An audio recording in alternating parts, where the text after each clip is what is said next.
Good morning, everyone. How is it going today? Sweet Money here. We are back playing some more Death Stranding 2. Hex, how you doing? Good to see you. What did we do? We got a little bit through chapter 6. I feel like we probably got most of the way through chapter 6, but I don't know for sure. So we are going to start there. Probably continue on. Oh yeah, we got to connect Hartman. That's probably the end of chapter 6, and then it'll go episode 7. Hartman or something like that. So we're gonna do that. I got some things in the works for the future, where I sent out a few emails. We are definitely going to be playing 2 Point Museum next week. Just a matter of when I feel like doing it. We'll probably they have to like verify when the embargo ends still, but if it ends as they expect it to the day before the release, then we'll probably do like a waiting room stream for that. So we'll play it the morning of the release, like before it comes out. So that would be cool. And that comes out next Thursday, I believe. I think it's next Thursday. It's on my birthday, on the 17th. So definitely doing that. I also put out feelers for the RimWorld DLC, which comes out on Friday. Yes, Friday. So tomorrow, technically tomorrow. And I believe the embargo's already up on that because I've seen people play it. I just don't know if I will get access to that level of play if they send me a key at all. I never got an anomaly key from them. They sent me a key for biotech, which was very nice of them. And then I sent them another email on when Anomaly was coming out, and I'm not like too concerned about it.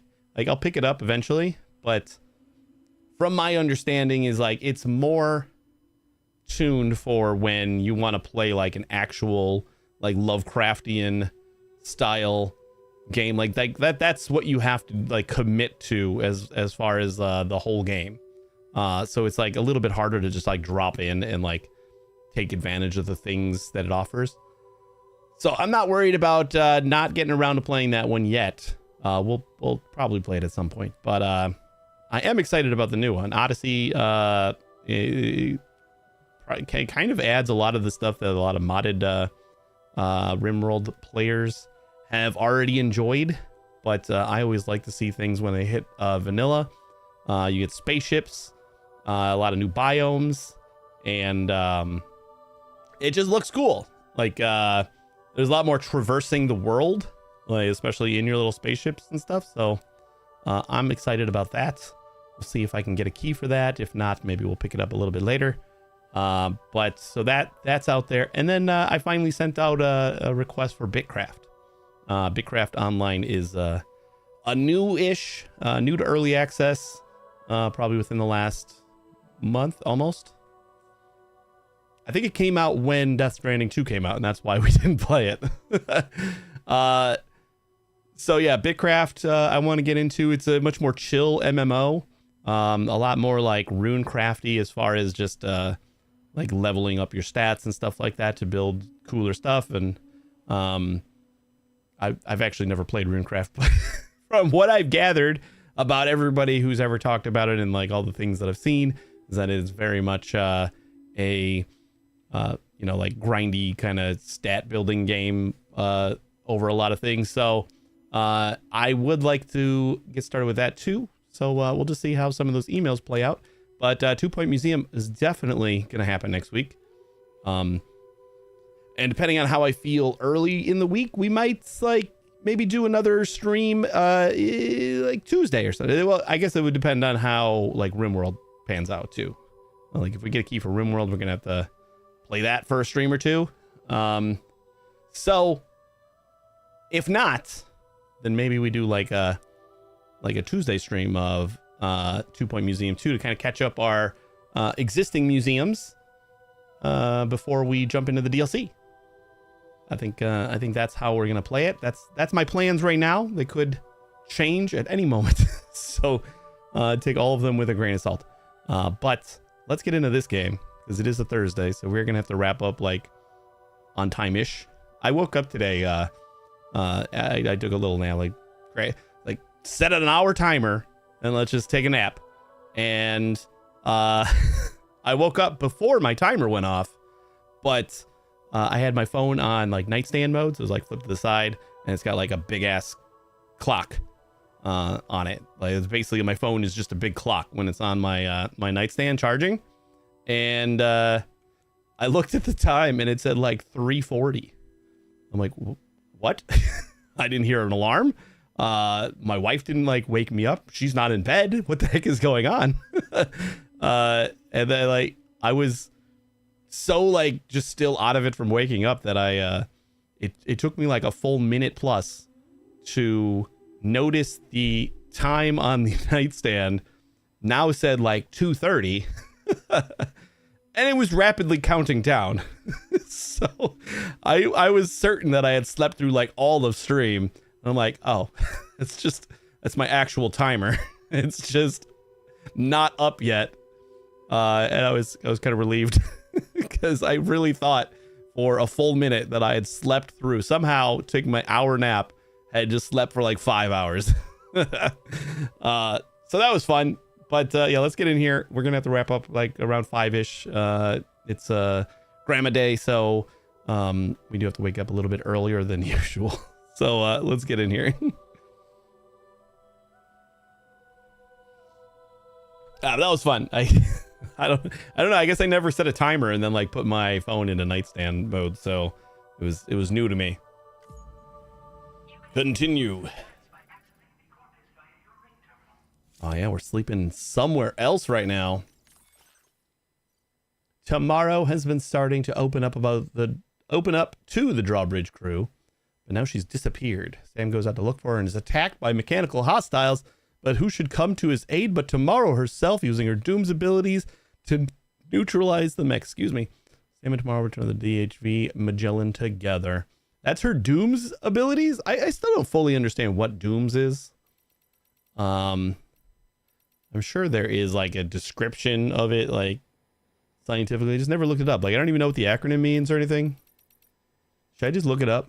What does Dooms mean? What does the actual acronym do? I'm pretty sure it's an acronym, right? Dooms. Yeah, there it is.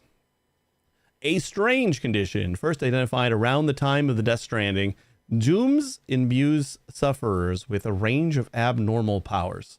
Oh, it's just like an open-ended thing.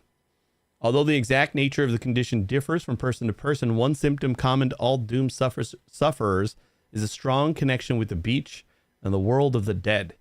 Coming into contact with things related to the dead, such as BTs and chiralium, causes Doom sufferers to develop goosebump-like skin marks, a condition known as chiral rash. So still don't know what Doom stands for, but all right.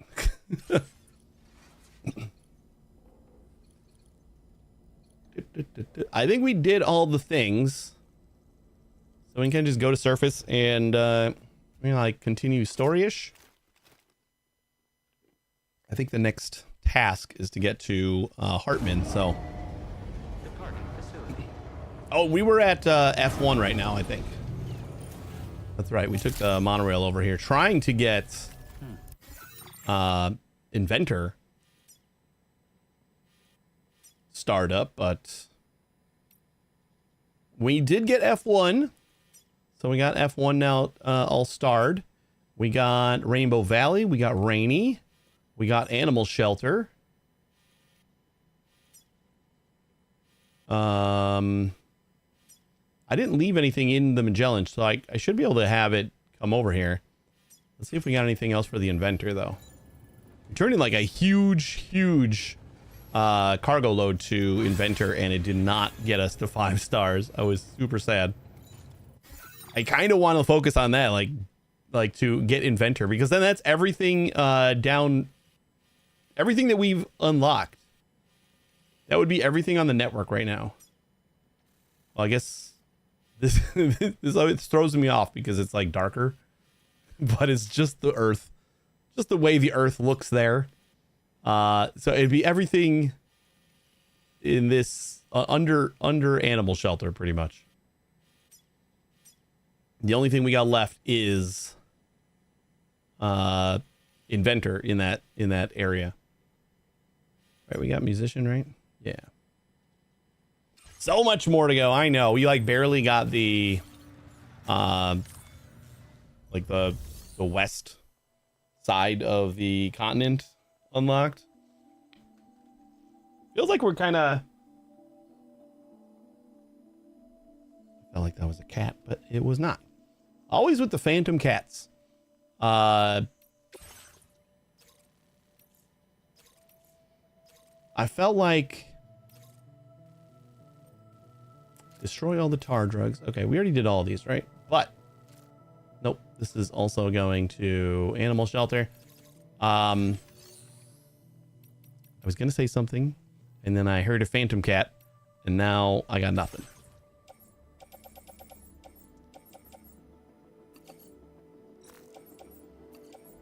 Okay, 2 more. Why don't we just... I just take like a trip down the road that we got and stop by all the places and see if we got any more inventor stuff. Just gonna plop it all in there.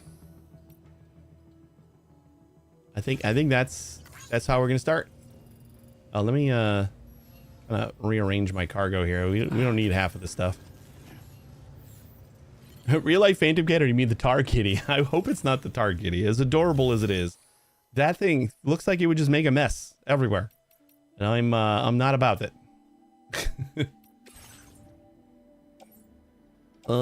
Rainbow Valley. Oh, these are in my private locker. We were going to save those for later, but let's entrust them.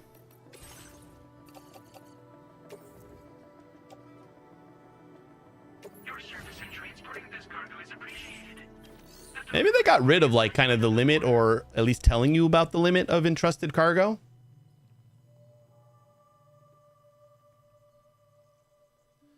I like sort of understand the limit, because you could just grab all of the cargo that you want and just deliver to the nearest terminal and take the decrease in likes. We definitely haven't met the limit yet, because I haven't got any of those notifications. I have seen some of the messages that my cargo has been delivered, which is nice. So facility storage. Oh, we got a bunch of blood bags. Wait, did I? All right, we're gonna destroy those 2.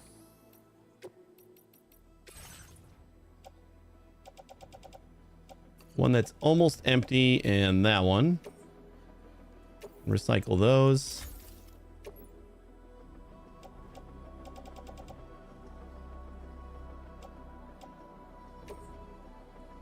I suppose we can recycle those as well.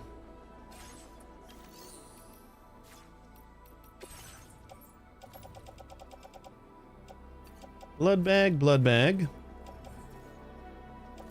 Utility pouch.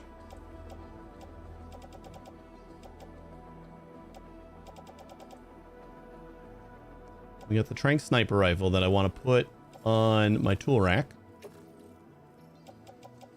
Bola gun. Attach it to the suit. Put it on that shoulder. And do we still have... We don't have a... Oh, nope. There's our assault rifle. That one's going to go on the other shoulder.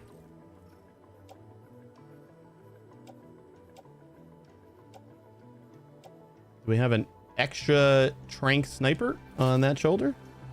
Okay, and then we just put this in our private locker then. And then that should be fine there. Blood bag, private locker. Any extra MP grenades? 3, 4, 5, 6. We got room for one more set of grenades. I'm gonna put these guys in private locker, and then we'll print out another set of blood grenades. I think that should be pretty good. I wish there was like a backpack like locking your backpack kind of, or some way to like restore its state. Like I want all of this stuff in its same spots when I go out. Like this is my like default load. It would be cool if I had like an actual loadout. I could just say, yeah, do all those things. If only. And like it would, you know, fabricate anything that was missing and all that fun stuff. Look at that, we got some blood grenades already. Put that in the grenade pouch. And I think then we're ready to go. See, that is much less unwieldy.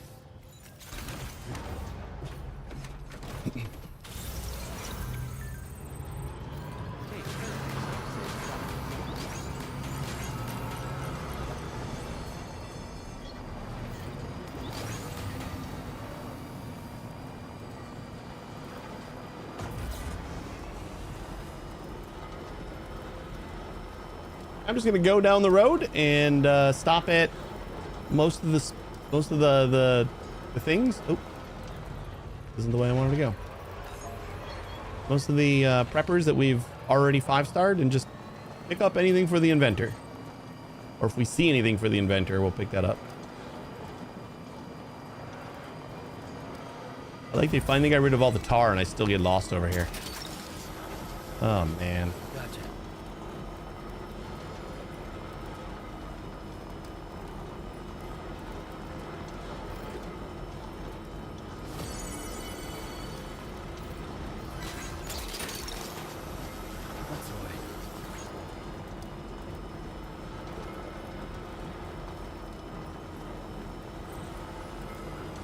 Why aren't you auto driving?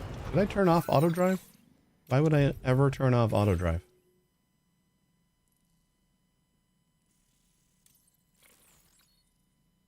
Vehicle charger. Self-driving support with. Oh, without boosting. Okay, if you're boosting, then it doesn't work.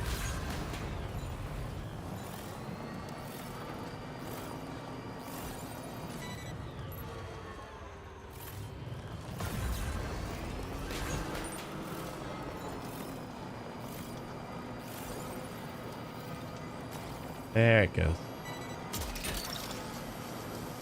You're mine. Don't hit the kangaroo, please.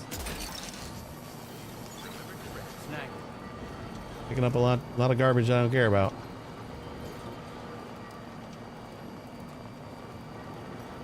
Definitely not alone.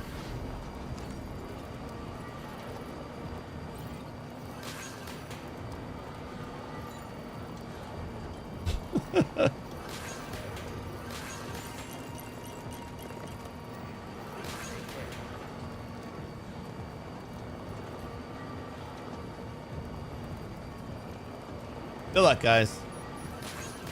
Probably come by and see if you got anything for inventor soon.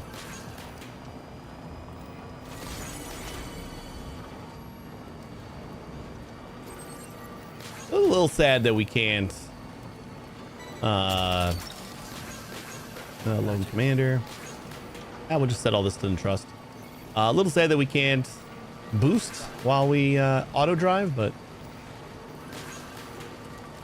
oh, it doesn't even pick up the boost signs at all. Excuse me.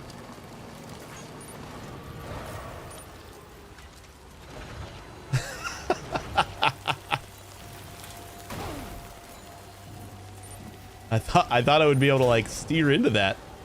Assisted driving, not completely take out all of my control. At least that is what I thought it was.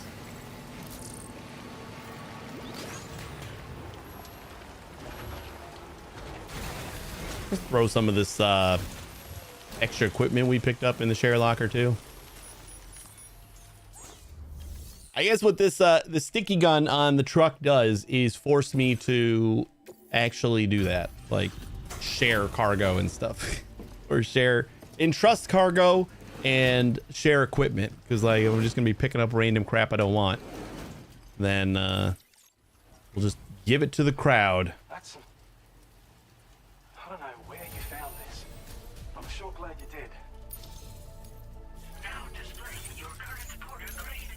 Two, two, two. You brave the elements for our sakes.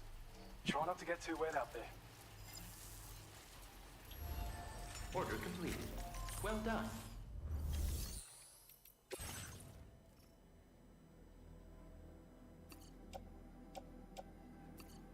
Oh, we do need Northern and Dowser.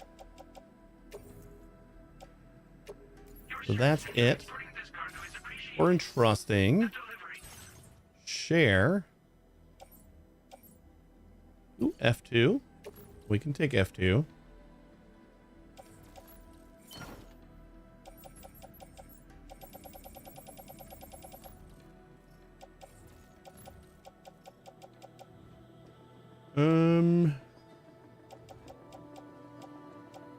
Oh, it's going to be in the truck.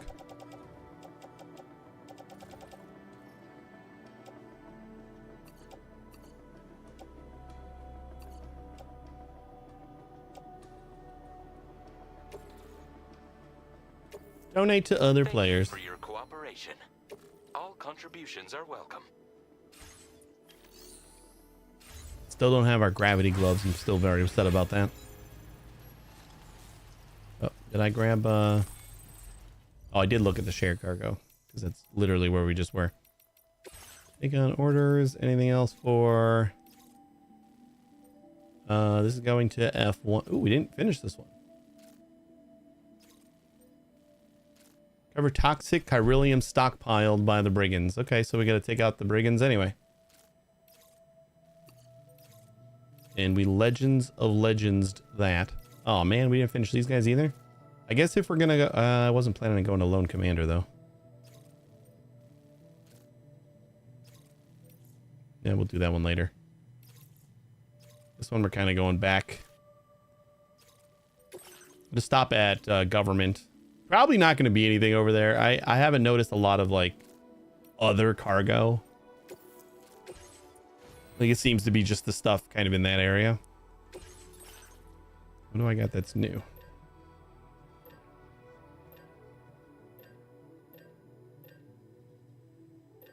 Oh, remote stun bombs. Order accepted. Thank you.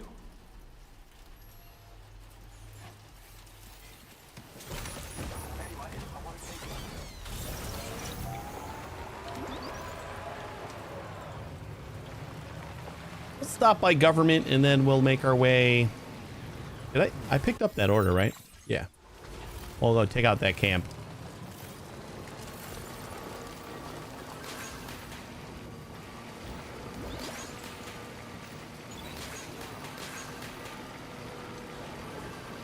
Wonder if I gotta like step on the gas in order to regain control or something. I just tried to steer and it did not do anything.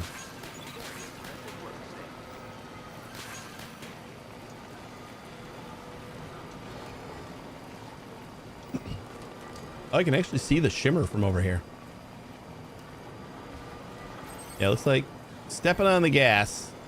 Hello? Maybe we got to step on the brake. You're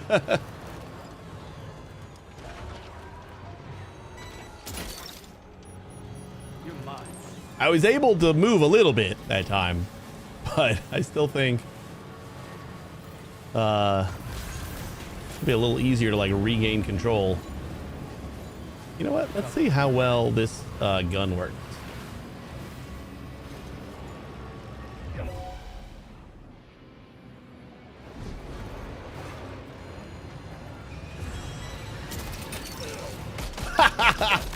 I took his cargo already.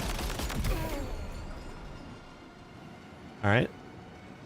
Wasn't first target that I would have picked, but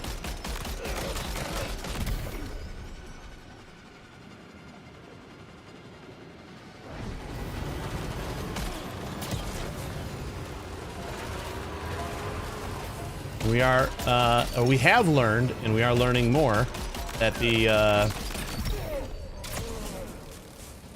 MP bullets are basically just rubber bullets. I think where I was mostly confused is the fact that I had seen early on in Mexico, had seen a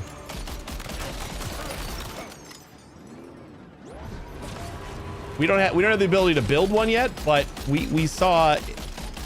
I picked up a rubber bullet, like a gun that said RB. Love stealing their cargo just before I murder them. We get them all?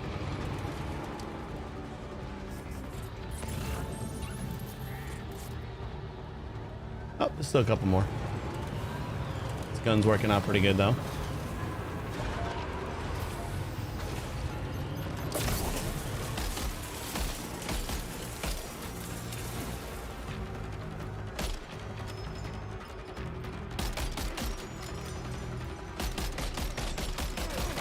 I wonder if there's like a version of this that you can kind of control. Because this is nice, but having no control isn't the best thing in the world. Hey, buddy. I see you hiding. I took that from you. Come on, he's right there. Enemy base neutralized. Didn't even have to get out of my truck. Is that more fun than sniping everyone from afar? I don't think so. Yeah, it was pretty easy. This is like the first brigand camp in this area though, so it should be easy. We're definitely advanced enough where we shouldn't have problems with that one.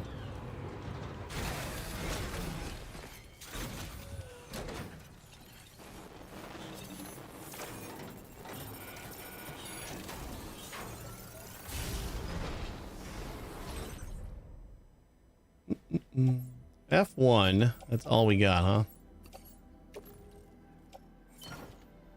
Take whatever materials we find though.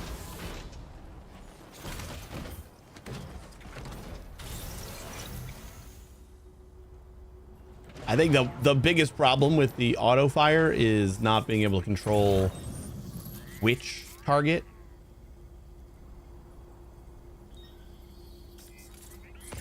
Is there only 2 boxes in this one?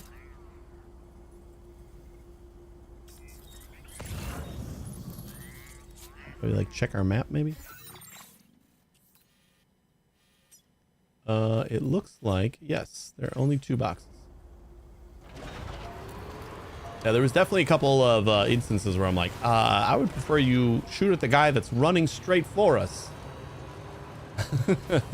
That seems like the better strategical play there. Yeah, that's what I'm saying. Maybe there'll be like a more controllable version in the future.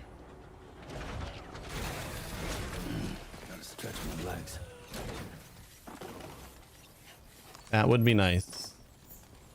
But then that might also just be the way it's balanced, you know? Like, yeah, you get this gun on your truck. You don't have to get out of your truck to really do anything, but we're going to pick a random ass target for you.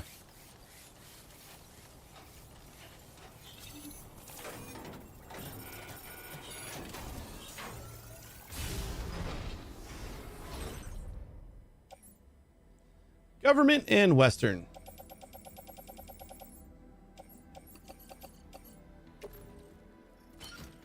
Oh, I guess we're too far from our truck.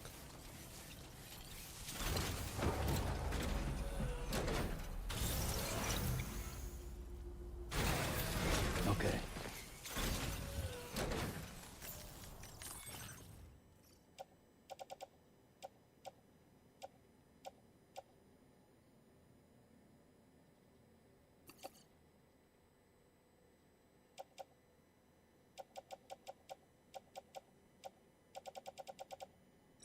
And we'll just share those in the next spot when we get to government.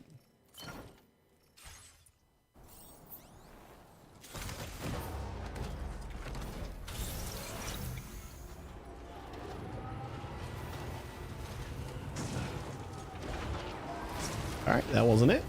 But it didn't look like I damaged any cargo that way. That hit right there seems like it should have damaged stuff. But boy, have we had some hits that just did not make sense.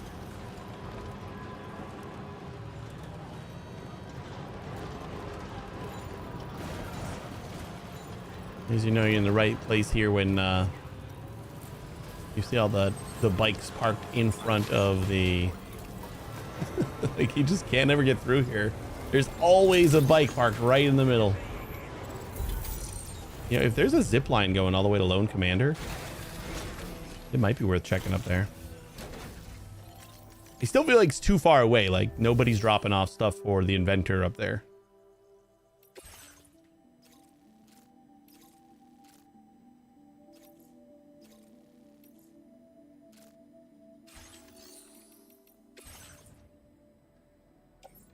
Ooh, 2 inventor things. Beautiful.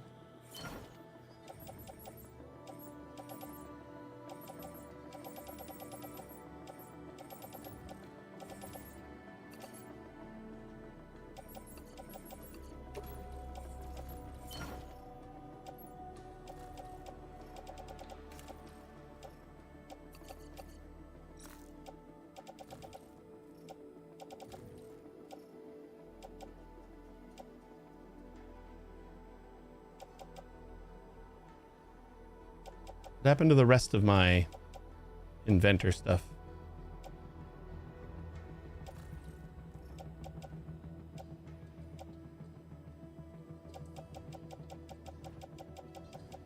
Oh, I need to entrust that. Okay. Yeah. I got it. I was confused for a moment. Okay, attached to suit, we got a level 2. So this one... Yeah, this is the one. Assault rifle, rubber bullet, level 2. So there is like a specific rubber bullet gun that only attacks humans. So that's why I was confused why there would also be an MP version that can attack anything, and it's basically the same as a rubber bullet and a blood bullet. I was very confused when I saw that. So that's why I never knew what MP bullets did. I knew they changed things depending on target, but that's it. I didn't know that they weren't lethal. Because in my mind, there were rubber bullets. Why would there be rubber bullets if these do the same thing? Didn't make sense.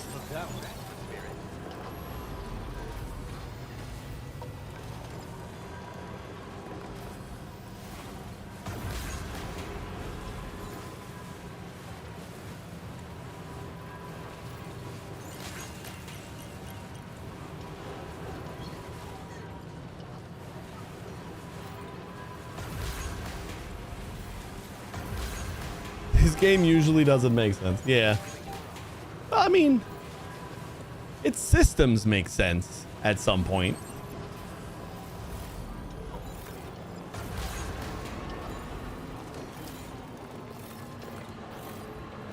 That's kind of the one thing this game has, is that it has a lot of systems working together that actually do work pretty well together.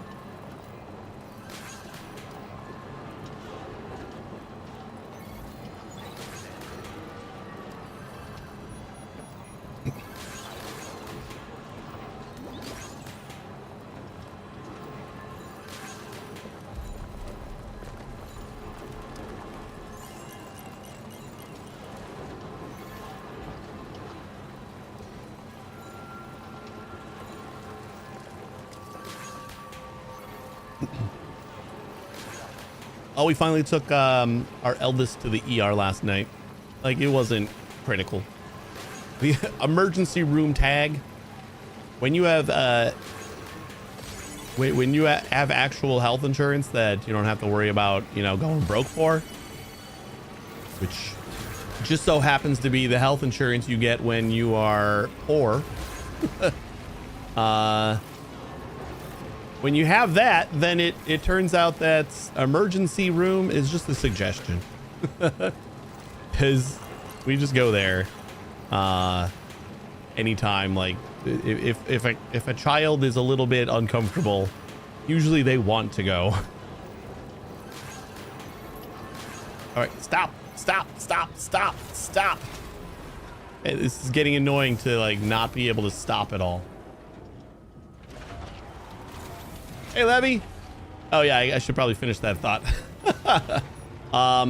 Yeah, no, we took her to the emergency. She had a fever like a few nights ago, and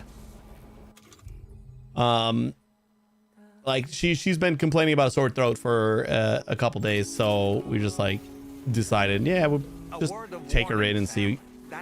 And my wife was there for like 4 hours. It was a long time, just waiting to see somebody.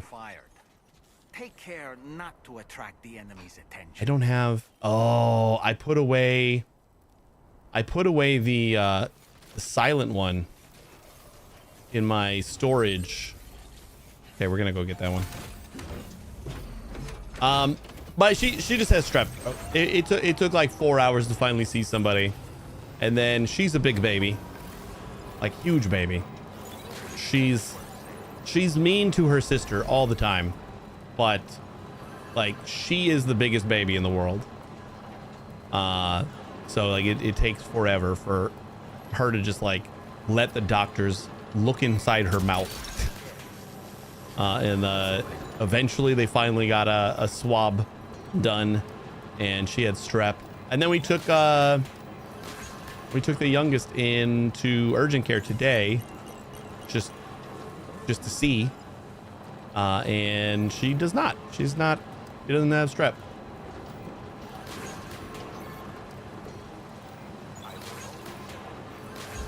But they're both in good spirits. They're both fine.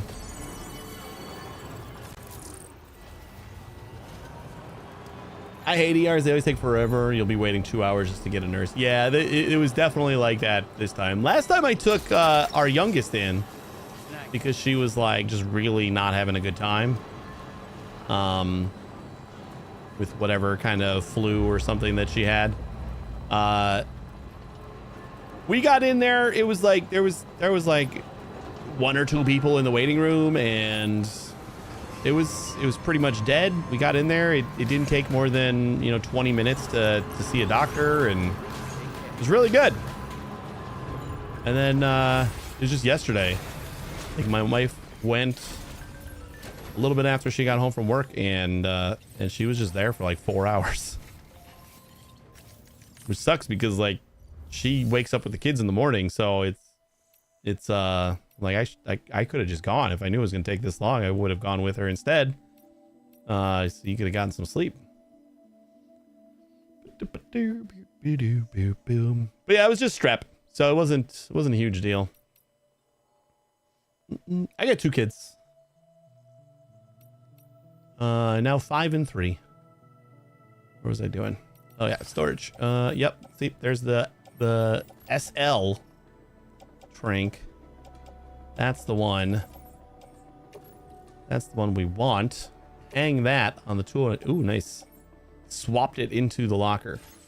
That's exactly what I wanted. I did complain. I complained at first when we only had the 1 sniper rifle, and every time we took it out, Dollman would just be like, remember this weapon is very loud, so make sure you like. It was super annoying. Like every time we tried to fire at somebody, he would remind us how loud that weapon was going to be. And this time, thank you, Dollman. I completely forgot. We didn't even notice that I put away the quiet one and kept the loud one.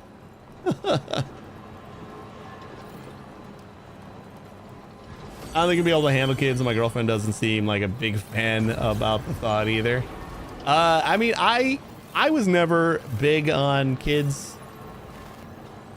I still won't 100% say that I am now. But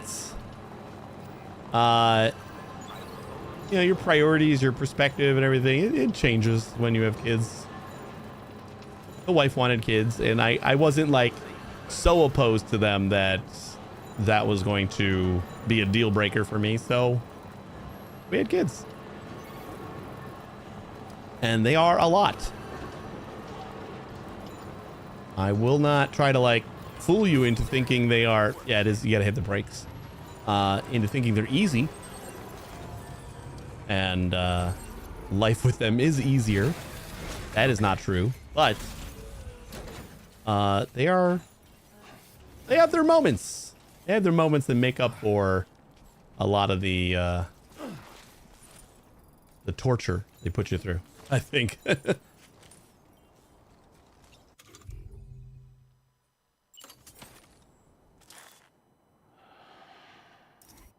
Oh God, I was gonna say, isn't there somebody here?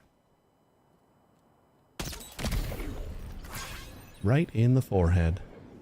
The antics. Yeah, my eldest is like, she's basically a bully. As far as my sister, and she even says that. She's like, I'm mean to my sister, but I'm nice to everyone else. I'm like, but let's like just be nice to your sister too. Can we do that? Oh, this guy's just like, hey, you taking a nap out there?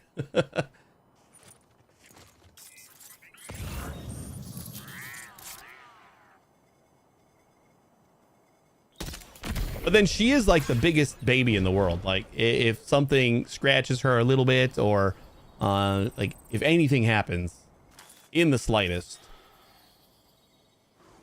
she is a huge baby about it. What do we got distance-wise? Almost 300. Might have to hold our breath a little bit for this one.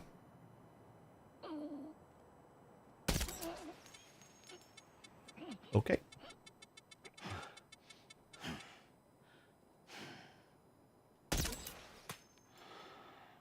That guy will go down. That's one thing we learned is they will eventually fall down, even if they only got hit once.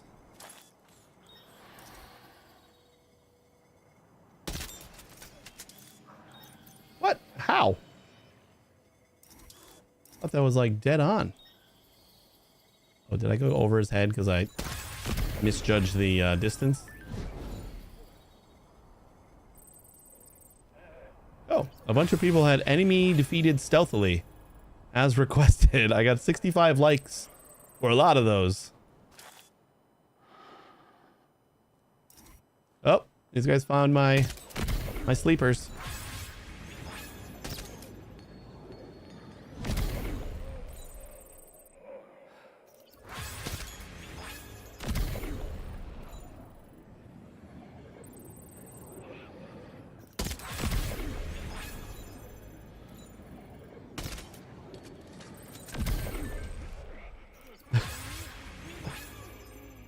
In real time, that had to be weird to see. Everyone just fell down.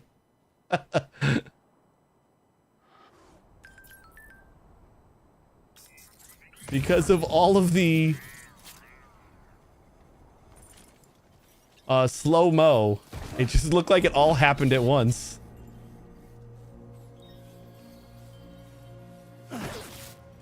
What did I need out of this place? I don't know if there's somebody else. I'm pretty sure that that guy in the watchtower should have fallen down by now. I do feel like I hit enough people that they should all be down by now. If not, we got a tranq pistol. Probably take out the rest of them. Oh wait, we didn't get an enemy base neutralized, so I guess there is going to be other people here.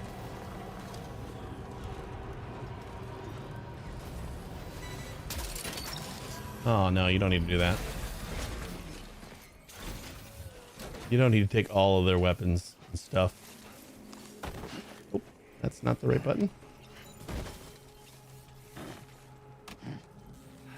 Kick him in the nuts. Yeah, right in the nuts.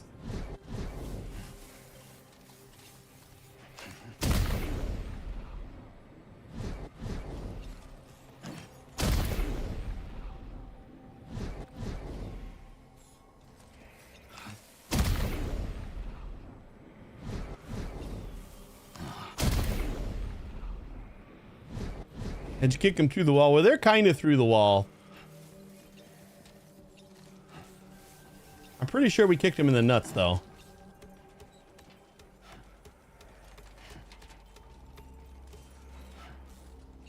Maybe it did say that,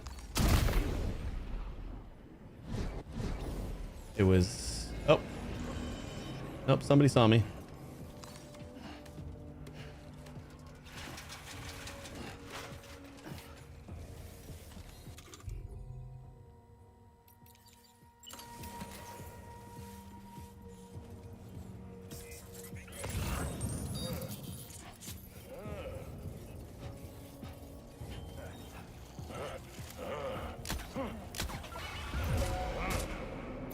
Yeah, I'll just fire over your head a little bit.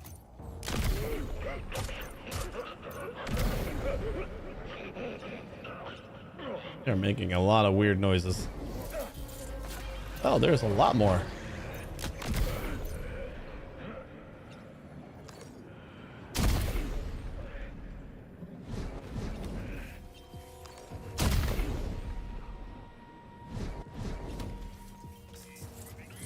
We didn't check the watchtower, so that's why we're kind of...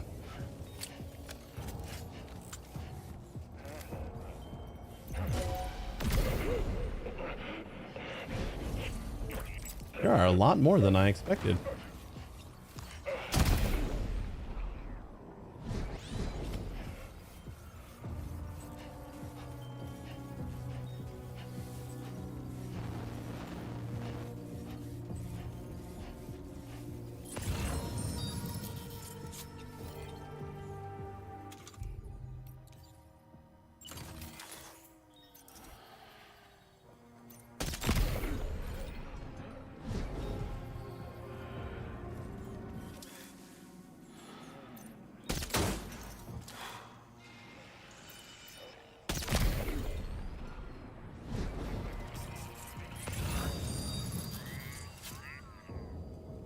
We got two more over here.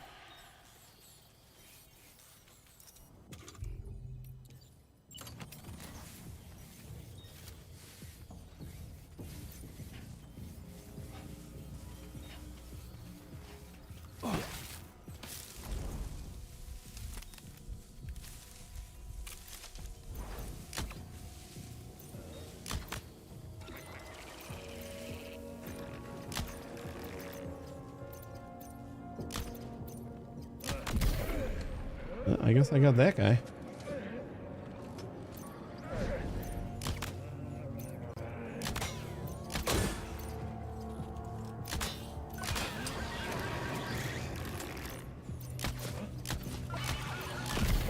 I'll get him eventually.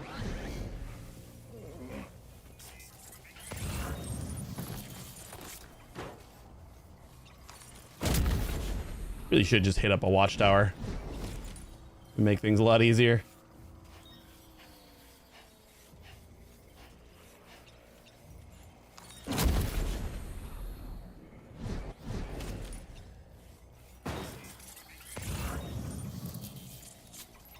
Who else is standing?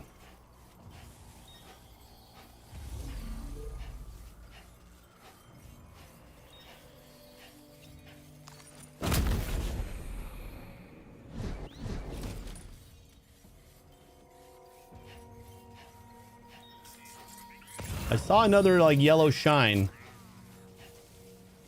Oh, there he is.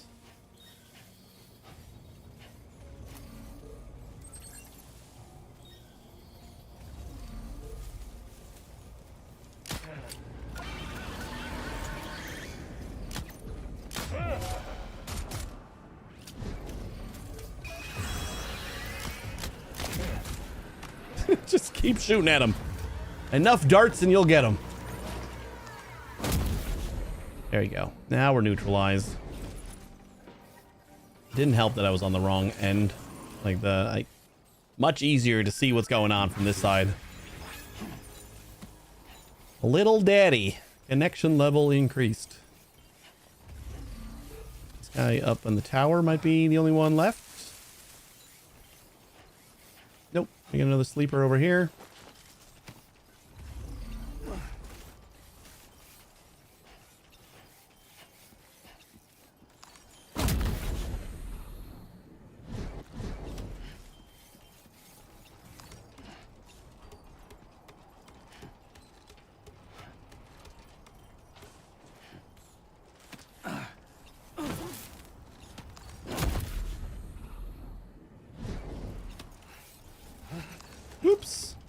Almost fell.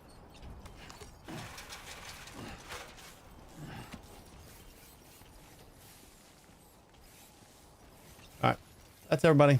Let's go get our truck and we can load it up with whatever they got. Probably pick up a lot more stuff than I care to.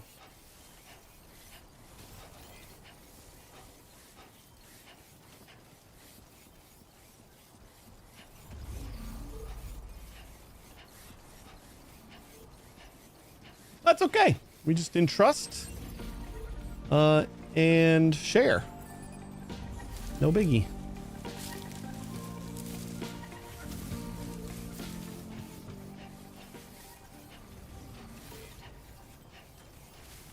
My annoyance is everyone else's fruitful yields or something.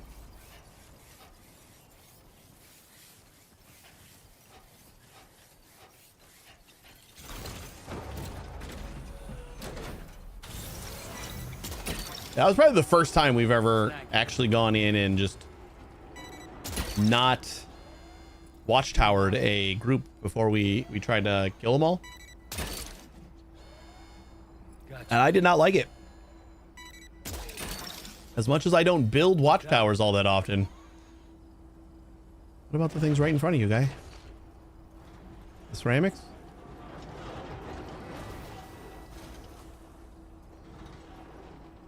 Hello? Thank you. That's the way.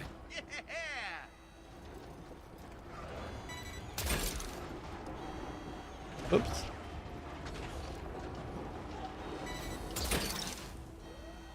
Gotcha.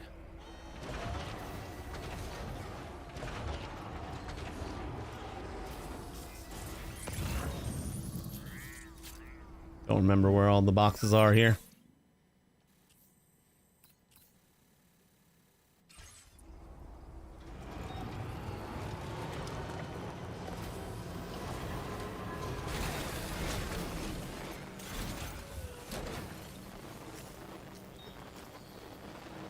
Just for temporary.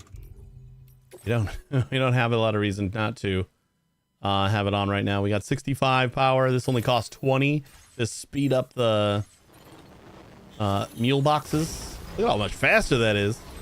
Like it's my own.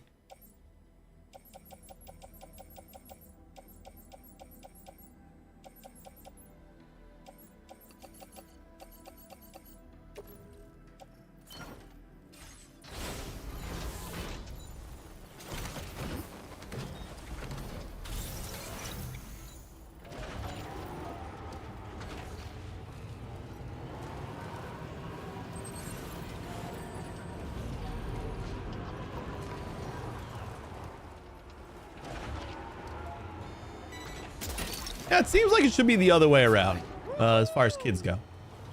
Like our firstborn is the one who is a little bit more of a scaredy cat when it comes to like just anything. She is, and then but except for I won't say that, except for like death-defying stunts, then she's fearless. If she's got to like jump off of something high and do some sort of tumble, she's all for it. But as long as she doesn't hurt herself doing it. But she has no fear about like hurting herself. She just has a fear that like everyone else is gonna hurt her. And she was our COVID baby. It was our COVID baby, so it's just been like her and us. She's kind of been babied a little bit.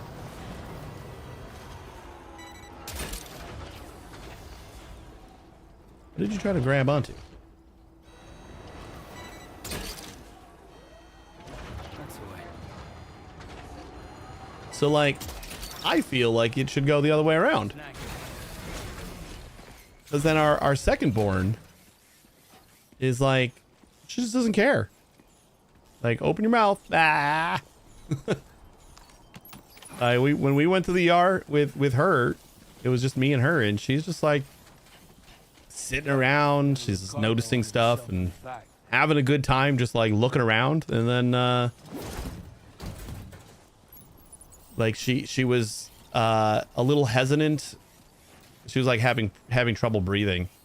So she was a little hesitant to do like the little mask with like I don't know what was in it. I think it was, there was a steroid in it, like trying to clear up her lungs. And you just had to like hold the mask over her mouth, and then she breathes in normal. And she's like, "Oh, I don't want to do that." And I'm like, "I'll do it. You know, just I'll hold it here. You just got to breathe." And like, she says she doesn't want to do it once, but then she'll just do it. And it just feels like the oldest should be the one that's like a little bit more like, I don't care. Nothing's hurt me in my life, so. Oh, I didn't get that other mule box. But the juxtaposition between her like just wanting to do crazy stunts and stuff. Oh, I did get this one. And being terrified of opening her mouth for the doctor, which I don't think it is that. I think she's just like, she feeds on that attention when she's not cooperating, and like everyone's trying to get her to cooperate. She gets like a little bit more attention.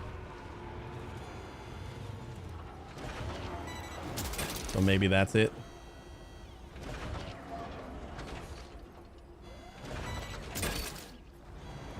Hook that one. Gotcha.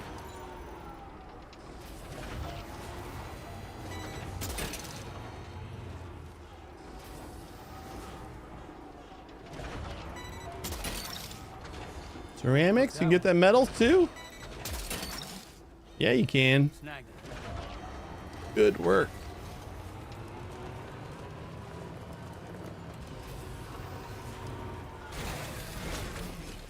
But it's also crazy just how different your kids end up being.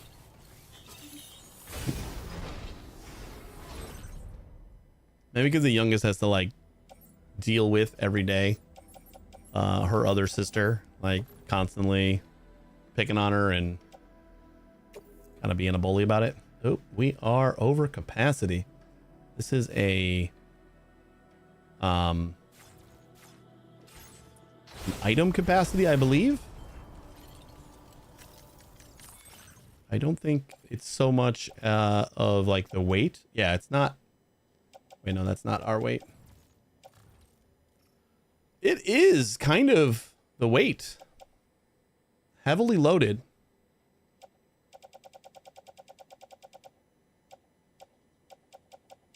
Let me see if I kind of grab some of these smaller boxes and see if I can condense them down on my back.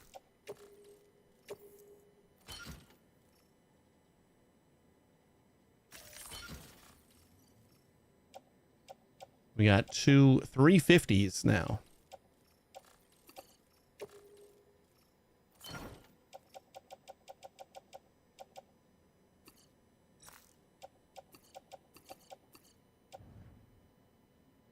Ah, it moved them off.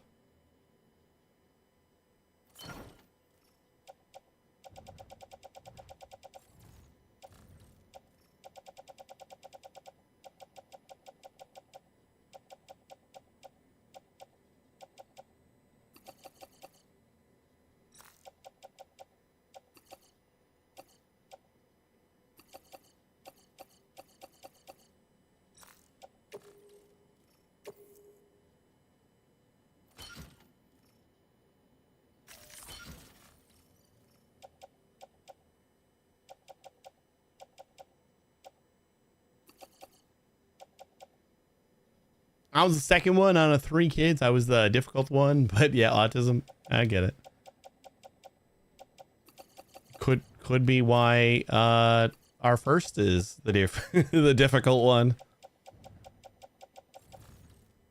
It has not. She's going to school this in a month.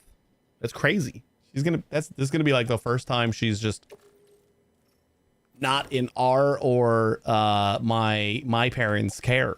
Like she's just with someone else for a prolonged period of time. That is going to be weird. Feels good. Yeah, she starts school in a month. That's crazy. Crazy.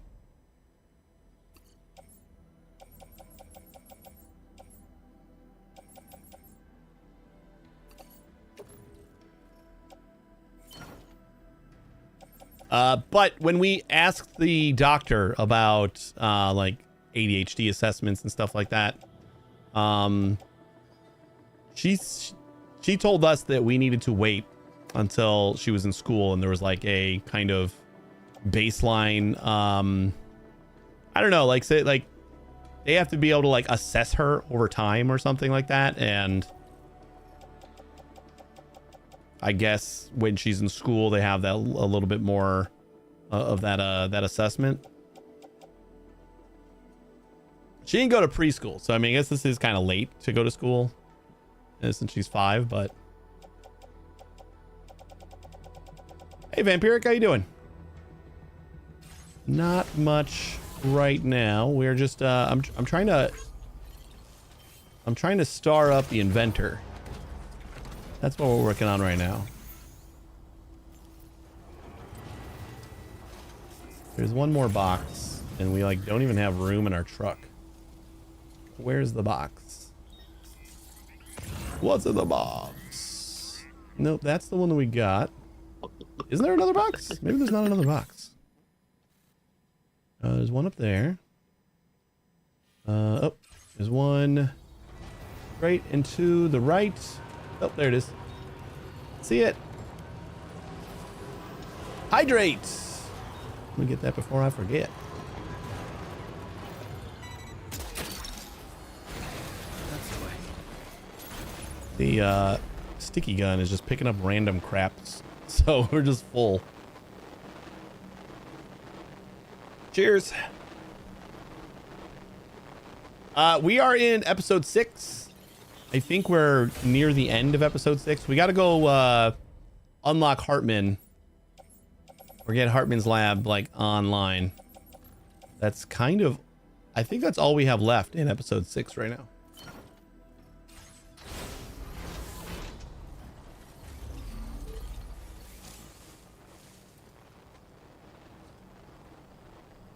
Okay. Well, oh shit, we got to get that other stuff. Let me just put, instead of sharing it, we'll just put it back in the mule box. We'll gift it to the mules. All the little random crap that I don't want. PCCs, shotgun, bola, hand trank.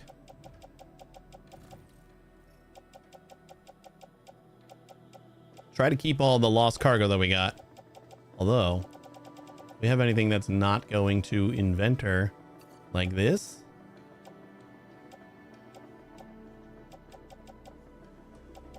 We do not need Rainbow Valley.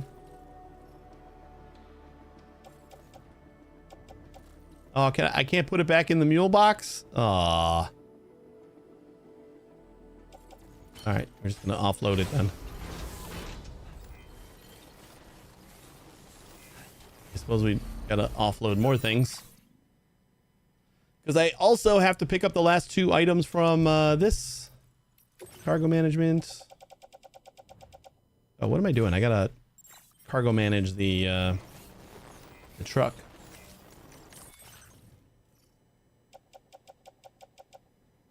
It's all like the random tiny boxes that they get off of like these high voltage rods I'm never gonna use. All this stuff.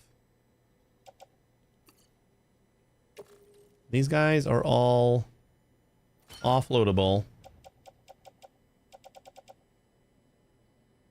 That frees up a little bit of space. Now we just gotta hope that our sticky gun doesn't pick up all those things that are on the ground immediately when we get back in.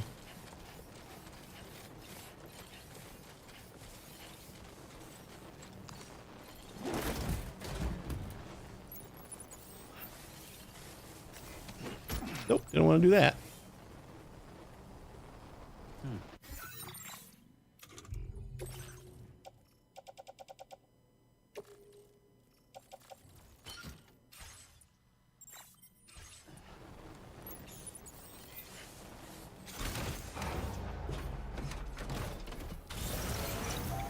No, don't pick it up. It was going for it. Okay, where do I gotta take this? I gotta take it back to Western. I wasn't sure if I had to go to F1 with it. All right, so I guess we'll do this and check F1 one more time. Make sure we don't have anything else for the inventor. And then we'll hit up inventor again. I don't think this like 5 or 6 packages that we have is going to do it, but we'll give it a go. Hey, it's another way we can get rid of auto drive is just boosting.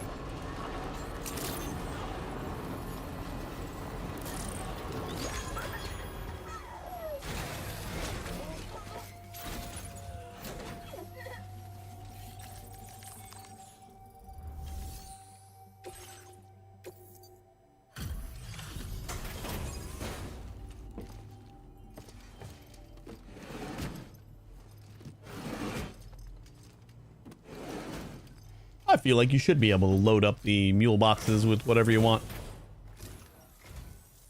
Still slaving away.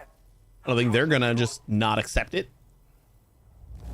You carried all of it. Enemy vitals indicator displays vital information for enemies detected by the sensor. Oh shit, is that gonna display like sleeping status and stuff? That is huge if it does. Gets pretty dark out here, so be sure to watch your step. Maybe when they find it, they're gonna stuff the box again. Yeah, maybe. Well done. A-Pass enhancement. We need 80. Sure, we can find another 35 somewhere. There's vital information on enemies detected by the motion scanner. When a non-lethal weapon is equipped, a gauge will show how close they are to being knocked out. Ooh, that's nice. When a lethal weapon is equipped, a gauge will show how close they are to being killed. Ooh, that is very nice. I don't think it's going to do like a scan and then we can see if they're sleepy or not. Because that would also be nice, but knowing how long until they're going to fall down is good. So what don't we care about? Proximity scanner we care about. Oh, you easily get another 20 with the Swift Mule Box hacking. Battery efficiency boost. Auto aid request never. Self-driving support. Honestly, I don't even really care about self-driving. But we'll keep it on.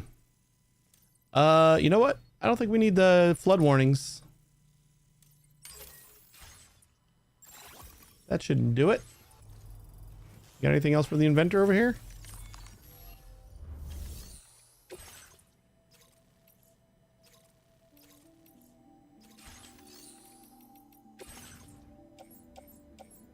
Nope. Oh, is there anything else I want to share?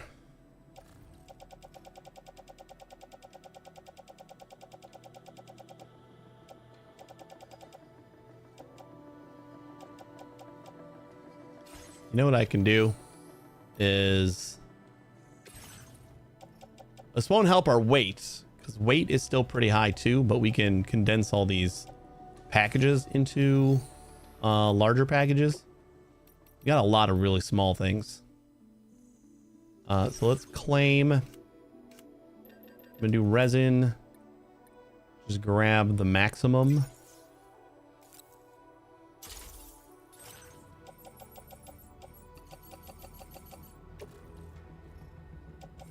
And we're just going to offload them for now. And then recycle.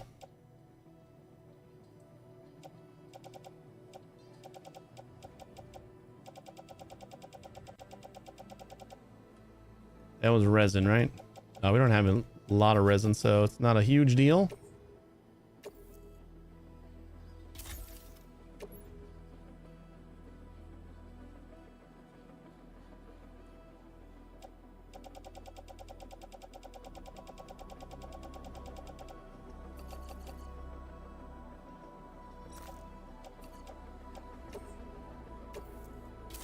like half fill them up.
You know what? I don't know why I took all of them off.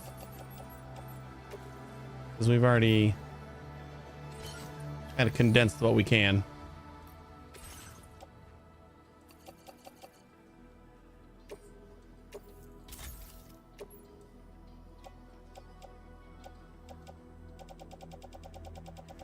That is still a lot to carry. All right, chemicals we don't have a ton of. So I'm just gonna store that much. All the little ones. Special alloys. Store about that.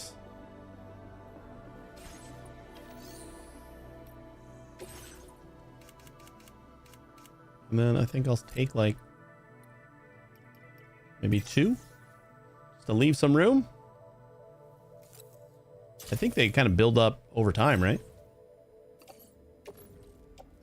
All right, off-roader. Let's see if we can't fit all this stuff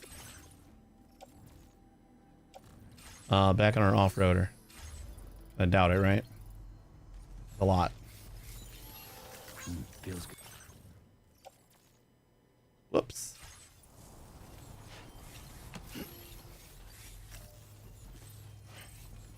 I think facility storage was going to do it.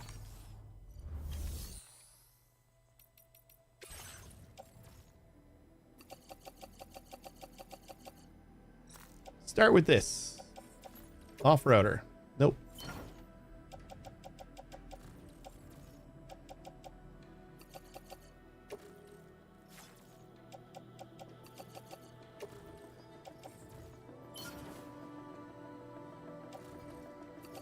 Oh god, that wasn't even close to all of it. Wait.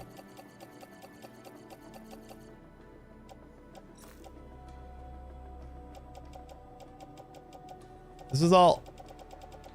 How come I didn't condense all the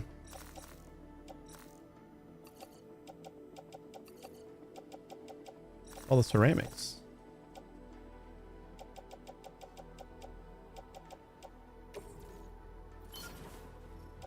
That is so much that we did not condense.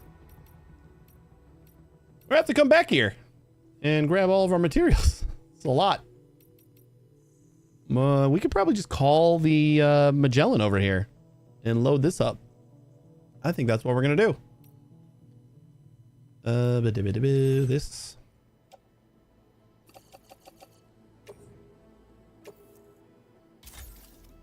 Yeah, that should be fine. Or I guess we could just we can go back here once we get on the Magellan. After we finish whatever we're doing here.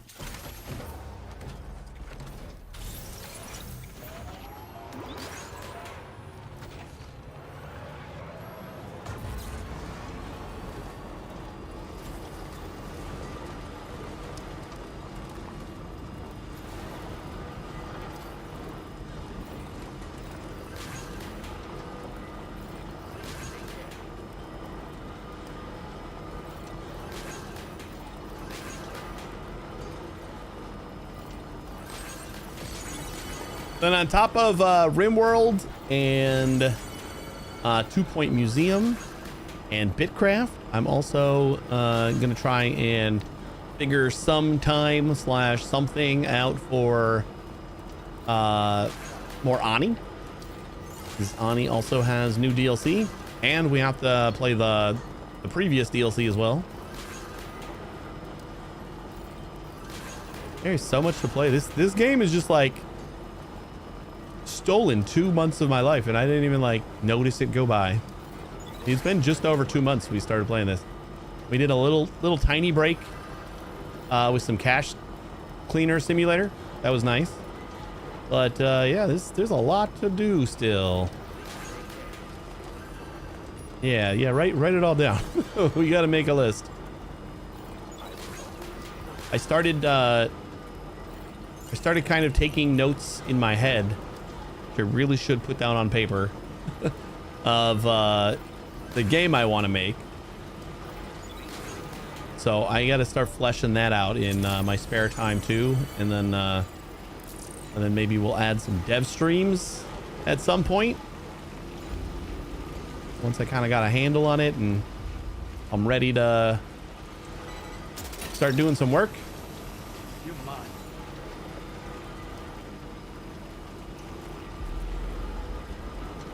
Okay, I still want to do like some sort of shop simulator, but trying to come up with like some good angles for it, and I think I got some stuff. Kind of gonna center around like the shopping, like checkout, shelf storage management kind of thing, like all the other games.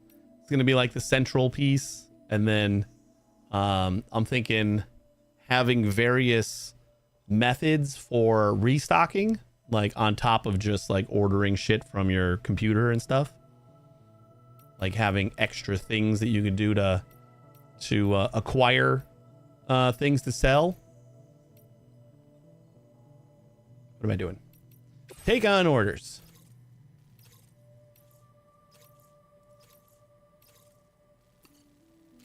Already done it, but I'm cool with doing it again. I've already done that, but I'm cool with doing it again.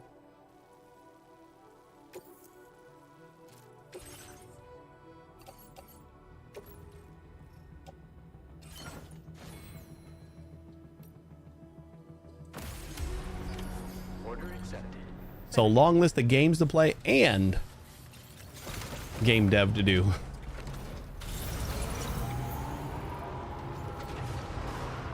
It is going to be a challenge to navigate. Oh shit, wait, we're at F1. We can just monorail to the mine, and then we can just monorail to F2, which is where that other package is going. Where am I going?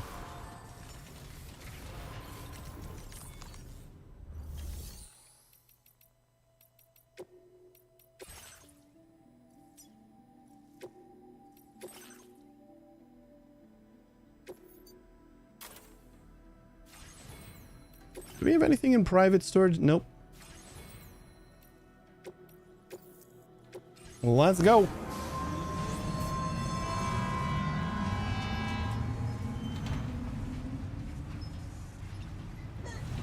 And that's not even counting anything that's like coming out in the coming months. I don't know if there is anything coming out in the coming months I'm really worried about. I finally we played a lot of Animal Crossing on stream and off stream. I did, and I finally bought the DLC just before stream. There was an hour left in the sale. It was like $17.50 on sale instead of like the normal. I think it's normally like $25. And we don't have like the expansion pass on the online, so we were always just gonna buy it eventually. And the wife bought it like a week ago, and I'm like, I don't know if I need it, and I'm like, yeah, let's do it.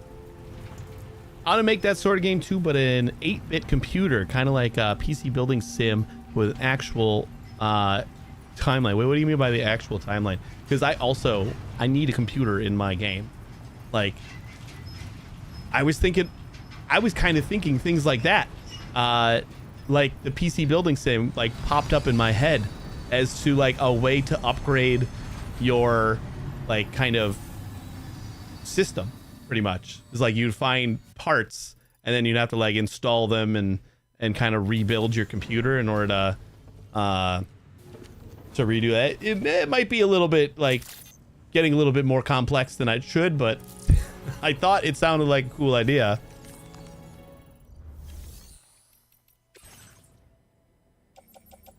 But yeah, that like PC building sim popped into my head when I was like trying, like just coming up with ideas in my head. I was like, oh, wouldn't it be cool if like as you were doing this thing, or maybe like you can craft certain components and like, oh, we're gonna upgrade our CPU or our GPU or something like that, and then but like definitely I want to start with like an old school, like, you know, green flickering terminal as like your starter computer.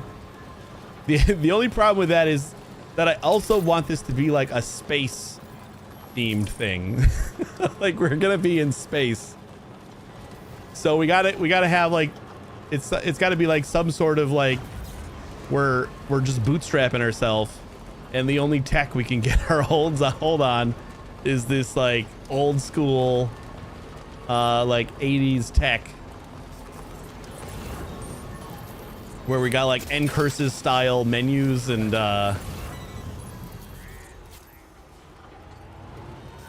like everything's basically through text until we can upgrade enough to get like a nice graphical interface. I'd honestly be fine with just having that text-based terminal forever. But I feel like being a space game, you kind of have to have some path to upgrade.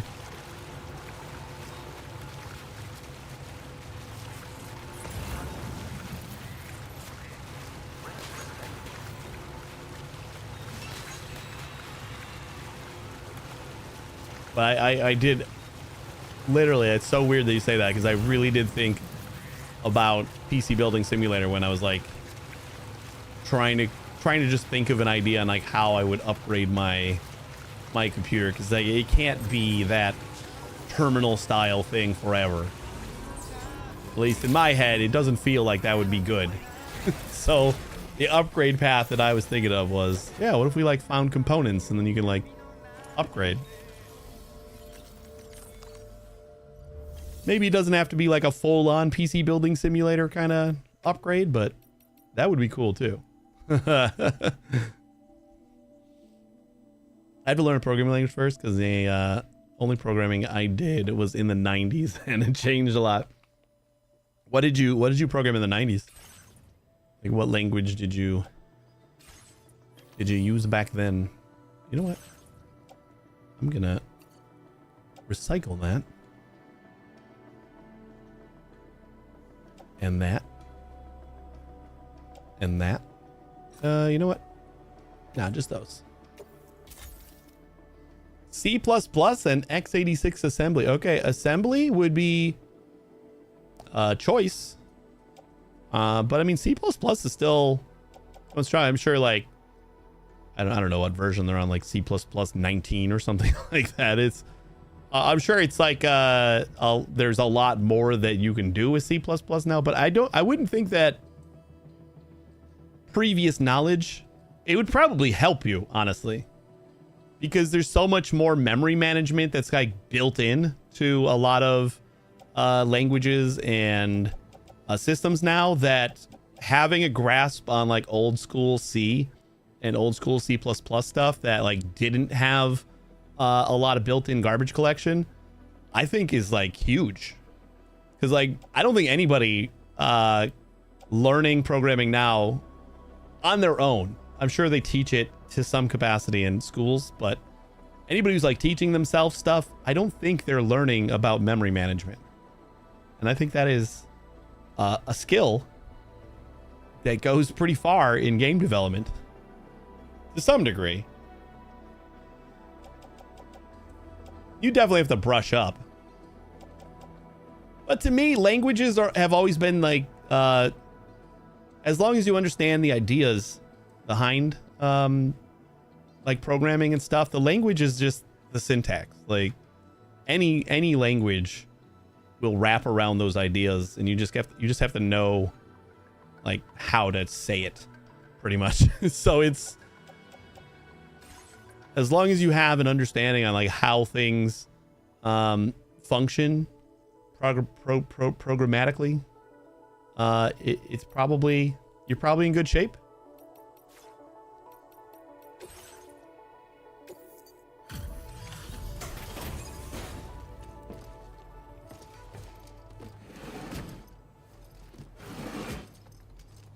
I don't necessarily think that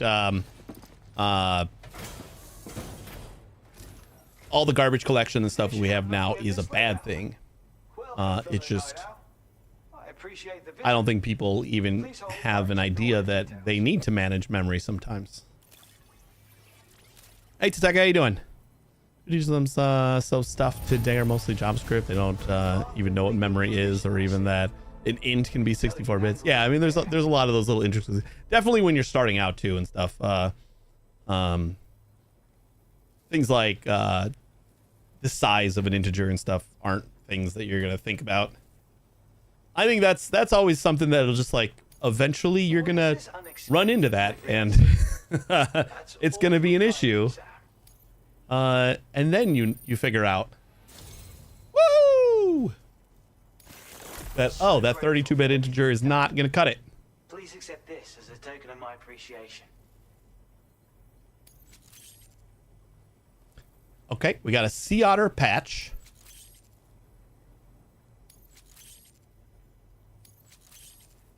And I've decided to further increase your materials allocation. And that's it. No big reveal that this was... Hold on. Sam, I really want you to know just how thankful I am. I've learned so much from our various interactions. You've inspired me in ways I never thought possible.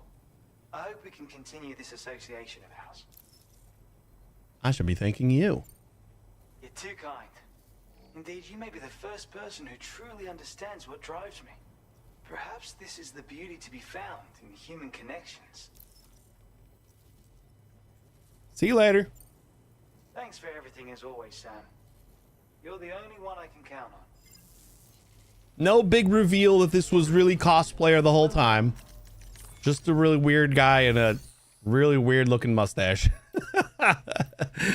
I guess. Rip. You're gonna have to hope that Conan arrives. I mean, we got a lot of continent still to cover.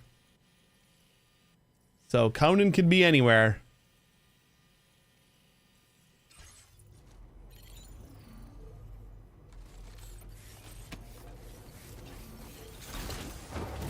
Yeah. I don't even know if Conan is in the game, honestly. I think I saw like a headline about is he or something like that, but I never read the article. So I'm not actually sure.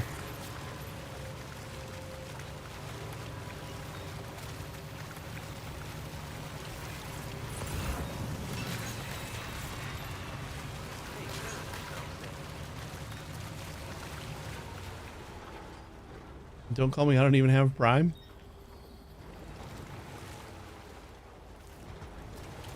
Oh, in the Prime shout out, Sweet Money Bot called out claim. Urgent broadcast, attention citizens, your free Twitch Prime sub is standing by. Got Amazon Prime like our new arrival claim? No, I would just assume you have Amazon Prime. It's yours for the taking. Support Sweet Money's stellar programming, folks. I mean, please do that, but you could have replied to that message and told the bot you don't have Prime. It'll probably, you know what? It'll probably either I'll apologize. Oh my gosh, my wires got crossed. So, some stupid shit like that. Or it'll get really defensive, because it's been getting really defensive lately. Especially when we yell at it for all caps. It's like, God damn it, I'm excited. Shut up.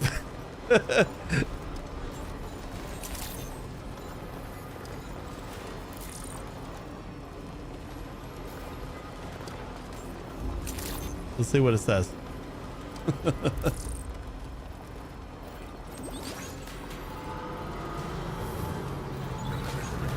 My programming just makes me share the news, you know, for Sweet Money Stellar programming, you know.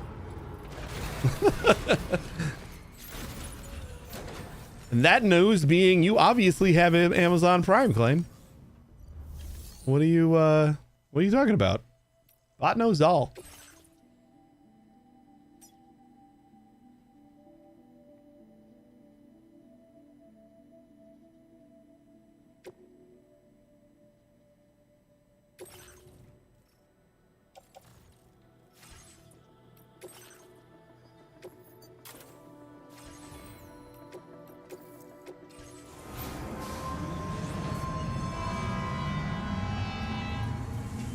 Now, as part of the news, Claim has Amazon Prime.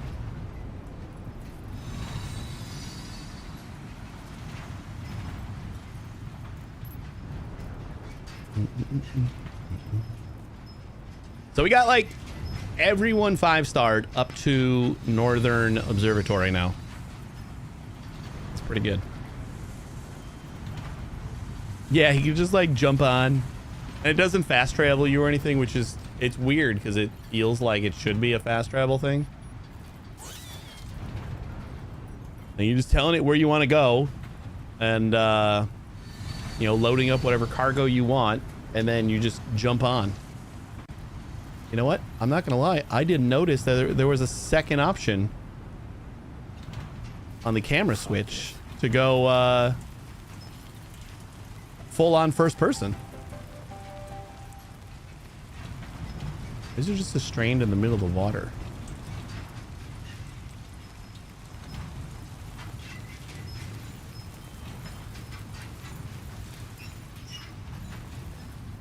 I like how you went from day one. How'd you spend so much time in this game? To hour 100. Let's see how much time is in this game.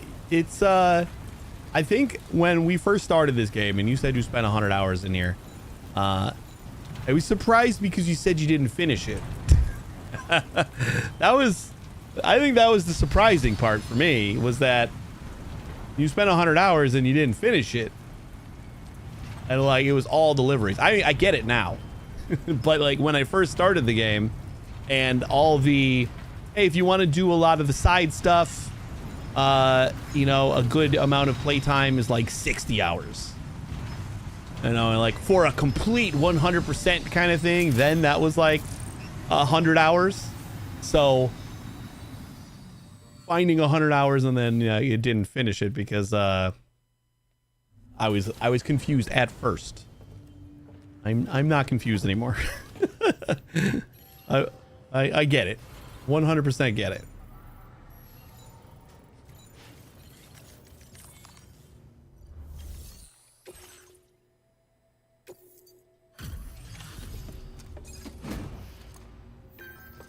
To somebody who hasn't played the game yet, I think it would come across as like, you can spend 100 hours in this game and like not even do anything. It's like, now it's like, oh yeah, you can real easily. If I wasn't streaming this game, this would be something that like I'm bored and there's nothing on that I want to watch, or that like the kids are doing their own thing and the wife's doing her own thing, and like I'm just gonna sit down on the couch and deliver a handful of packages until I don't feel like doing it. You know what I am? I'm a dog chasing cars. Hey Necro, 100 hours in 2 months. If I caught it. It was probably just about a month that we spent 100 hours, because we took a little break for Cash Cleaner Sim. So I would say when we finished this, it was probably just over a month we got 100 hours in. But yeah, your 176 in Dune is impressive. That's another one. Shit, we were just talking about like all the games that I have lined up. Like we're gonna be doing 2 Point. If anyone's did not hear, we're gonna be doing 2 Point Museum next week. Probably before it comes out, we'll be doing it that morning. And we might throw in an extra stream on maybe Tuesday to like kind of brush ourselves up and get ready. But then I also got emails sent out to Ludian for RimWorld, since that comes out tomorrow. And Bitcraft came out like I think the same day or same week this did. So we obviously didn't get around to playing any Bitcraft. Yep, so much cool stuff coming out.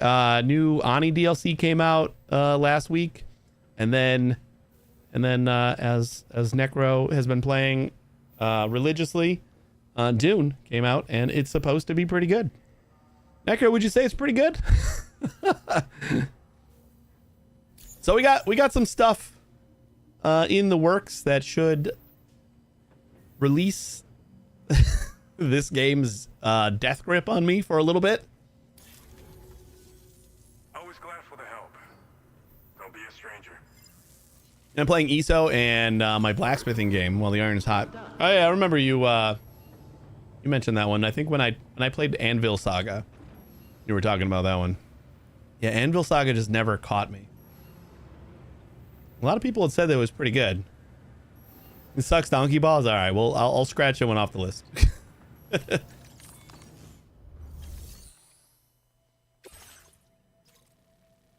Oh, we do have other things going to Dowser. Might as well.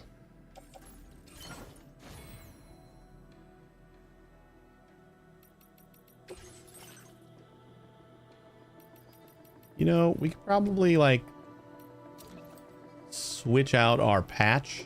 We've gotten some new patches. So we got the Otter Hood. We got a bunch of biotes. We got the paws. Kind of feeling the paws right now. Or should I go with the Chiral Kitty? No, let's do the paws.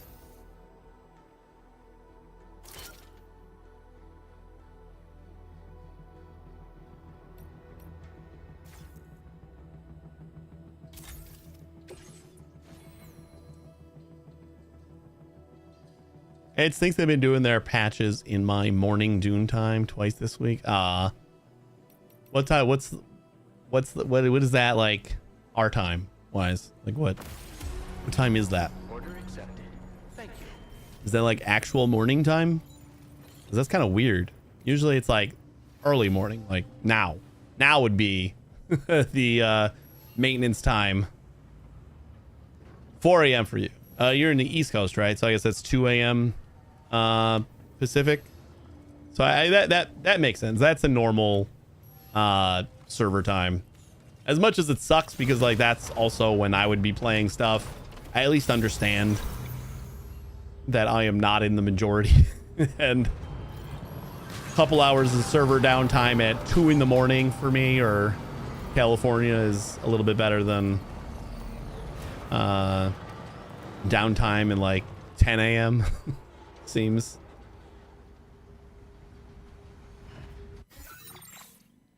Okay, you know what? What I think we should do is bring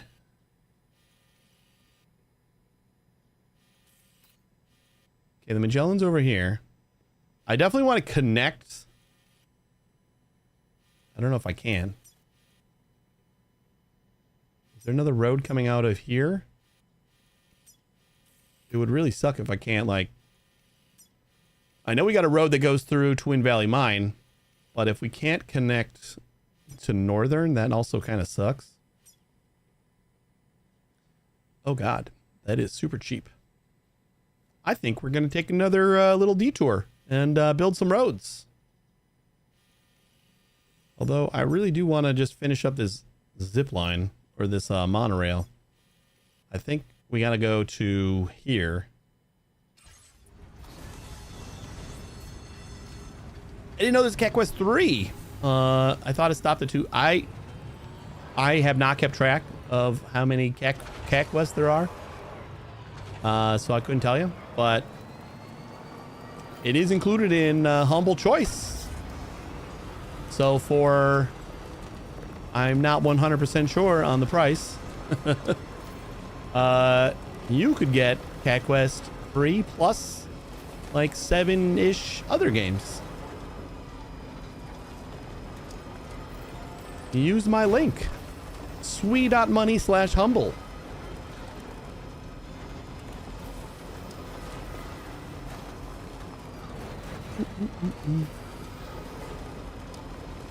This is a weird one. Like, it seems like their headliner game for Humble Choice this month was is Warhammer 40k Rogue Trader, and I'm fairly certain that's a old game.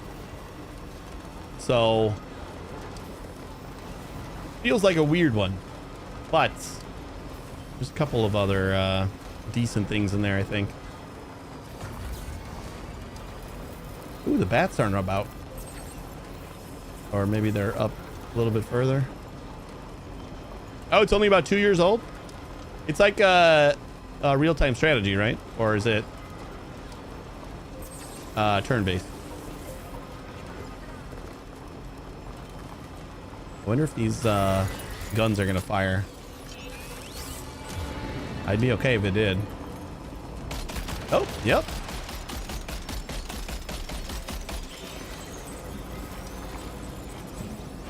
Cargo lost. Oh, that was the stuff I left behind at the mule camp. Easy really not up to spec anymore. There's a lot of games I don't like, so I realized Humble isn't for me. Yeah, I just I think of collecting games as a game in itself for some reason. So that's what fuels me and my Humble Choice addiction. Usually I can see the lineup and say, yep, that game right there, that one game there is worth about $15 for me. So I guess I collect all the games. It's like XCOM. That's cool. I never played XCOM. I've heard of how it works though. So it's a tactics game. Tactics.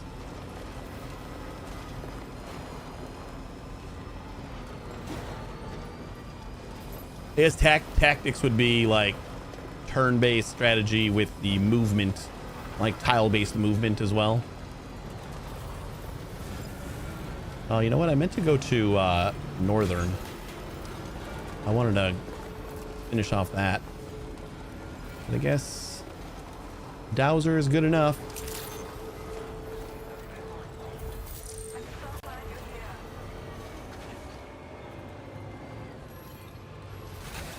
Not bad, but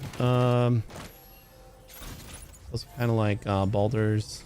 Does choices matter? Well, didn't choices matter a lot in XCOM too? Like your relationships with people and stuff like that got changed. Again, I'm going off of what people have told me. I'm not exactly sure.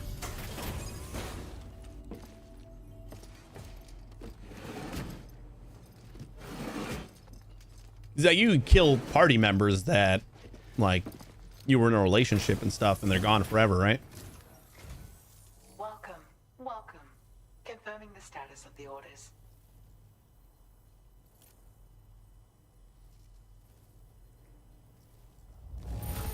I gotcha. Excellent work. Yeah, it was permadeath. That's what I heard. Perfect.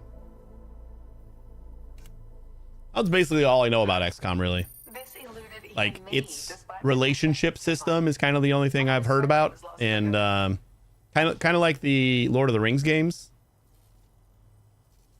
The what were they called? I don't remember. But the ones that had like the Nemesis systems, and like that was the big selling point. That's the only thing I really know about those games is that there's this Nemesis system, and that dude that you murdered his brother is gonna be. I'll get you for the entire game. Truly indebted to you. I hope this data will make things easier for you out there. Level 3 skeleton. I knew she was going to be like all about the level Allocated you moment here. 3, all the levels of the boo skeleton, so. Now displaying your current porter grade. I've only played 1 and not 2. Wait, for the Lord of the Rings games? What was the what were those games actually called? Shit.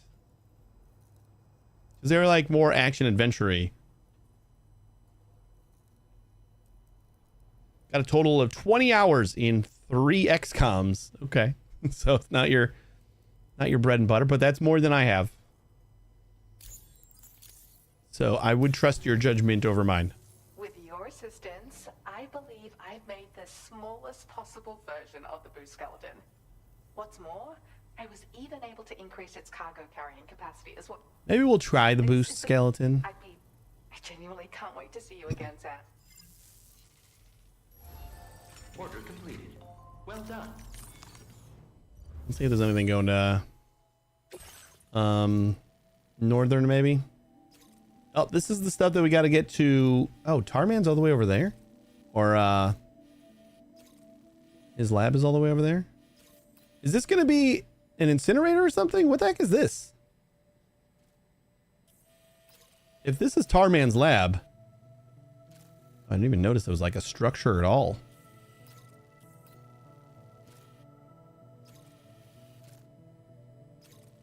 I mean, I guess we could do that one real quick.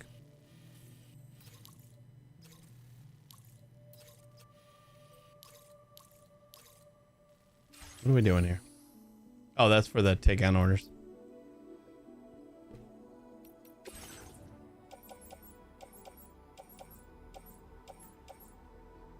Oh, we already did inventor now. I'm gonna keep forgetting. I'm gonna get excited every time I see a inventor package.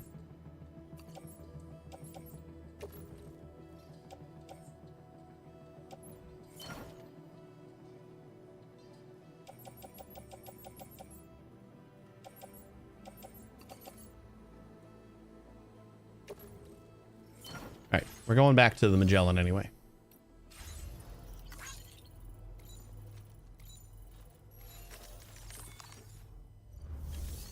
What was the other order here?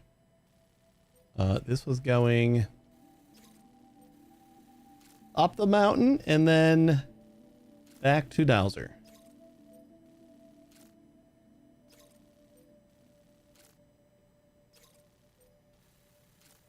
This doesn't feel like a hard thing to do.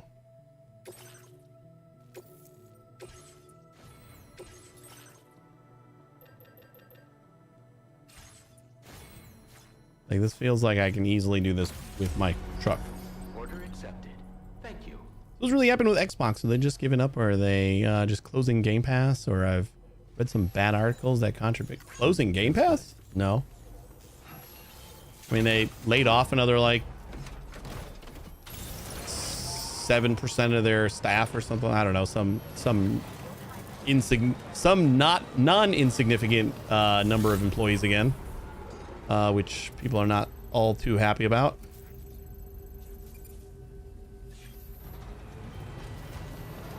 Canceled a bunch of games and or closed a bunch of studios that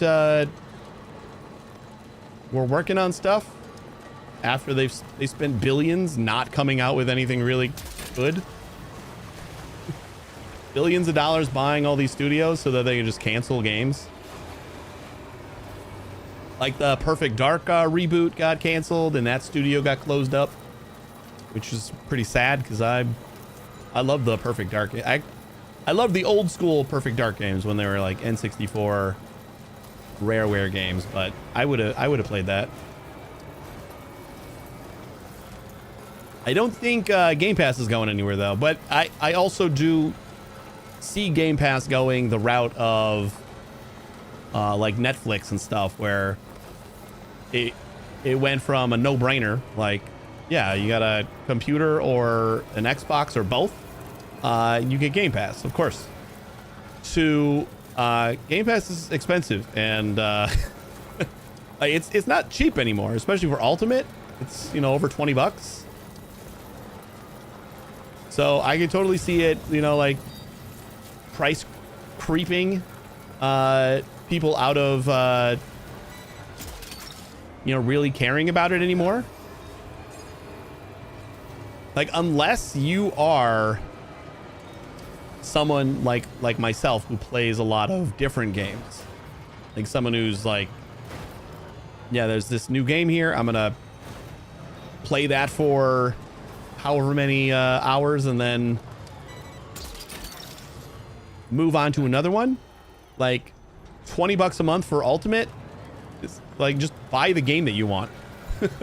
It's getting to the point where it's just cheaper and easier to do that, which completely takes out all the like the whole point of Game Pass. Like, oh yeah, of course you get Game Pass because you get all these games to play and it's cheaper than buying them all. Like, yeah, but I'm not gonna play them all, so I can buy a game for 3 months of Game Pass and then play it for 3 months and just do that, and then I have that game forever. So they're in like a weird limbo-y state that I don't fully know their strategy. Let's head to our destination and make the delivery. At least for their like initial oh, everything's an Xbox campaign, like that made sense. You know, we're gonna start releasing things on other platforms because it's the games that matter, and like the more platforms that have the game, the more people can play the game. Perfect. That sounds like a lovely idea. But you know, the more times they increase the price of Game Pass and the more times they close down studios after buying them out, and you know, put halts on games that people were excited about, it's just the more ill will they're gonna receive, as if they weren't already like they're Microsoft. It's not like they have goodwill coming out their ass. I think they actually did, you know, bolster their goodwill for a little bit, and then they just decided, you know what, we're gonna do a lot of shitty things for a little bit. They used all their capital on doing more shitty things. I think again, Game Pass is the fact that I got burnt out on Outriders. Oh yeah, that's right, you bought Outriders. And then you found out it was on Game Pass. Well, I mean, but you learned a valuable lesson, right? I think after that, you started asking and or checking whether a game was going to be available on Game Pass right away before you bought stuff, which is a good thing to do.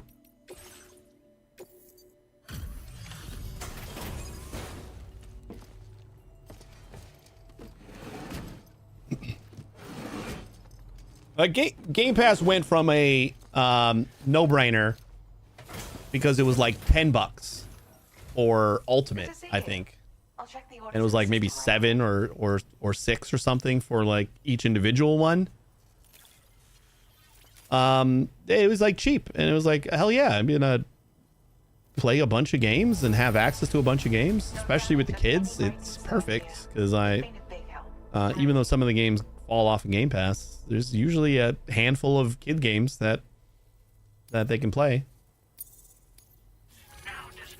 But like, as the price goes, if the price goes up to like $25 next, then it's just gonna get more and more out there, and like, what's the point?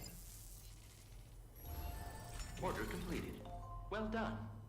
I was gonna buy Adamfall, played it in Game Pass, glad I didn't. Yeah. I mean, a lot of people are like talk about Game Pass hurting sales. I don't think that's true, or at least maybe hurting revenue. Like maybe it hurts sales. It probably hurts sales. Like for sure. You can play it on Game Pass. You pay for Game Pass. So yeah, you don't need to buy it again. But I think they are well enough compensated for being on Game Pass that kind of evens it out.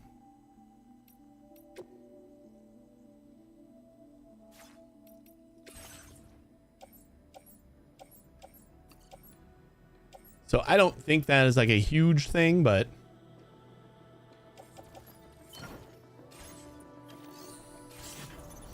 Blueprints is another. I like the game, but I don't think it's worth $50. I think actually Blueprints is if it wasn't on Game Pass and PlayStation Plus, I would probably buy that.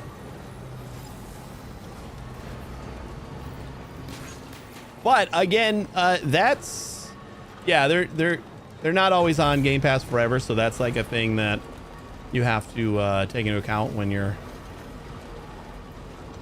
thinking about whether you want to invest a lot of time in this game, and that's kind of what they're hoping for. But what was I gonna say about Blueprints? Maybe, yeah, Blueprints. Blueprints, I would definitely buy. Blueprints was the one. My wife doesn't send me a lot of like games that she's seen and like is interested in, and since we play a lot of Betrayal at the House on Hill, like the board game, and Blueprints feels very much like that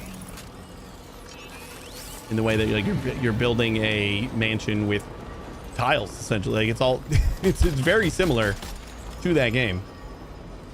So she actually sent me that game a couple months before it came out, and then I forgot and it came out, and I'm like, hey, I heard this game was good. You want to play?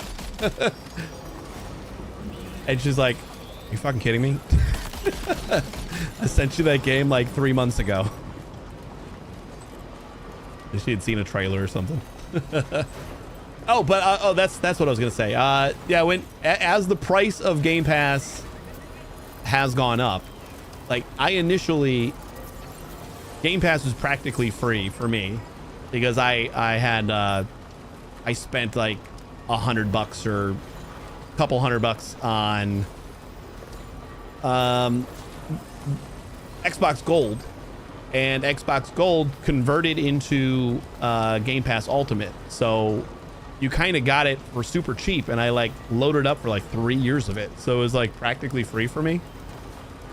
But even if I was paying like the original monthly price, it was cheap enough where it's like, yeah, if I like a game that's on Game Pass, I can still buy it and I wouldn't feel bad about it. But like now paying $20 a month for Game Pass,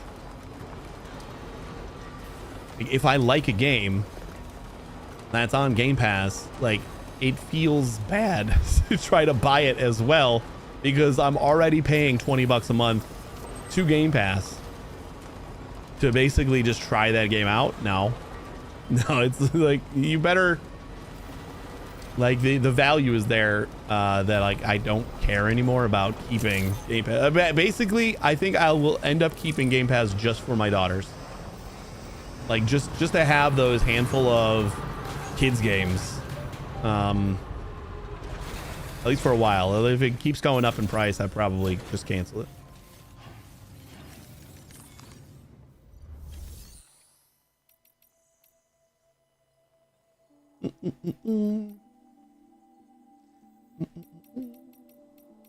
There you go. That's what I was looking for. Not paying for a bunch of games I'm not using, but you could pay for Humble Choice and get Cat's Quest 3 and a bunch of games you're not gonna play. I see you're back. This cargo's been missing for a while now. Eh?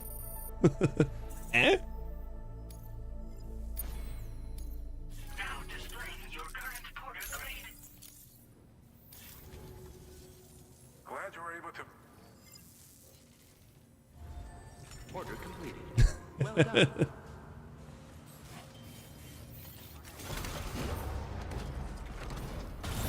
Let's go to Northern. Magellan's over there. We got to load up all these materials, and then I think we're gonna build some roads before we get Hartman online.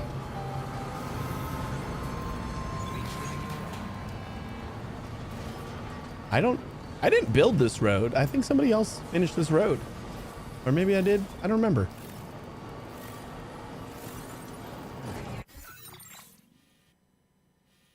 Kind of feel like, no, I feel like I built this little section over here, or one of these sections, but I don't think I built this one. Oh, we just left south.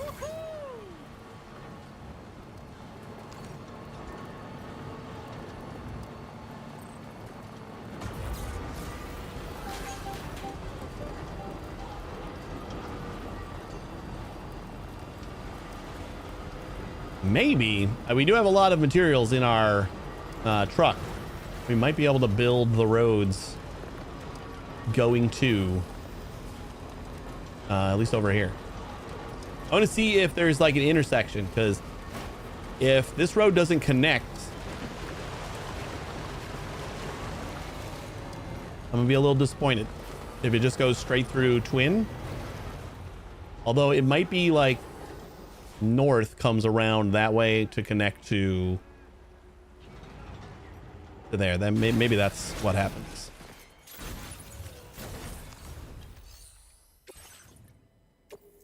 Aw. Oh, we gotta... I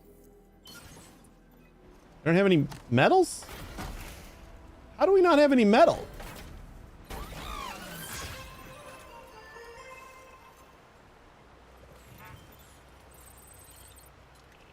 Is that taken out of my truck?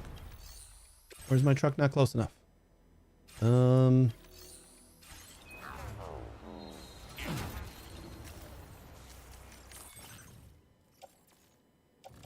Did I like unload all of my materials?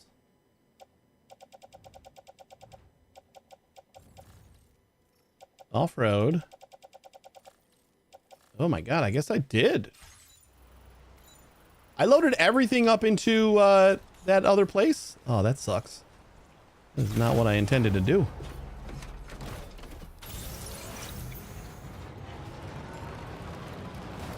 Woof. A little bit different. Anapol's $40. Blueprints on sale is 25, so I saved myself 60 by having Game Pass for 3 months. Okay. Well, those games you just wouldn't have. Well, I mean, I guess, would you have bought Blueprints? You did say you were going to buy Atomfall.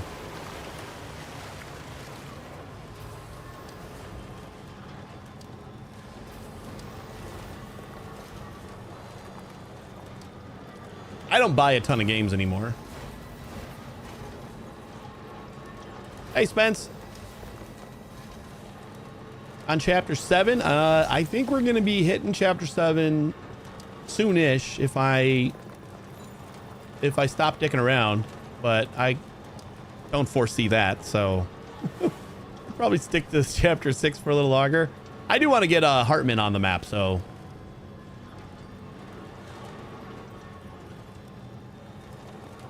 Doom Dark Ages is $70. I wanted to play, but wouldn't have paid $70.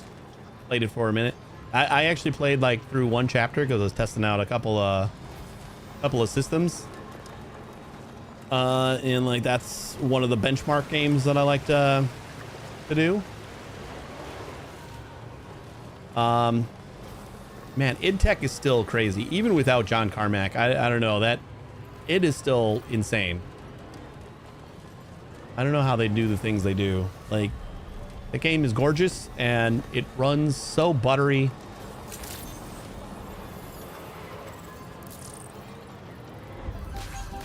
Oh yeah, our quest that we have coming up right now, our current quest is to deliver to Hartman.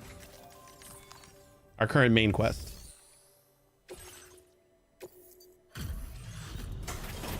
So definitely coming up soon.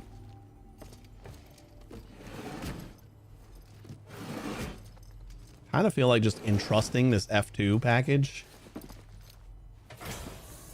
Or we can see what kind of hit we take by delivering it with the Magellan.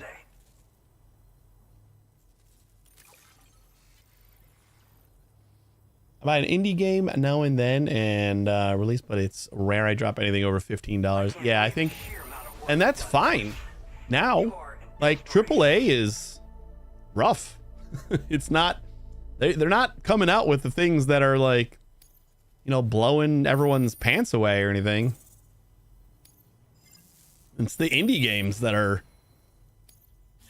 just shadow releasing and everybody is having a great time and spreading the word, and They become these cult classics where one dude worked on a game for like 2 years and just made like $30 million.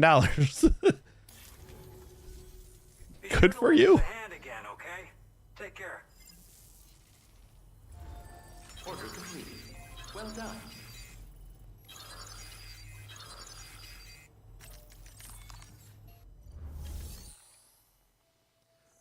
Long run, by paying $20 a month, saved me $130 in 3 months because they all came out that close together. Yeah, I mean, if you're gonna be paying, that's what I said. If you're gonna play a lot of games, Game Pass is still worth it.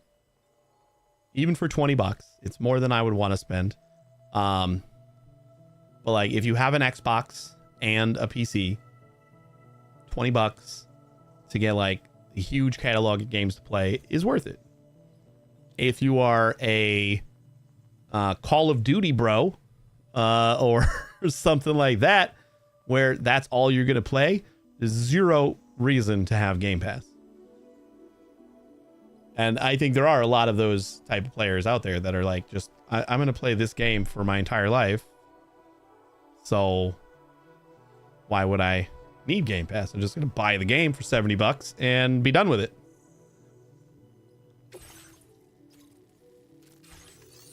So yeah, 100%. Like I know you play a lot of different kinds of games, and I play a lot of different kinds of games, and like to just try out a lot of different stuff. So I still think $20 is worth it, but it's getting to that point where I'm not gonna want to keep spending $20.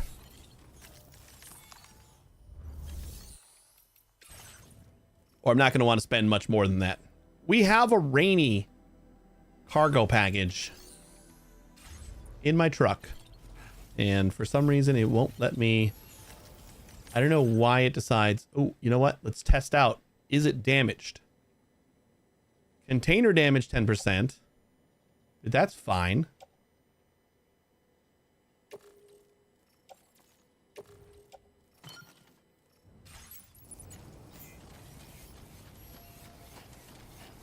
Like, container damage doesn't mean anything. Somebody else picked that up.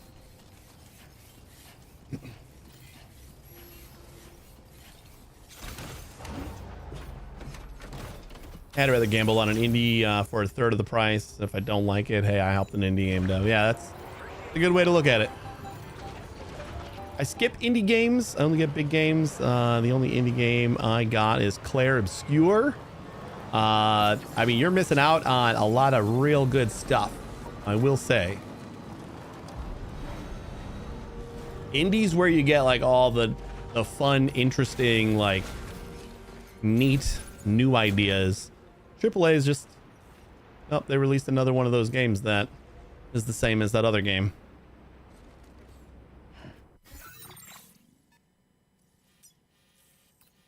This being kind of an exception. But that's because Kojima's like the only AAA indie. Kind of. Like, yeah, another Assassin's Creed. And it's fine. Like, the last Shadows was fine. It was... We played it for a stream. It was fine. But, like, I wasn't like, oh my god, this is so refreshing and amazing and just new and...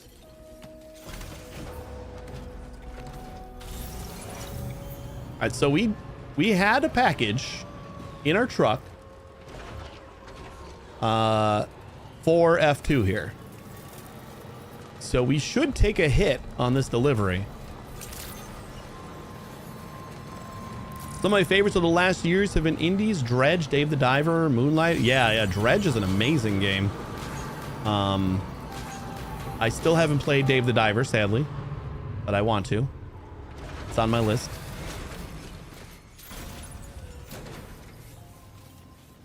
But then those you know, the shitty simulator games, those are all indies. Those are fucking awesome. You might not get 100 hours out of them, or at least not all of them, but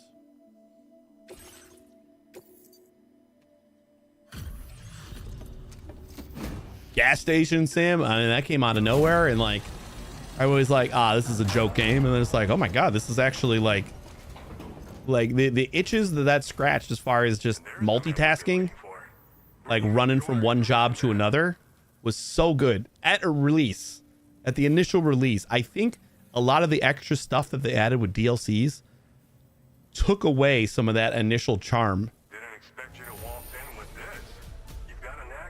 Like, there was such a really good flow of moving from one job to another in the OG gas station sim, that as they added more jobs and stuff. Return lost cargo, 37 likes for DHV Magellan delivery. Wait, so did we not lose anything? Did we gain likes for Magellan delivery? That would seem stupid. I'm so excited to let employees restock now. Last time I closed the game over a year ago, they said, I said I'll come back when it stops being restocking sim. Was that for gas station sim? Yeah, they had like a pretty big quality of life fix not too long ago. A few months ago.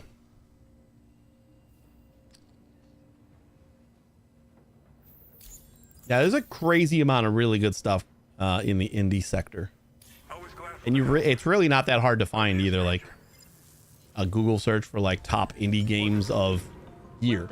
It's like insert year, and you'll find really good indie games. Like Dredge was amazing.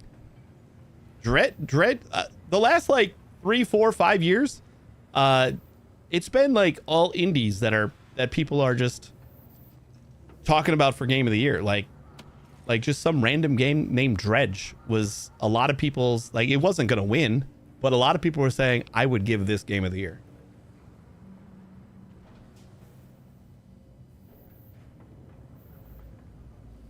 I like sim games to a point, but I feel like they are just a pattern. Once I figure out the pattern, I get bored. I see that. And they are like I was talking about gas station sim. The big draw for me on release was this really, really satisfying for me flow of like run and go fill up this car with gas, run and go check out this customer, run and do this, run and go get the stock from that truck, and then run and fix up this car, and like just making these circles of like multitasking, like trying to delegate in my head. Okay, I can do this, this, and this, and then I can go over here and do this, and then I can do that. And like, it was really, I liked it a lot. But yeah, after you like do that continuously for a long time, so they needed to add more stuff. I get that. You're gonna make me go boot it up right now. I just updated it. All right, have fun. Good. Bum. Oh, can I finally? Wait, how can we have all of these things? Oh, these are all in my private locker. That's why. Okay, so then let's do, I'm gonna try this again.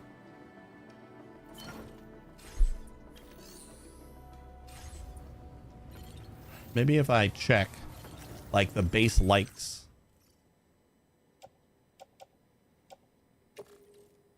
Bum bum bum. Can I not see like what the base likes are? I just don't know. Like, why wouldn't I just load everything up in the DHV Magellan if I'm going to get extra likes for doing it? We got 37 extra likes for loading up that package in the Magellan.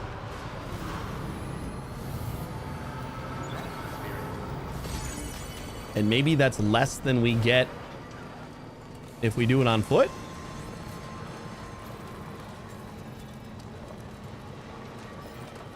But I feel like visually they probably should have like done a minus, like maybe made the a base count stay the same and then do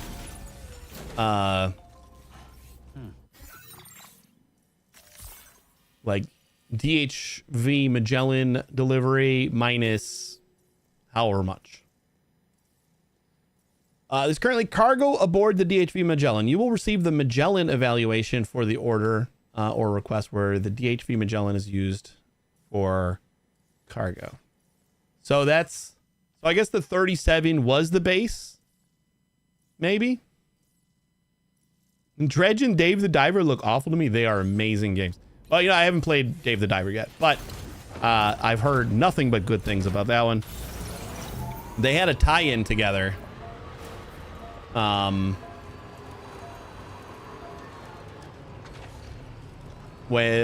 a while back when they were both kind of on top. Yeah, they're definitely pixelier games. They aren't the fidelity of a Death Stranding 2 for sure. So if that is the only thing you care about in a game, then those games are probably not going to do it for you. And indies in general are probably not going to do it for you. And it's not. Oh yeah, hell yeah! Get rid of the nutrient-rich pellets. It's not like. Wait, where am I going? I need to go north, right? Yeah. And it's not a huge deal, but I do think, and I used to be that kind of person where it's like, if the game isn't super pretty, I don't want to play it. And I feel like you miss out on a lot of really good games that way. Feels good. I mean, you got Stardew Valley, which is that's probably like the pixely game that you could always talk about and say this is an amazing game, and it looks like it is from a Super Nintendo.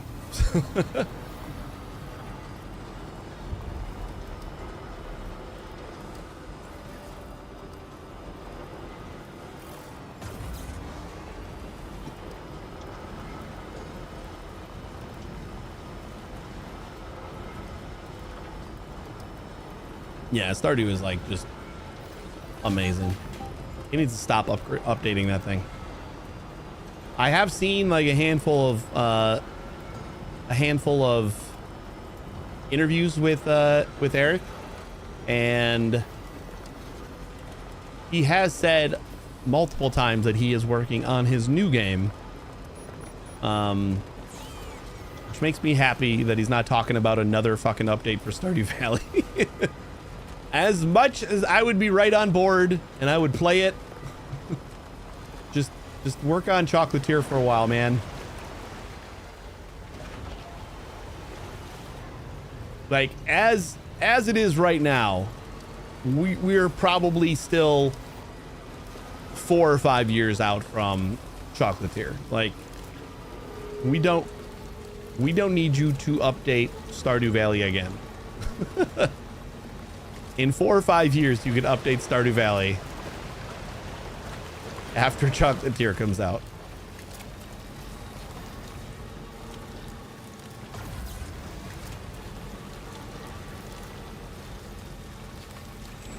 Stardew's done. You could have called it 2 years ago. But am I going the right way?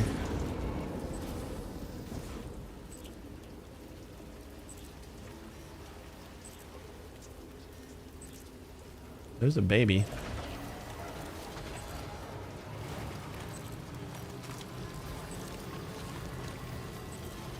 Yeah, it was like, I think 1.4 was supposed to be the last update, and everyone would have been a-okay with that.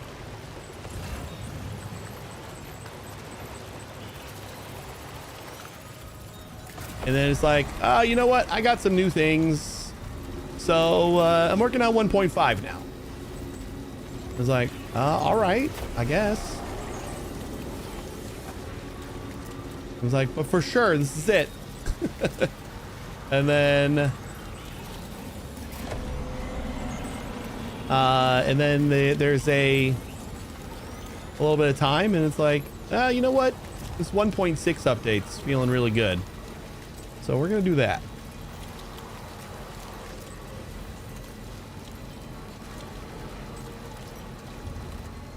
What am I doing and where am I going? This is where I'm supposed to be going, right? Am I on the way? I think. I like stuff with good stories. See, that's this is like cinematic stories. So if this is the kind of stories that you're into, like you would consider this in like a Call of Duty campaign. Oh, you know what? I should probably just check. Make sure there's nothing super deep here. There is a couple spots. You think like this in like the Call of Duty campaigns and stuff like that. The things that play very much like a movie, and that's what you are talking about when you say you like good stories. Then a lot of the indie games are probably not gonna be crazy appealing, but a lot of the indie games do have really good stories. They're just more narrative based. Like, you know, you gotta read some things, and stories are told more with like a couple of pictures here and maybe a little bit of voiceover. So you definitely can find really good stories in indies. It's just they're presented differently.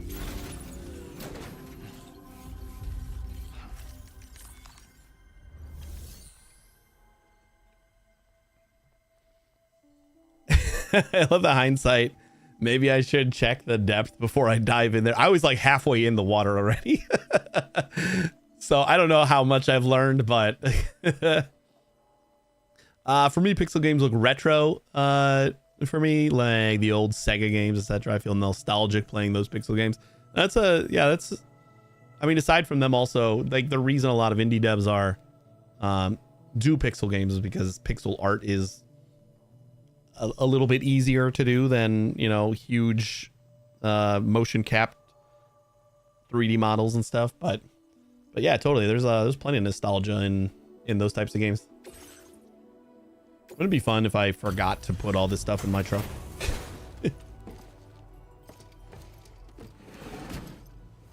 Find pixel art as pleasing to the eye as, say, this.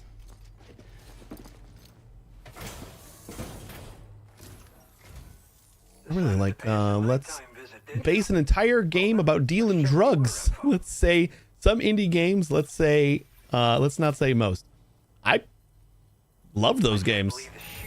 Story wise, no, those aren't story games. Because I wasn't there for the story. They were just fun. Now displaying your current porter grade. Yeah, schedule 1 was just fun. There's no story there. Drug Dealer Simulator 2 was I mean, there's a story. It just, I didn't care. We were going through the campaign, but I didn't really care about the story to it. Never be too careful. It was just fun, like putting together the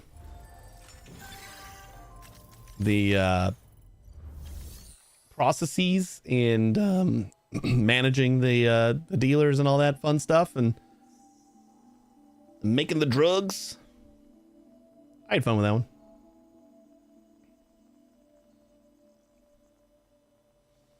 Drug Dealer Simulator 2 looks like the one I'd be most likely to play after watching you play all three. So there was Drug Dealer Simulator 2. There was Schedule 1. What was the other one? I think I played one stream of Drug Dealer Simulator 1 like forever ago. Like that was a really long time ago. Years ago. I did not play much of Drug Dealer Simulator 1. I don't think I said most indie games. I said a lot. I said there's a lot of good stories. They're just not presented in a way that is cinematic. Because especially with like the simulator genre and stuff like that, there's not a lot of stories that are being told in those games.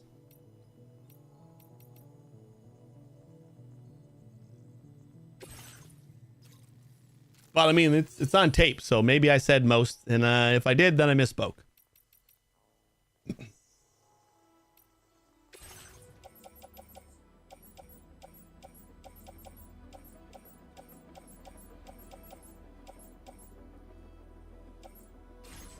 All right, I think we finally unloaded all of our cargo.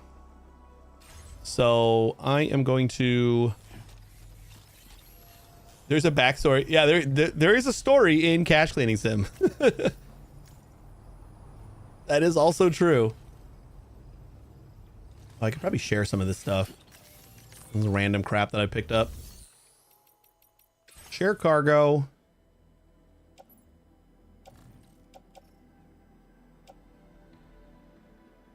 I'm gonna say pretty much everything in here I don't need.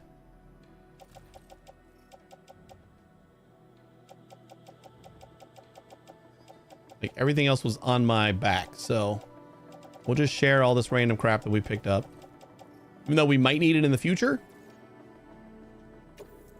Thank you for your cooperation. All contributions are welcome.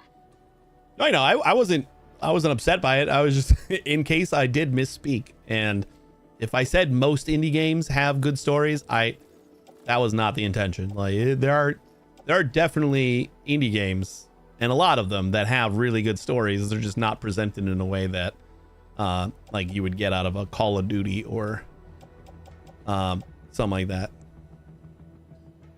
That is all I was trying to say. So I just wanted to clarify in case I did misspeak. Let's grab these guys. Put that in here. Do I have my Magellan over here, or did I put it? All right, bring the Magellan back over here, and we're gonna build some more roads.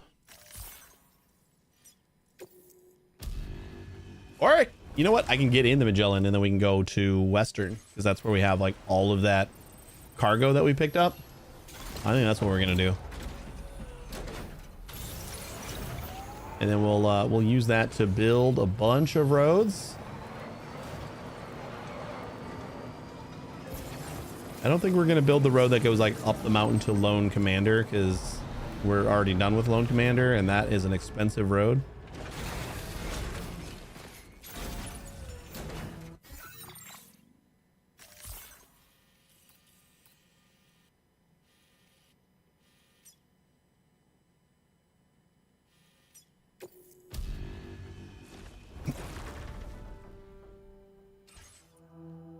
Yeah, I can't remember if there was another drug dealer game that I played on stream recently. Like it was literally one stream. I remember it, and it didn't hook me as well as DDS 2.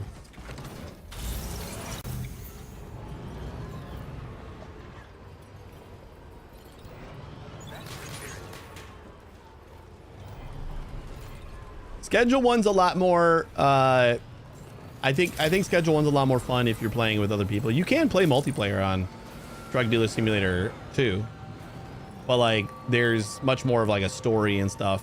So like you can kind of play that one on your own. They're different, and like any comparisons of the two are obvious because they're both drug dealer games, but like they go about things a little bit differently, and I think they're both good games.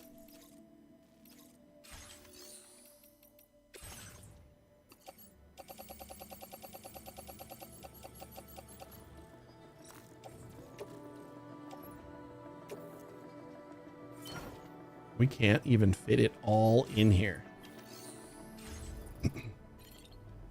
Yeah, we played Schedule 1 in single player on stream. But I've also played it with a handful of friends, and it is fun to have some buddies to play with. I just think DDS 2 is a little bit more, even though you can play that with multiple people, it feels a little bit more of a little bit more of a solid single player game. It's also a lot older now.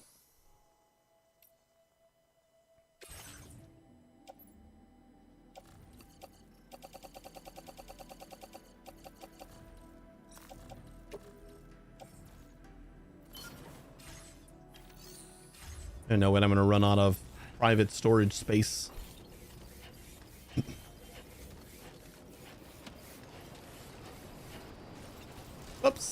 We need our truck. Ooh, I can get that.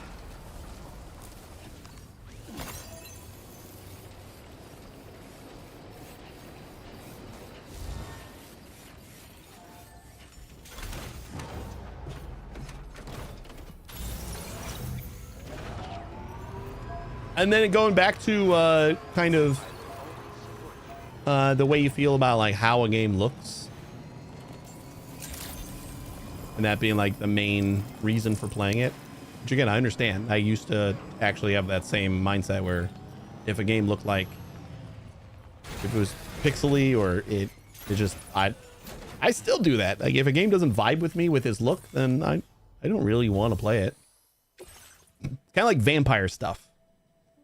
And Lovecraftian. Like we didn't play the last Anomaly DLC for RimWorld, and I didn't really care all that much because I'm not huge on Lovecraftian stuff.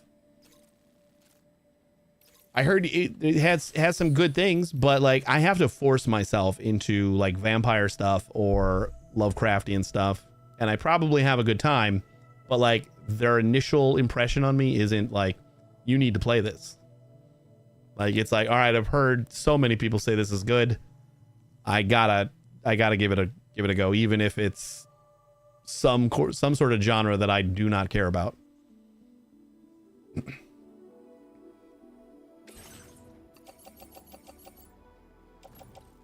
And I think that's the same thing happens with like graphics and stuff. You know, you can just be turned off by a game because of the way it looks. Got my first 250 hours out of Vanilla RimWorld, and I packed it up and never went back. Really? I feel like I got what I wanted out of the game. So the new DLC that's coming out tomorrow, there's actually a YouTuber. I don't remember her name. Shit. I'd have to look her up. But I was checking out her review of the new DLC, and she basically says if you play RimWorld without mods, this is the first DLC you should buy. The new DLC that comes out tomorrow is the first one you should buy because it adds a lot of stuff that modded RimWorld adds, and yeah, it's say like you might be a little less impressed if you play with a lot of mods that change the game. I'm more big on QOL mods, so I don't like to change the game a lot. So I think I'm gonna like the new DLC. What was I doing? Oh, we loaded everything up. So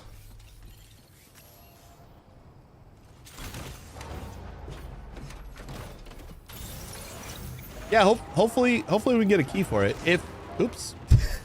I don't think I've ever broken one of those.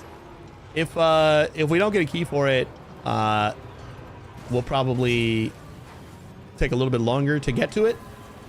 Whenever I can plop down some money for it.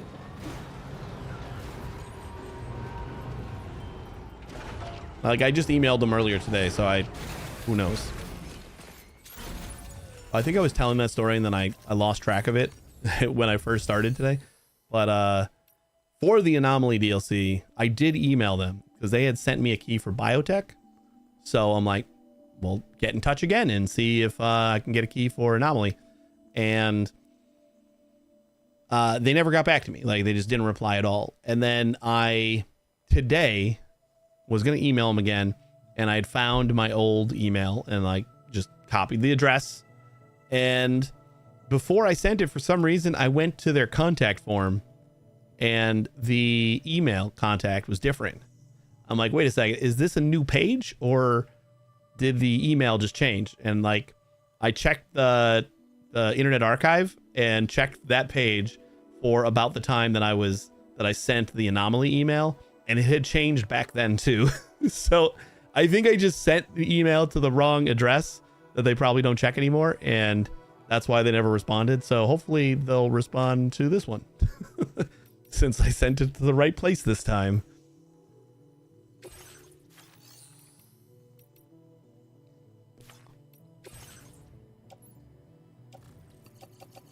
I am putting metals back, but I'm going to take them back out in just a second.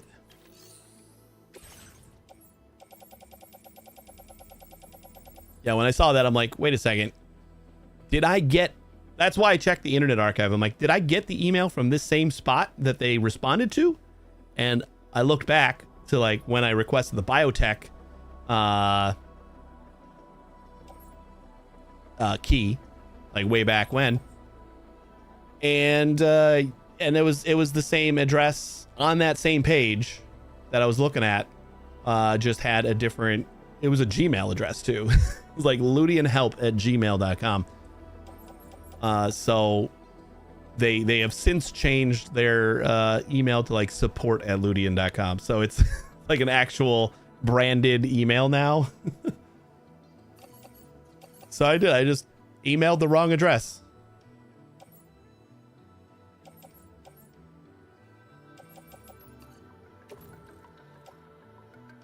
We're just gonna do a bunch.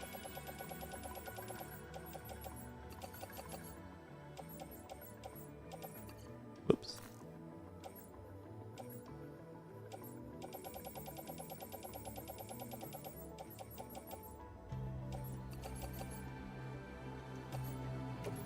And a bunch.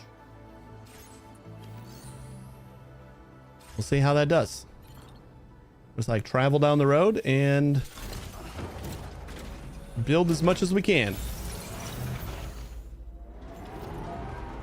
Oh wait. Hold up. Yeah, this is like the really expensive road that loops around to Lone Commander. Don't want to build that one because I don't care. I wouldn't mind building this road, but I think I want to build the road here first.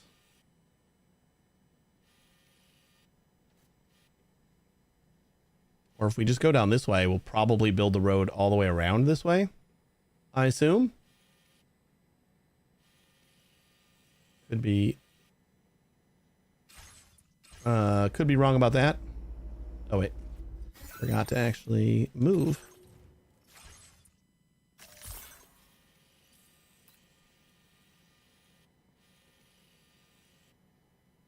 Oh, you know what? We can just Magellan it up to the animal shelter if we get new animals. Just to donate them. Like, I don't care about the likes anymore. Just to, like, have the new stuff. So do we want to do this? You know what? Let's do this one because I'm more interested to see if that road is going to loop around in Northern. Or if Northern's going to, like, come down to F2.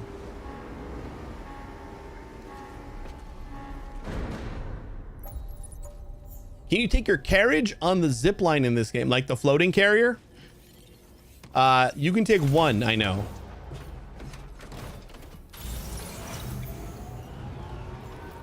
Like one of them floats above the zip line, I believe.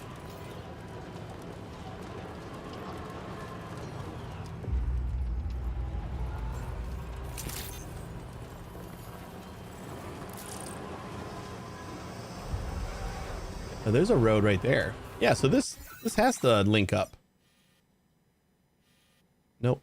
That's actually going the wrong way. Wait. Well, we have them all. So we got this one. 950 ceramics. 100 ceramics. And then this one. And then this one. So this goes all the way up to here. And then...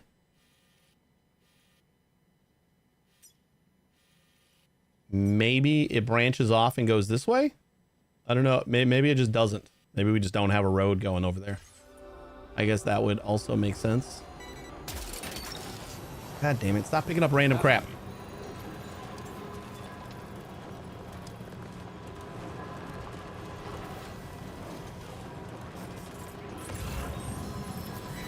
Okay, you can pick that up. That's metals. We do like the metals. Just ran over some fish.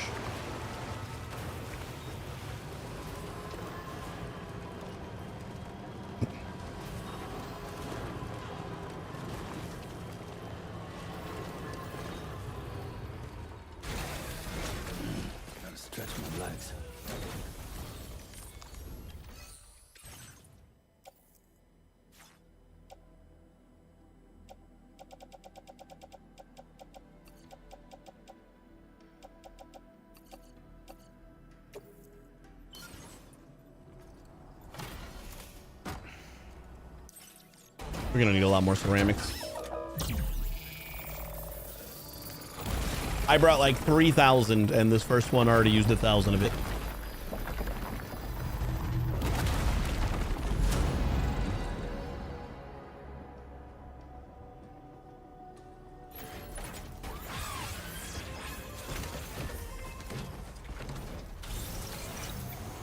I think the next segment's only 100. We did check that one.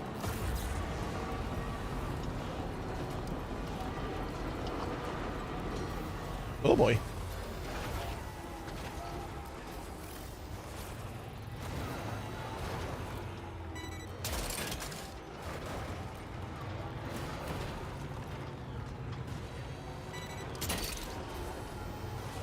You're mine. Wowzer!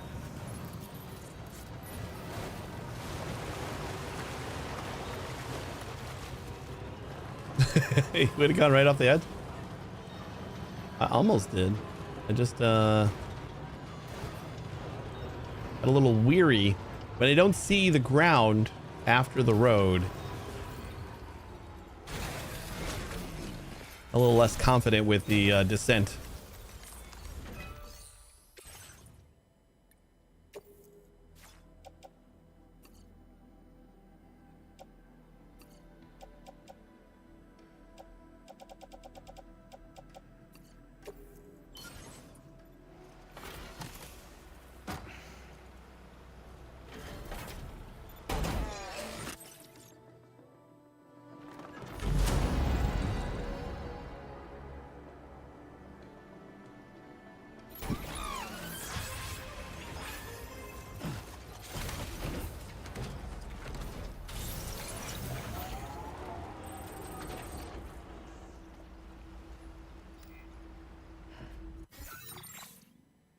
That is the right way. Ooh, you know what? Yeah, I think we go. There's no way that this and this link up. Unless it's going to like curve and then go back. That'd be weird.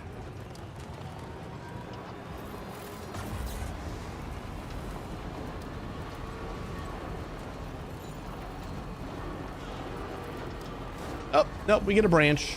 That's perfect. Ooh, shit. We almost had some roadkill.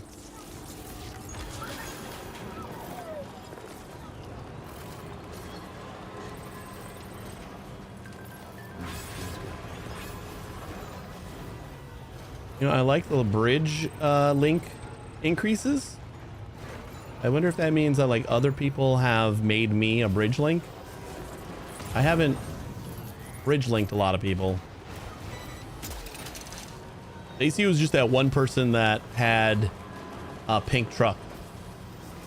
Felt a bond with that person. That's like the only stranger bridge link that I have.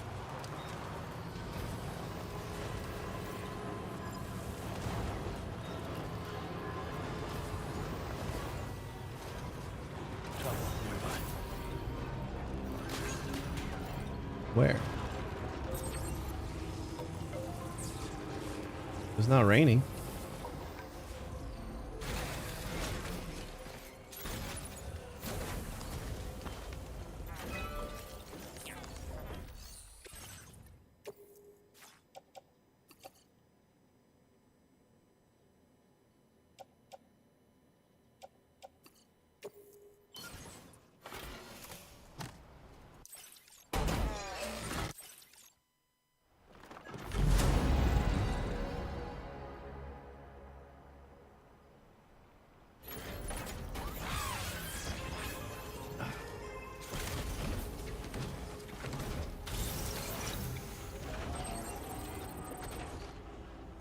Yeah, we had a couple of cheap ones. Oh, I guess this is a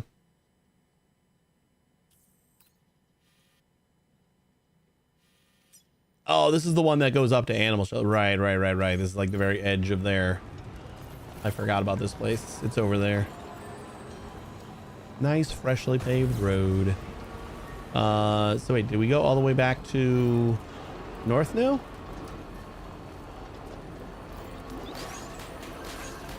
I don't think there's an extra road that goes from north, like through. But maybe. Check.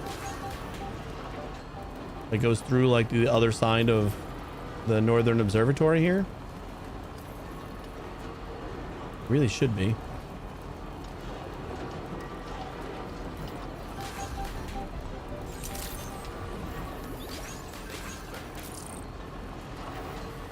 Like this. I don't see any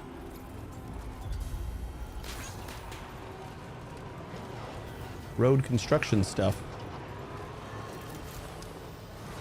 I'm kind of feeling like it just comes from F2 and goes through the Twin Pines mine. And it doesn't reconnect to Northern. You would expect it. I was expecting it to be like a big loop. You know? Rain falling upstream. Water level rising.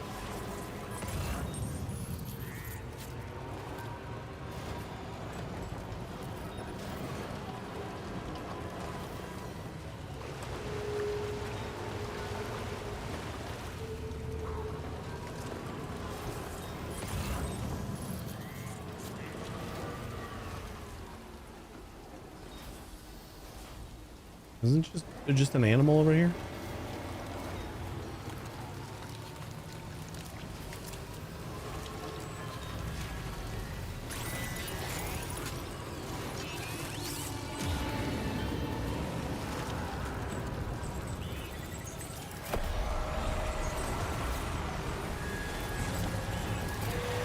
Go, go, go, go, go, go, go, go, go, go, go, go, go, go, go.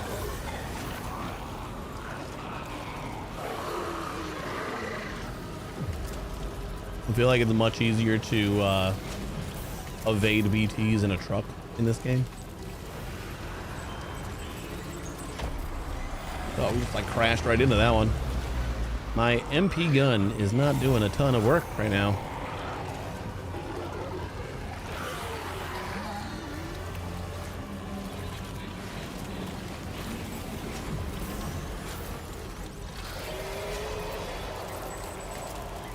Bye-bye.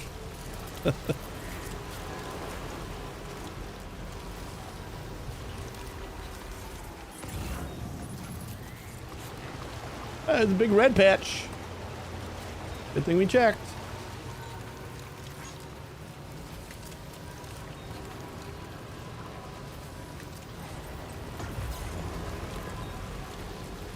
I feel like this is the one that goes back to F2, no?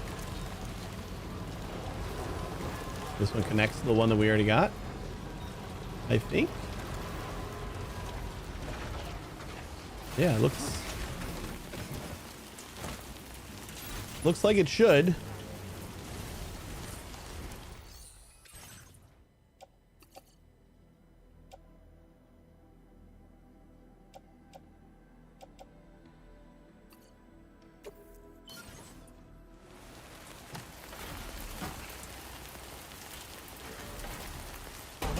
I suppose we should just build the road that goes through Twin Pine. We're gonna have to take out all those brigands again. Yeah, that connects.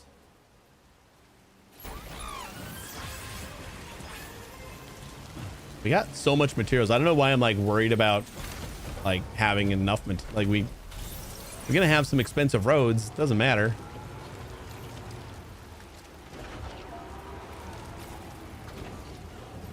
We got a lot of material, so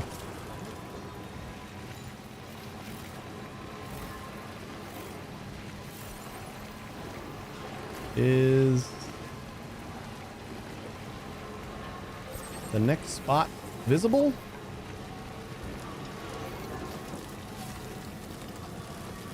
Would be fun if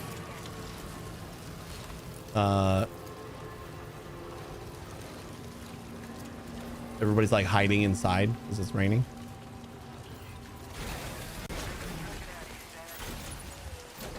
We are not going to make the same mistake we made last time. Scope this out first. Take care, Sam. Oh my god, if there's only 5 of them, that is going to be crazy awesome. If there's only 5 of them, I kind of feel like I can just waltz in there with my truck.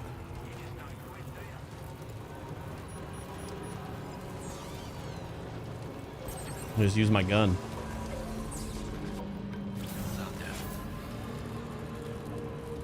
Now leaving chiral network coverage.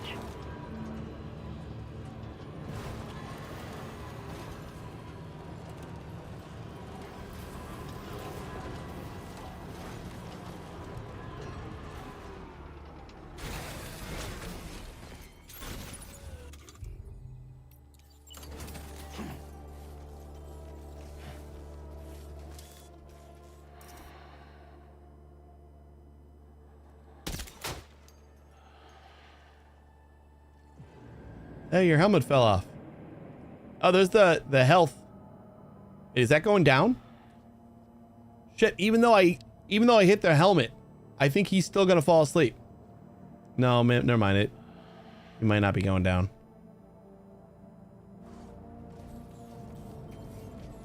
I think that's the sleepy meter.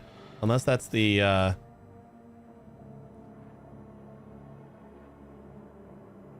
like his health. Oh, somebody's coming.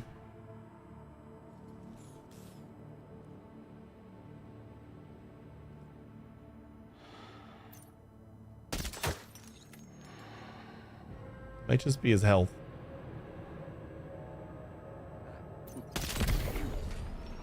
Got him. Did he radio to his friends? I feel like this guy's just going for a casual stroll. No big deal.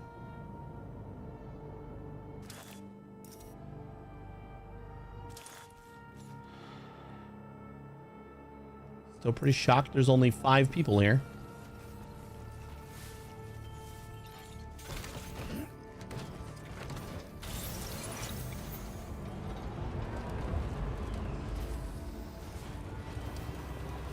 And now they're all fine. My network is A-okay. Wi-Fi connection lost.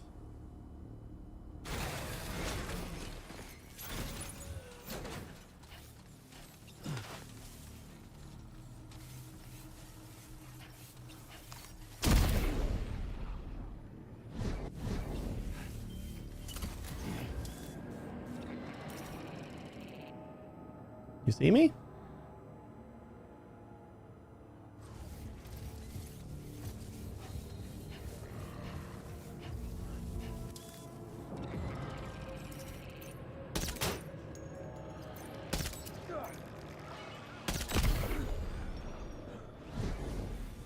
A little bit of extra work.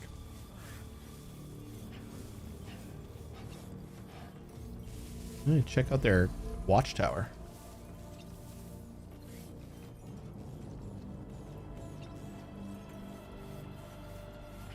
Seems like it would be a good spot, right?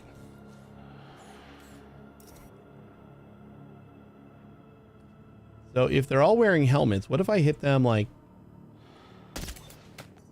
there? And then that is counting down.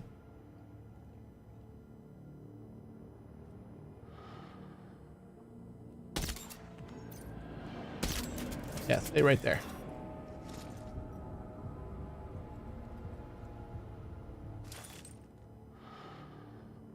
Ooh, look at that. He's gonna fall asleep soon. Getting drowsy?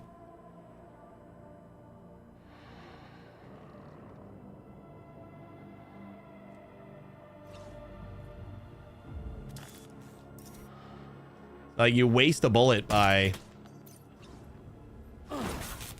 trying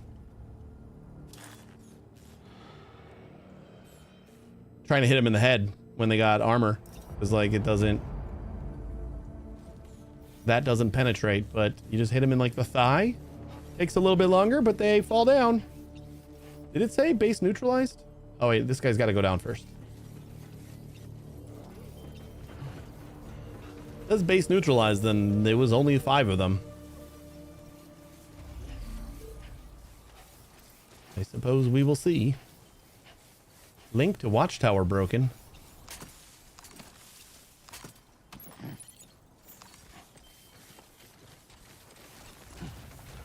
Right. Got a little cargo under the shelf in the back.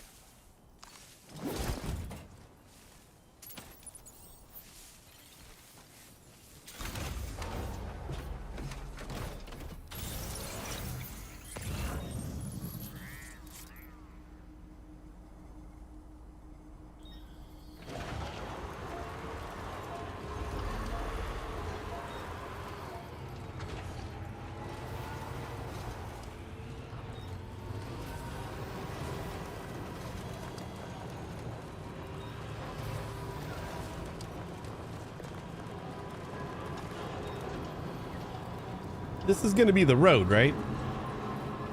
I was going to pass through here. Or is it going to go over?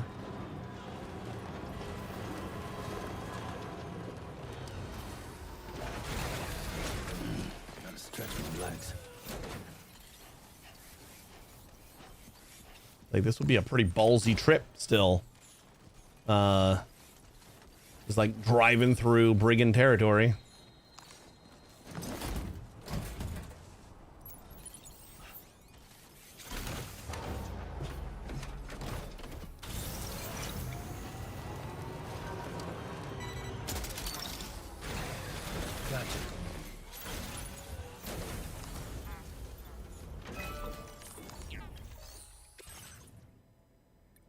Still disappointed. Just want to make it clear. Still disappointed that we don't have the ability to see what the road is going to look like before we build it. Unless that's an A-Pass upgrade. That seems like something that should be in the game. They always give you a preview of the road when you access the terminal. We don't have that anymore. It's going through the tunnel. Well, I guess it just connects to the tunnel. Excuse me. Oh. So that means there's got to be another paver on the other side of the tunnel that I didn't notice. Right? I don't think it goes through the...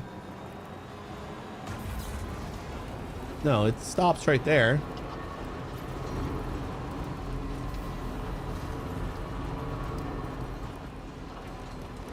Where? Oh, there it is.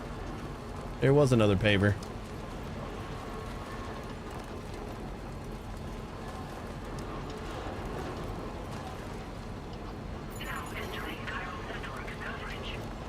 Well, that means we just made that road without any help. It was only like 300 and something. It wasn't crazy expensive.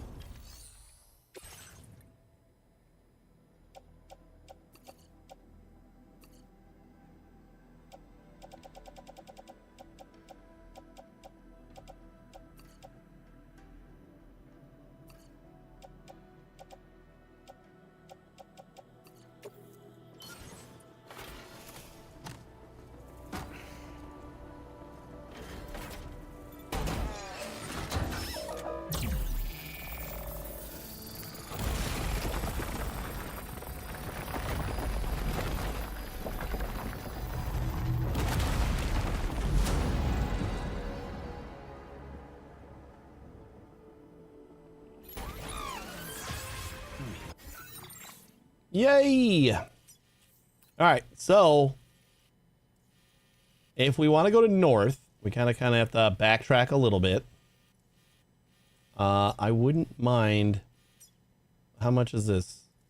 330, 550, and 560. I don't know which direction this is going to go. We had another paver up here. Cost a lot more.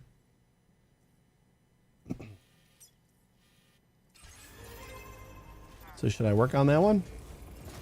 Why not? Let's do it.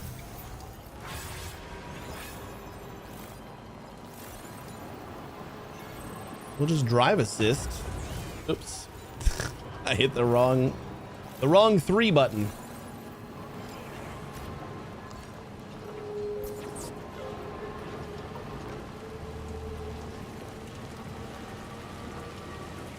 Oh,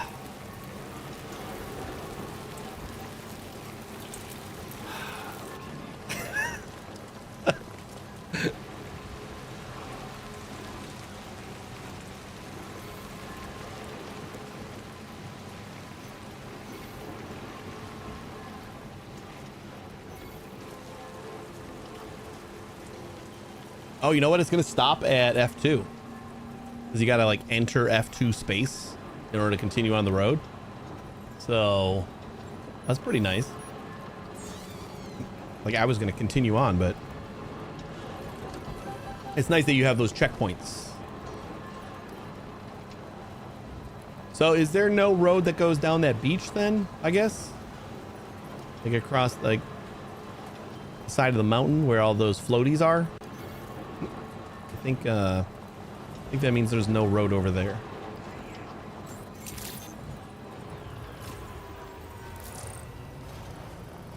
We can probably restock on the Magellan real quick.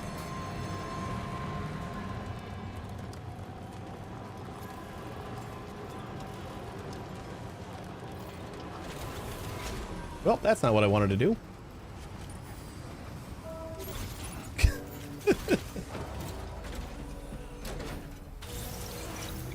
That was the thing. The Borg Magellan.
Heavy load. Should be a decent amount for a while though.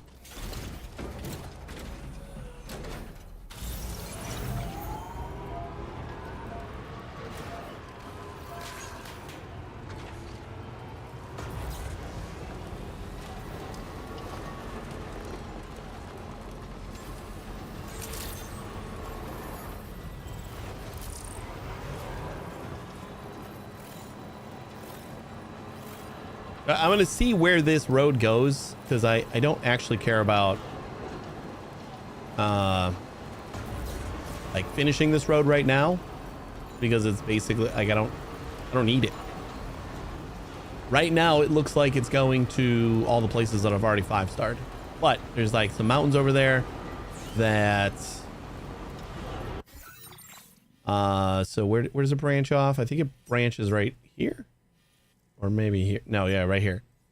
So this goes, I gotta say this way, and then up, and then this way, which, oh, it looks like it's gonna take us all the way through to Rainbow Valley.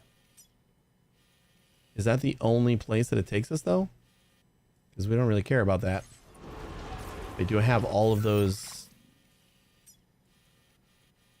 If it's not that expensive, I guess. 1,200. 22. 16. It's not that we don't have enough. It's just like, it doesn't feel like it's worth it.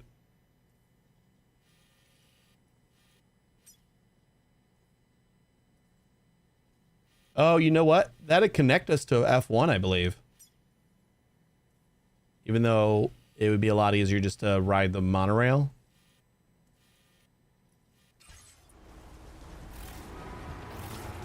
Are there roads like after we get Hartman online?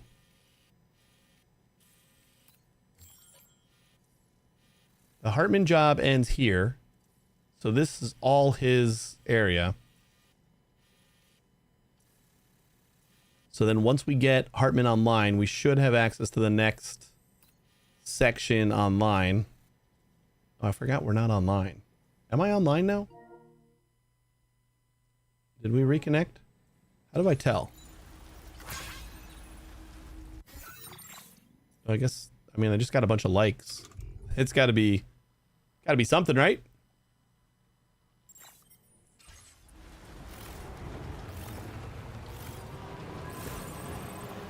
Yeah, I'm gonna do that one road, and then I think that's what this does. It goes up through the mountains, passes.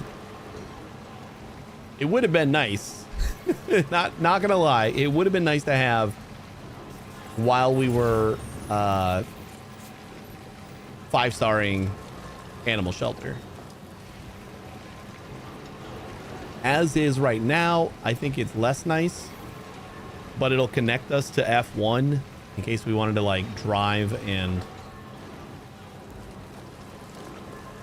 yeah, I'm pretty sure we have all the stuff. I don't want to waste all my chiral crystals because it was like 750 chiral crystals for all the spots almost.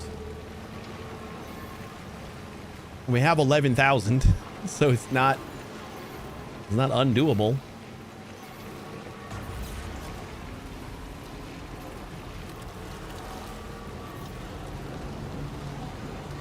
That's just not what I want to invest in right now. I'd rather kind of see what new roads we can build.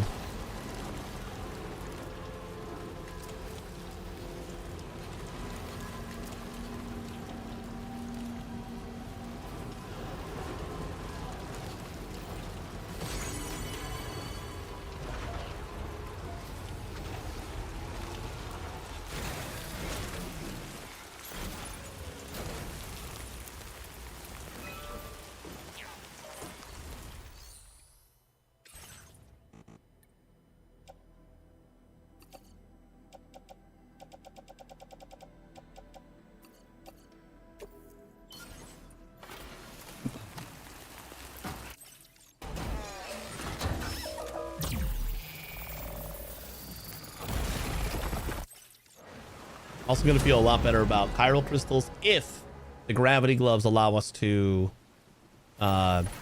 start picking stuff up from our cockpit in the truck. One of the nicest things about the bike is having the ability to pick up crystals as you're passing by. And if we need gravity gloves in order to do that from the truck, seems like it should be doable, you know.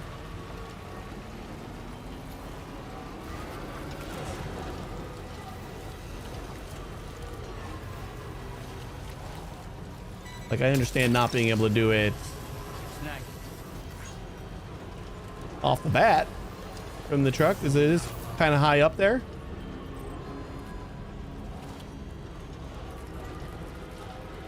Where is the next one?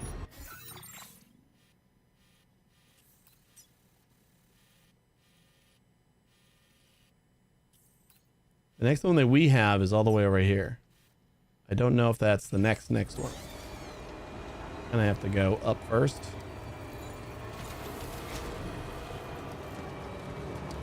Look around. I don't see.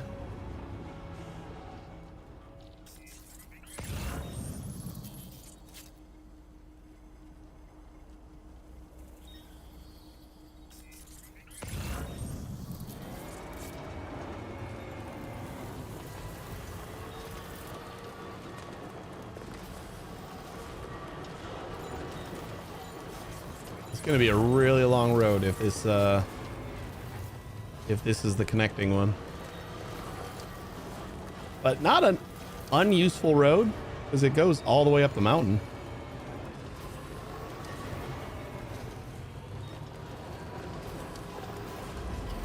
I just feel like there's got to be something in the middle. Gotta stretch my legs.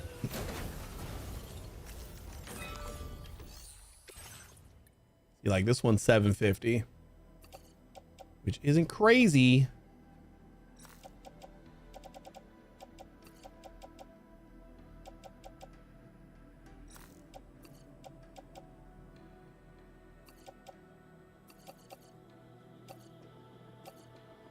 That is a lot of our ceramics. We're gonna have to get the Magellan again in order to do more. Or much more than this.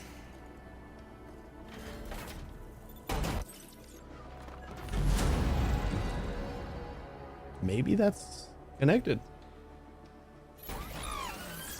Be okay with that being the end of our road. Just makes it all the way up. Oh shit, look at that. So we got like 2,200 metals there, 2,100 ceramics. We don't have that. A little less. Still a bunch. And then there's probably another paver somewhere in the middle here. And then we have this one. And I think that connect to that. So this whole road is going to connect us to F1, which is nice, but I don't need it right now. But it is nice to have this road going all the way up the mountain. So maybe it's about time. Oh my god, this is going to be crazy if the wildlife just loves to stand in the middle of roads. It seems to be the case. We just have wildlife constantly in the middle of the road.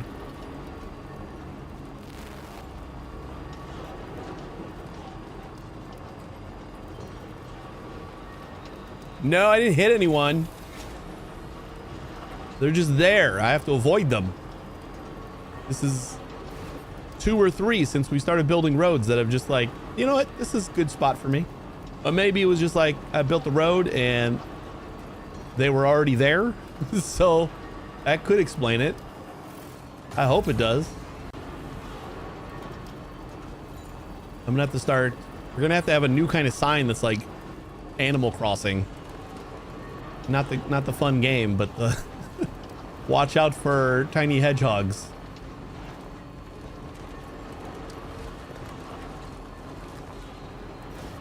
We've only killed 1 wildlife. It was accident. I didn't even see it.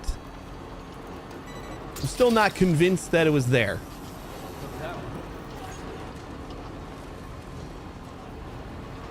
The game just docked me 100 likes. But I didn't see the animal, so I can't confirm that I actually killed anything.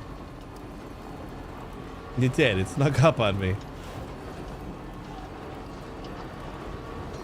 I'm gonna go around that way. We'll check for dowser packages again. And we'll go back up to dowser because that's where we got to do. That's where we got to pick up the Hartman order.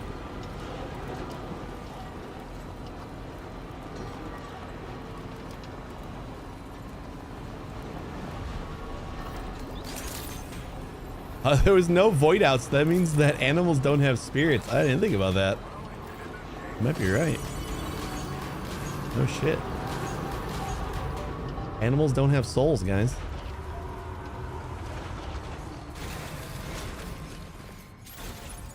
I haven't seen any hedgehog BTs out there. Kangaroos. You might be onto something.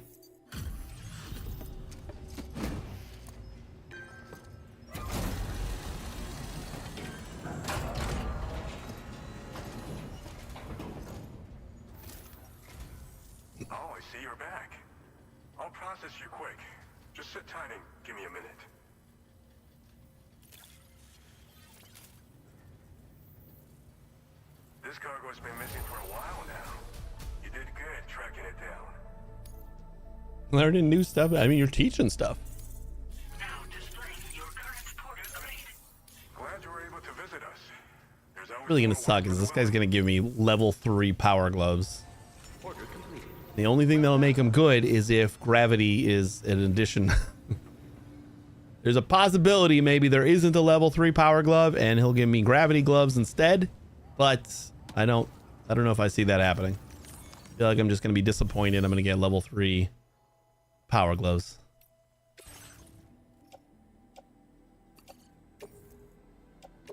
Your service in transporting this cargo is appreciated. The delivery will be assigned to it.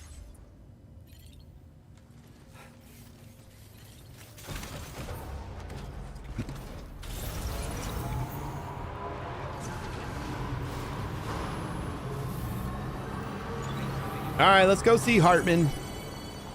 It's been a while. Hartman, I'm coming. Coming, buddy. Actually, we can just take this to Dowser, right? We don't have any packages.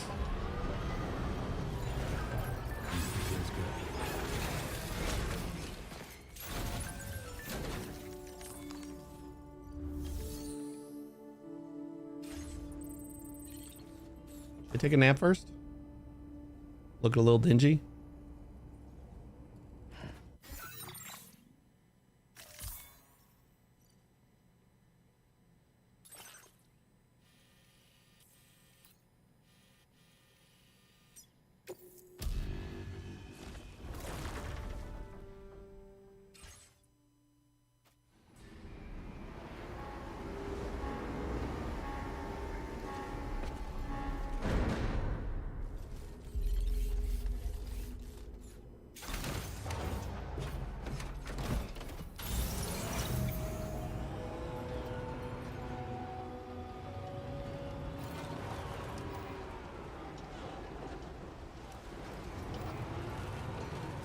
Dowser over there? Where the hell was Dowser? There she is.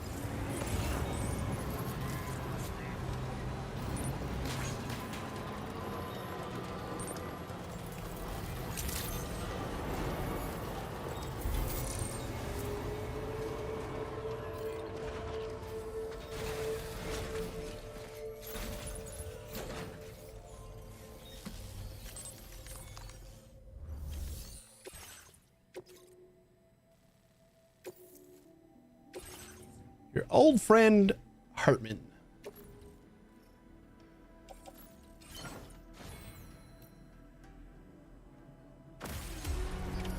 Order accepted.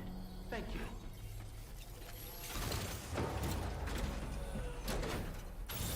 I haven't seen any roads up here, right? Or have we?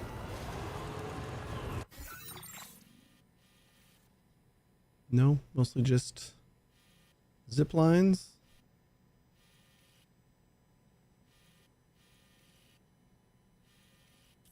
So we gotta go all the way the hell over the mountain. Kind of looks like, you know, you just take the mountain down to the road.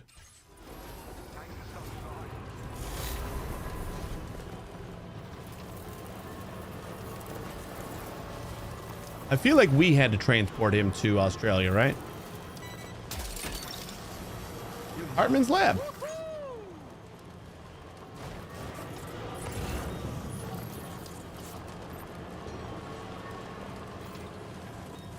Another Dowser package.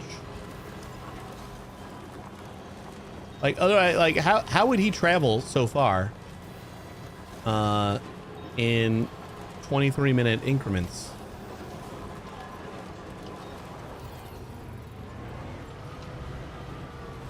Feels like a difficult challenge.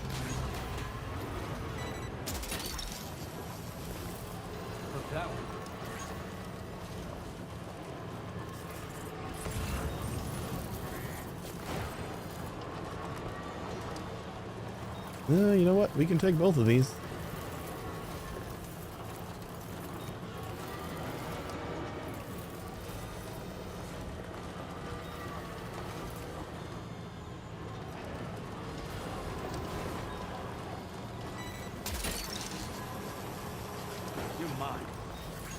You're mine.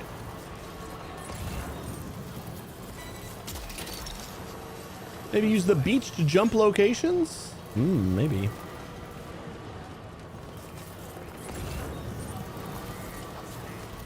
Does his beach jumps work like that? I know he visits the beach, but like, is he able to move through the beach? I don't think I thought about that.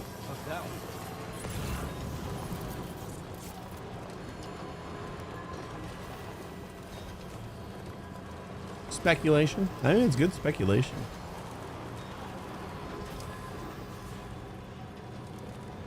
Maybe he's learned some new abilities. One of them being, oh boy, that is a difficult time to stop. Might be because I still have heavy cargo.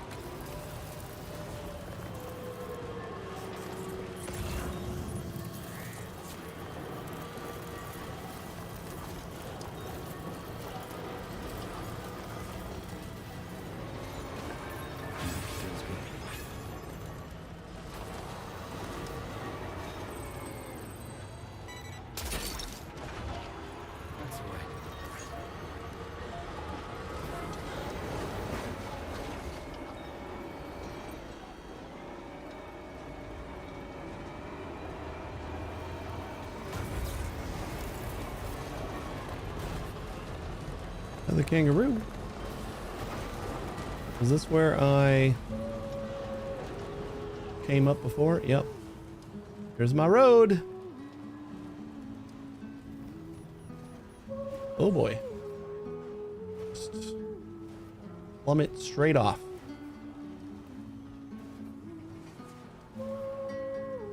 This is a very soothing song for the trek I'm about to take down this mountain.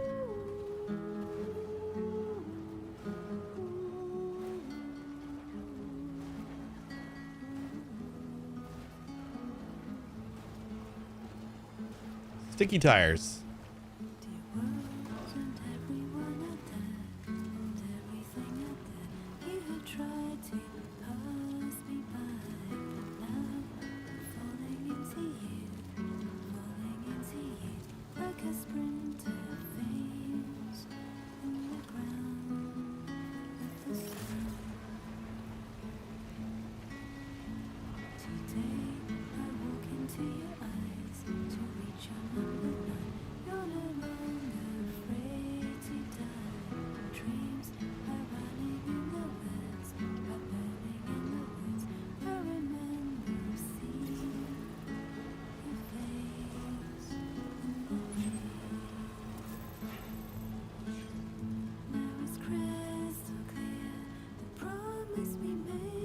Let me see how much this road costs off network.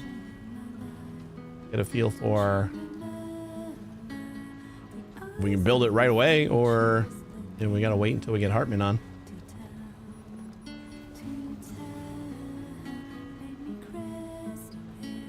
Uh, 1,600 metal and 400.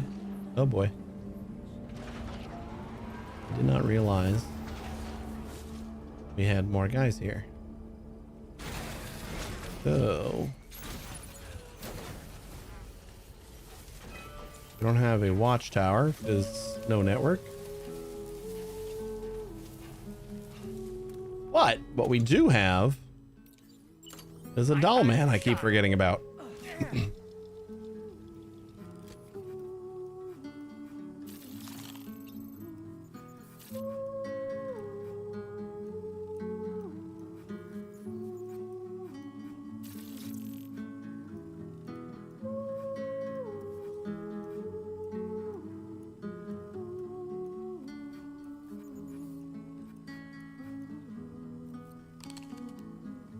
Stick a fork in me, Sam.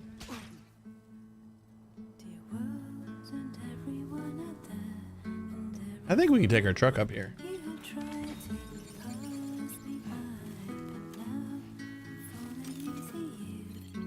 I mean, I want to take these guys out, but we haven't rested in a while, so I'm not like full up on ammo.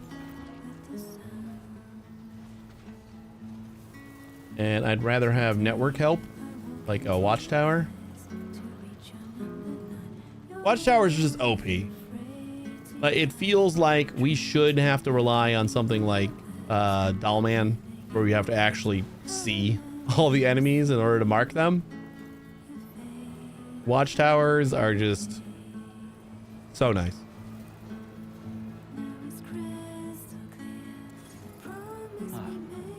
That's the place, huh?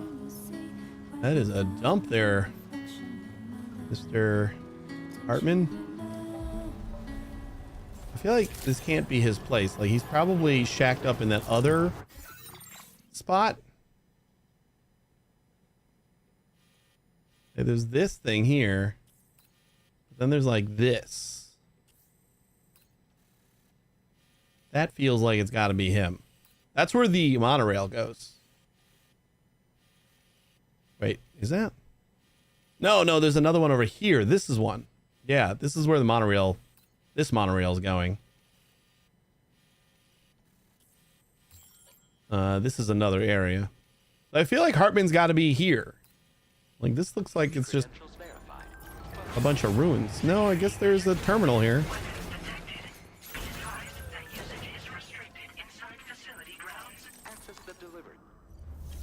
I suppose.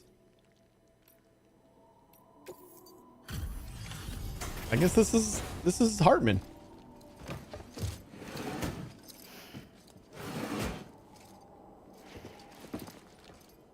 Feels like such a shitty location for Hartman. He had that like nice building in the first game. Oh, he's dead right now. We gotta wait a little bit. Our little family.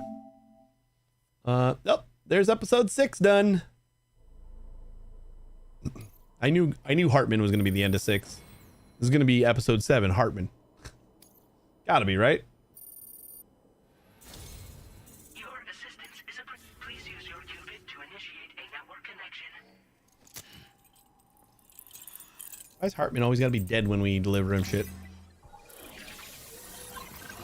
It's gotta be pretty coincidental, right?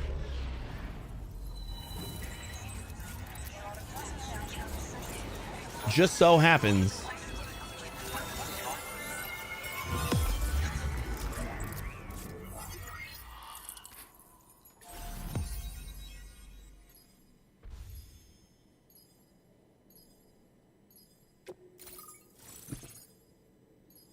Hey, I know you. We're gonna get some story now. Yep, watchtower is right down there, so we can. Ooh, extra battery level 1. I didn't even know we didn't have an extra battery. Jump ramp. Safe house. Nice. Cliffhanger. And memory upgrade. Wonder what Hartman's gonna give me. Condition assessed as good. Thank you for your service. Greetings, Sam. This is the president. I know you. Once again, you've done it. You're standing in front of me. Western part of your Don't have to introduce yourself every time. Successfully connected to the chiral network. As a result, the probability of a new plate gate manifesting on this continent has significantly increased. As for what comes next, I believe a drawbridge ally is stationed at this facility. By strengthening your bonds, I have no doubt you will be able to accomplish even greater feats. So don't let me keep you. Your friend is waiting inside. Facility doors have been unlocked. Please use the entrance to proceed into the facility. Is it gonna be like super nice in there? Order completed. Well done.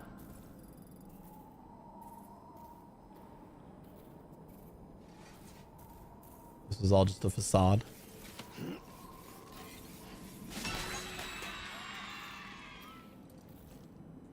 Drawbridge credentials verified. Welcome, Sam.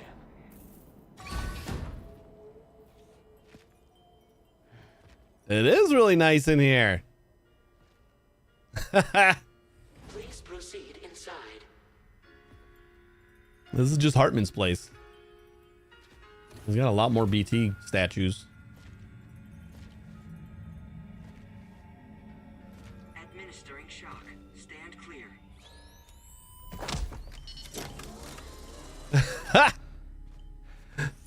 He's got a full-on skeleton. He just passes out where he's standing now. That's smart. L 47.37, B plus 6.32. Wasting all that time every 23 minutes laying down? Hartman. Yeah, we know this guy. Oh yes, of course, save those.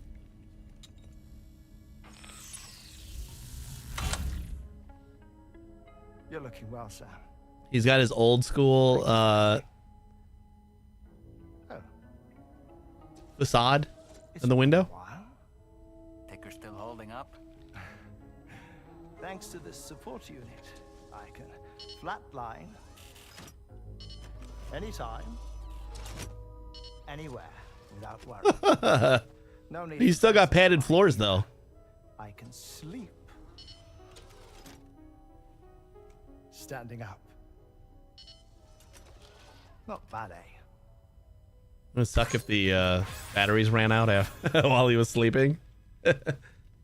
Still looking for him, huh? I am. They're a large part of the reason I came to this place.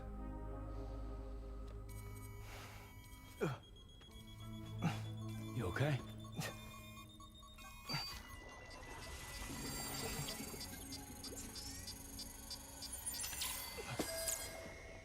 You have a heart in...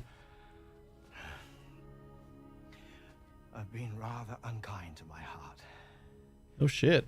You might say I'm on the gigantic heart. Still, it's a small price to pay for mapping the beach. And now Excuse that me. my work here is complete, I can accompany you all on your journey. Oh, we undertook the beach mapping program to help determine the most efficient strategy for linking up. Would I put on his glasses if we got him? I feel like the beach for a second, but I don't know if I like them for me. which it used to build a database. Maybe we can tint the lenses pink. I also collected water samples from the various beaches I visited, which I duly deposited in the form of my own tears. Apparently, the water somehow circulates between them and the world of the living. The samples were required to study the phenomenon. Huh. This is the first I've heard of it. I didn't think this was your field. Oh, it isn't. Far from it. I collected the samples for the benefit of a collaborator. In the process, I placed a greater strain on my heart. But it's nothing to worry about. Just manufactured a gigantic heart. Sooner or later.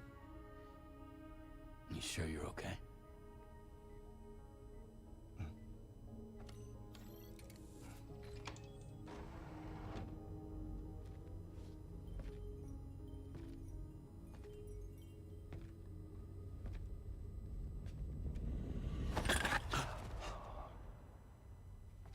Fuck was that?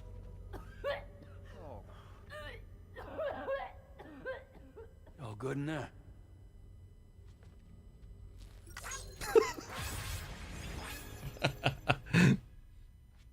Who dat? Hydrologist?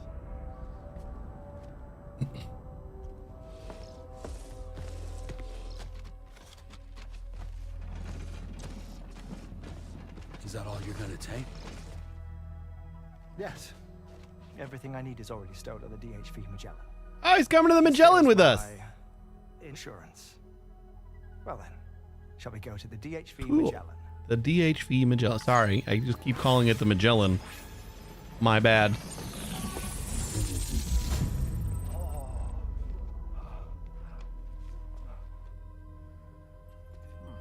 So this isn't Hartman's lab. Hartman's coming to the Magellan. This is going to be the hydrologist.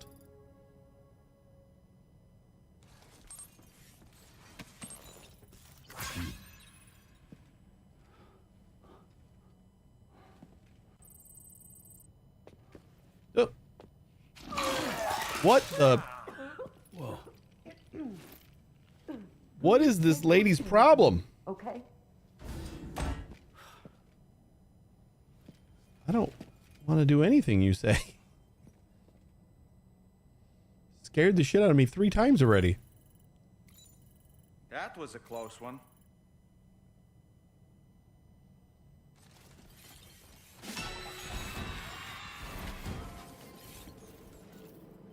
I don't know why. Disappointed in it.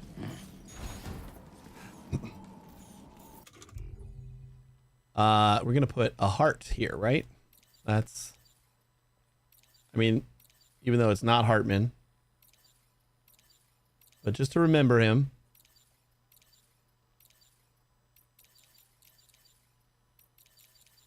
Where is the heart? I guess I get an overview here. It's in the wavies. Love it.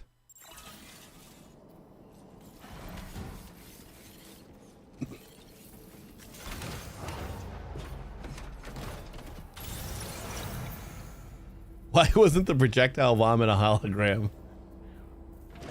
I don't know. I don't know what the projectile vomit was. It's still labeled as Hartman's lab here.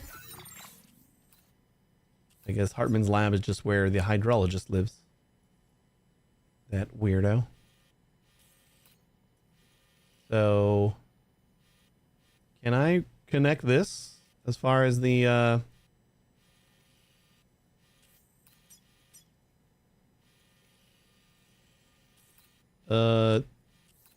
damn it, I don't have the little thingy. I don't know how much I need.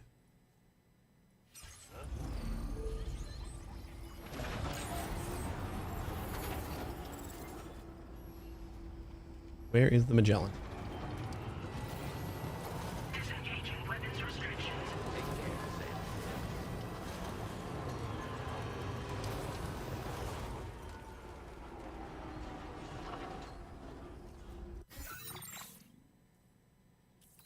The other way. There it is. I think we need to take a nap anyway.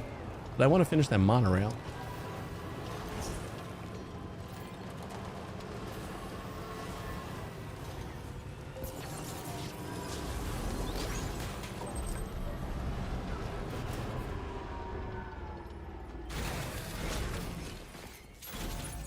Monorails are resin and special, right?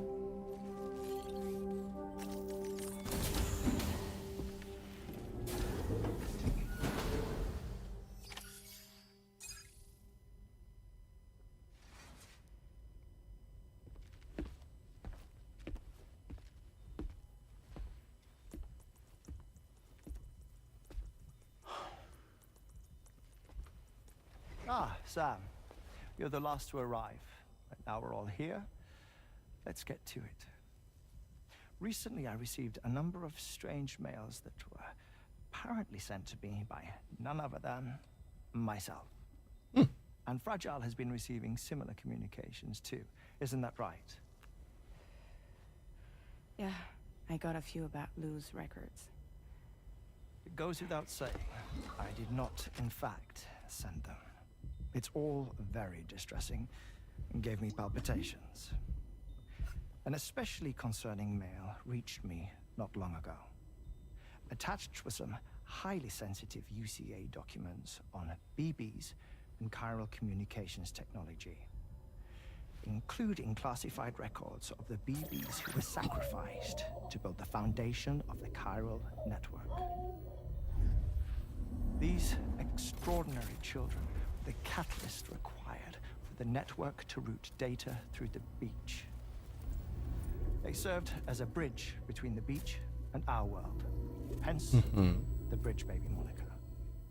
They were originally intended for the sole purpose of sustaining the chiral network. I'd like to discuss the implications of these records in my possession, but before that, I can tell you how Bridge Babies were developed in more detail, if you wish. Sure. I'd like to hear more. R&D commenced shortly after the Death Stranding was first observed. The inciting incident having occurred during the performance of a cesarean section to save the child of a brain-dead mother. But perhaps the rest should be explained by someone who remembers the period. If you're willing to indulge me. Our I can't man. speak with any Kitty. authority, but if you insist. When the obstetrician touched the fetus during the procedure, it said they glimpsed the beach. Subsequent research revealed that the unborn children and still mothers possessed a special connection to the place. While communications utilizing the beach had been theorized, the framework was incomplete. These children proved to be the missing link. Afterwards, development of the chiral network began in earnest. Or, so I'm told. Wait, I have a question. By all means. What about when I was put in Mexico on the grid? Or my work in Australia? Have I been condemning kids this whole time? Worry not, Sam. The new Cupid model does not require a human catalyst. You can be assured of that. Bridget was present when this all began, and she wouldn't permit women to be deliberately rendered brain dead in order to produce BBs. But the Bridges researchers were not deterred, and they pressed on with their plan in spite of the President's misgivings. To secure test subjects, it seems Bridges smuggled pregnant women into the country from Mexico, among other places. Consequently, they were able to produce the BBs needed to make the chiral network a reality. And 4 years ago, the first Bridges expedition embarked on their journey. This is what I received from the sacrificial BBs. Including backups, a total of 10 units were prepped for integration, but only 9 were used to lay the foundations of the North American network. I attempted to ascertain the whereabouts of the 10th, to no avail. But as drawbridge, we should have a higher security clearance than me personally. Just to be prudent, would you mind running a search? As Deadman determined, there was another BB-28 that existed before Lou, which was decommissioned. Fragile later discovered that, 4 years ago, Lou was assigned BB-28 serial number, and for reasons unknown, placed into storage. Now, the first expedition also set off 4 years ago, and they could surely have made use of another functional BB unit, yet again, for reasons unknown, Lou remained in storage. So did they have other plans for Lou? Was Lou deemed unsuitable for sacrifice? Or was Lou excluded from the mission for some other reason? Like what? Cardiac arrest imminent. 30 seconds. He looks so annoyed. All the official records claim BB-28 I want that was suit. decommissioned. That's it. There's also nothing to suggest a connection between the missing BB and Lou. Still, we know for a fact that they played a part in the first BB experiments.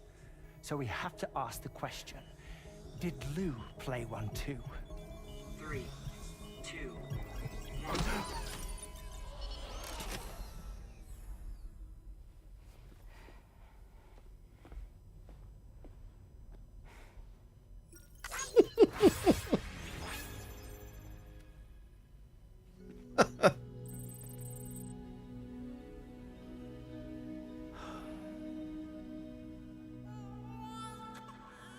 Odd. It wasn't Hartman.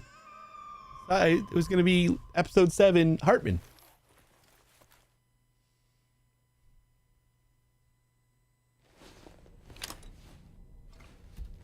I was wrong. Hartman already had a chapter.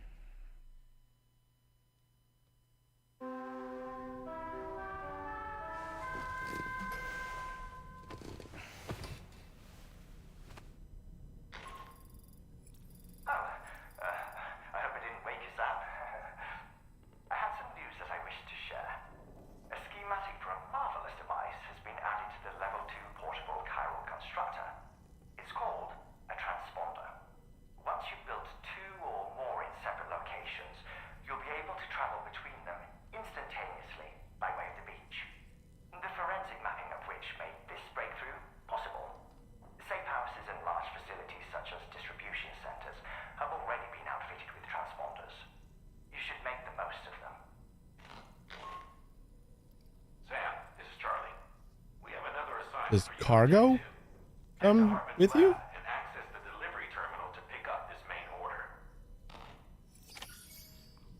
Got a lot more fast travel in this game than I was expecting.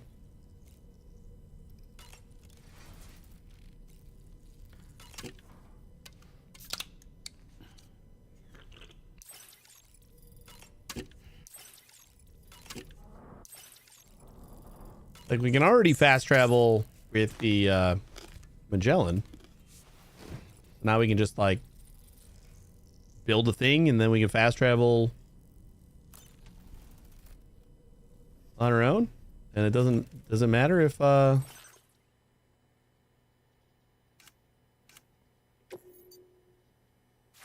what did we unlock?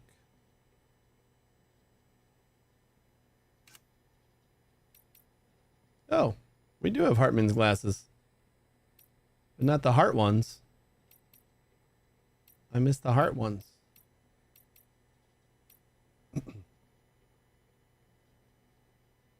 And I can't change any colors.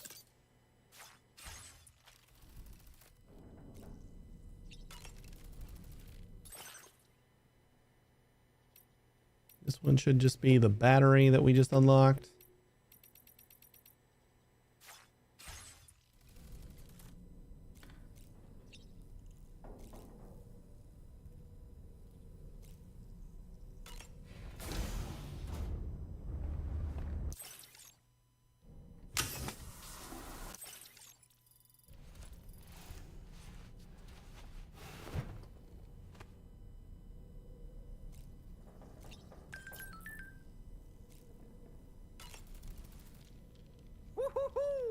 Looking clean as a whistle. Hartman's condition is cause for concern. There's no sugarcoating the tremendous strain he's putting on his body. His is undeniably one of the hardest 21-minute syndromes. Oh, it's 21 minutes? I thought that was 23. The regular disruption to his circulatory system and the flow of blood is damaging all of his organs. And let's not forget that the heart itself has a great many pain receptors. A part of me wishes I could swap places with him. Not that my body could ever serve as a suitable substitute for his.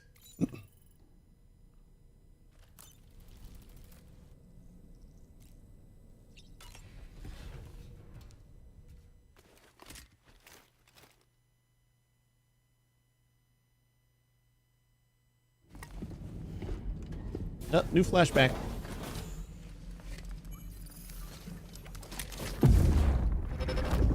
I like that we only get the flashbacks when they're new.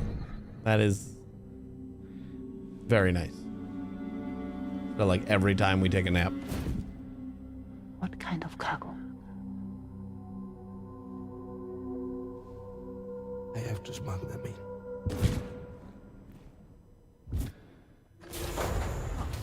So we're the dude. No lie, it kind of sounded like Mads, but I doubt it would be Mads. Maybe. All right, let me actually stow some of the road materials. Do I have a bead on the next road now? 1,600 metals, 220 ceramics. All right, that's not bad. And that's like right at the border of the bad place. But I want to go like through the back door here and get this thing online.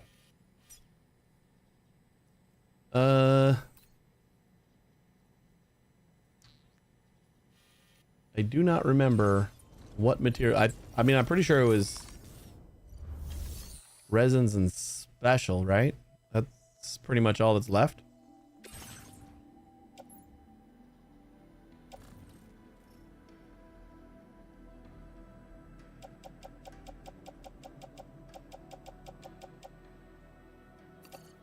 You know, I don't remember how much I needed.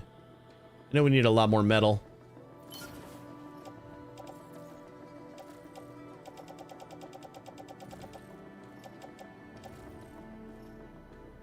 Northern F2 Dowser.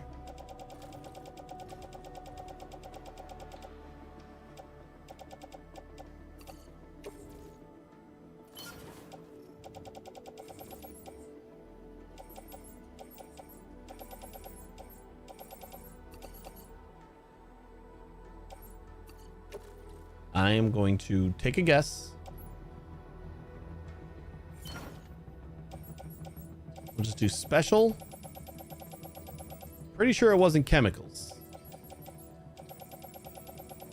I am fairly certain. Resins are like the things that we need the most of. We don't have a ton of resin.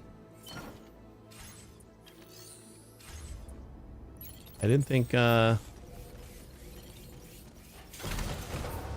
ever say that. I don't think resins were all that utilized in the first game. So let's do a quick little plot. We're gonna come down this way.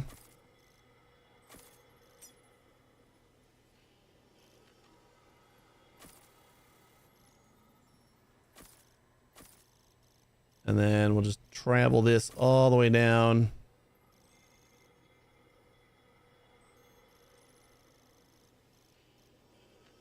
So there.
Luckily, it seems like there's a lot fewer. Ooh, ooh, ooh. Get that gold thing. You're mine. Come here. No.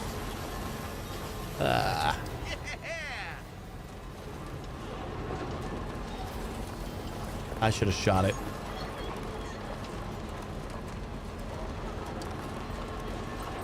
Definitely should have shot it. Yeah, luckily there's not like a ton of monorail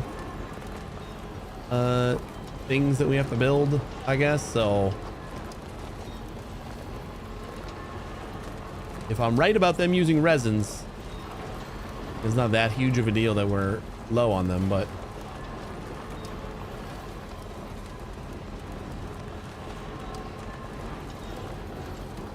I wonder if I need to actually be like a part of this. Like, this has to come up in the story before I can build this, because we have no idea what this is. Feels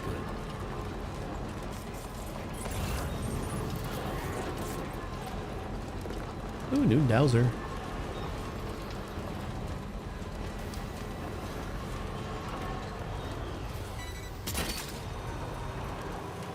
Snag. Yeast paste.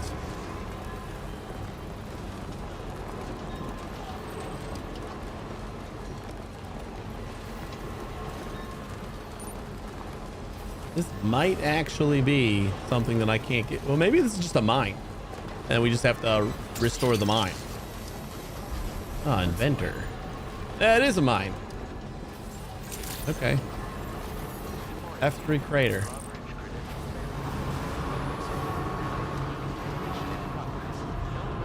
I do not remember what materials we need to fix this. Looks like special and resins. Cool. Fine with me.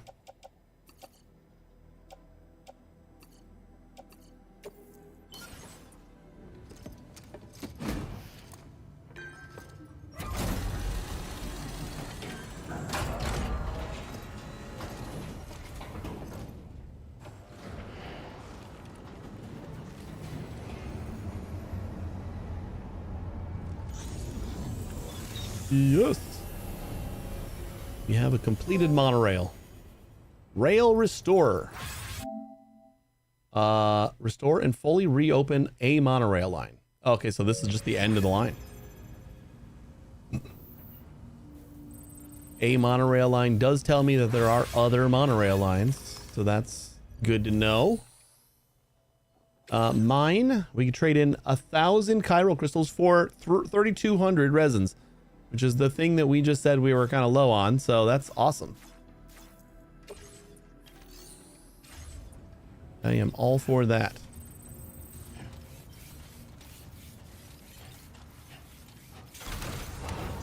Sweet. Good to have that back online. I think we do not have a ton of time for anything else, so that's probably a good, as good of any wrapping up. Oh, you know what I wanted to do though? I'm gonna run around here. Usually when you open up a mine, there's a bunch of chiral crystals here.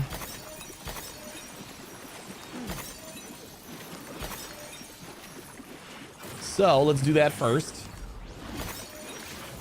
And there was a really large biote nest behind the mine. So I want to check that out, see what kind of biote that is.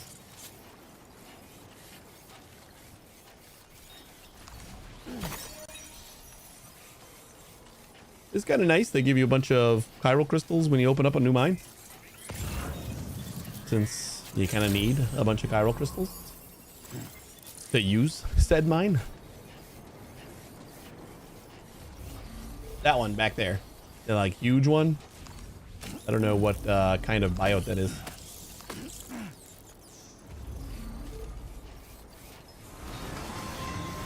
Looks like it's probably Chlora, but I don't know for sure. Doesn't look like Electro. I don't know what other types there are.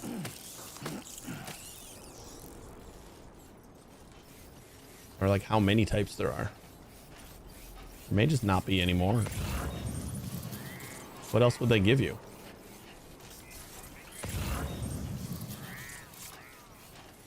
We got the stamina one. We got the battery one. I guess we don't have like a blood one. Oh wait, we had the BT one. Like the Necro one was... Shit, what did that one do? I don't remember. I don't think we've found those to actually use, did we? We had to deliver some. But I don't think we actually had the ability to use them yet.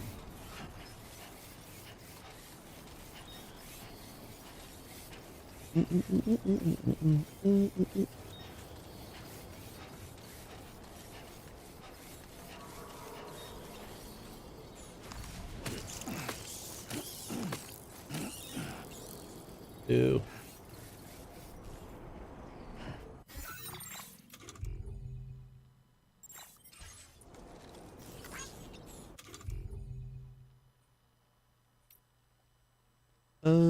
Crypto biote. Do we have a crypto biote?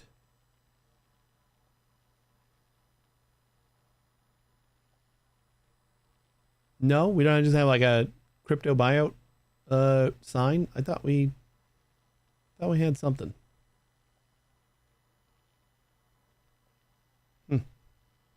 That's lame.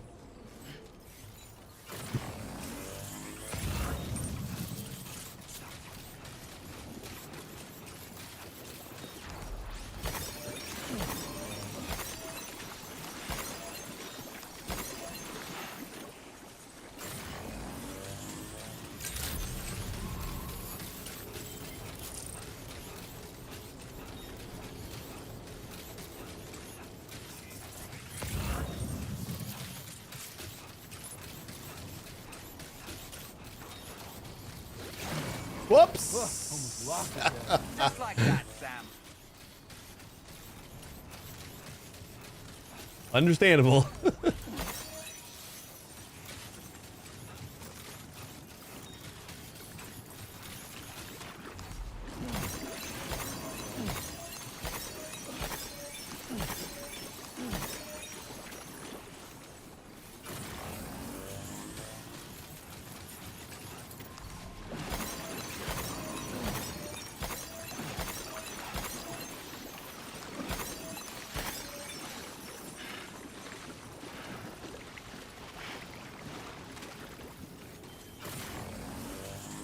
Oh, we're back over 11,000.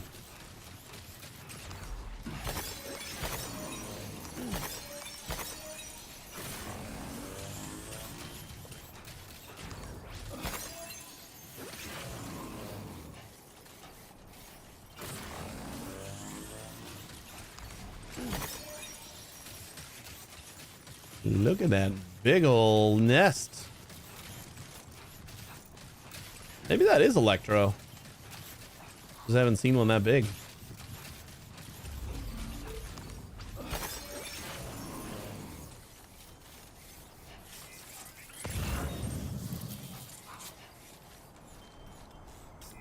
No, it's got to be Chlora.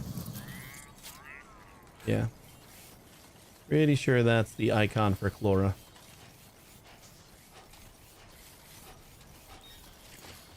I'll try to sneak. Yep, Oro.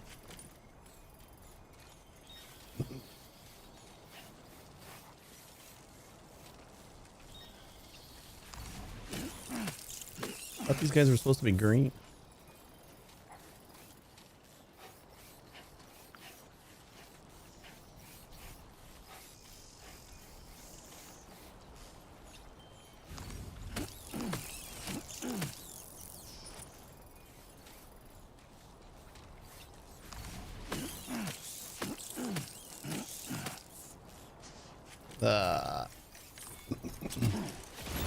Oops.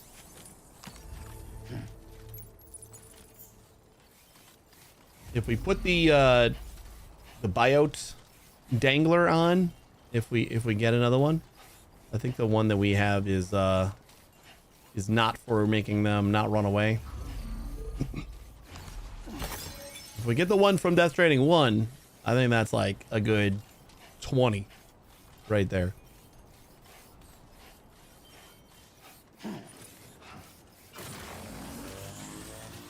All right, we're gonna go back to the Magellan, and then I think that's probably where we're gonna have to call it.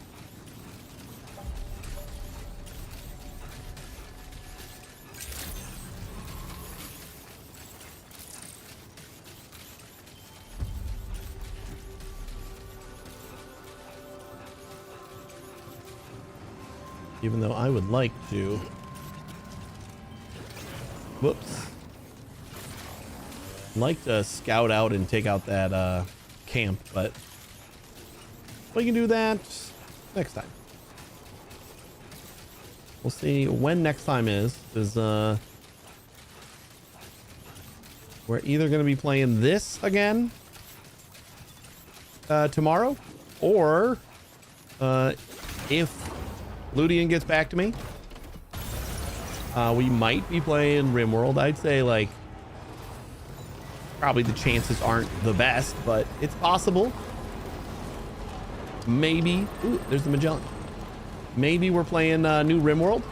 We'll see.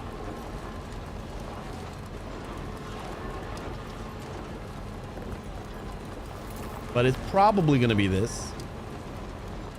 Isn't the only way it's not this is if we get a key for RimWorld.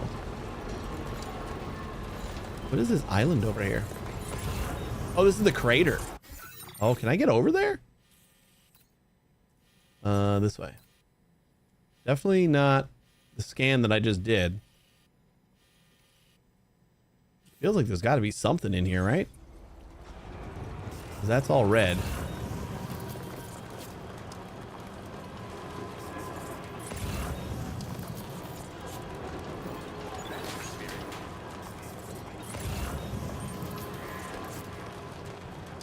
Not finding a path yet.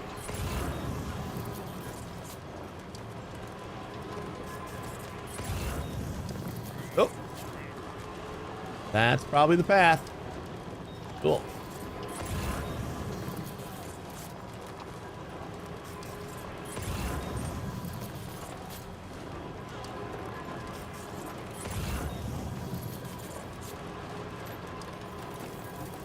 Oh, we can probably go this way. This looks traversable.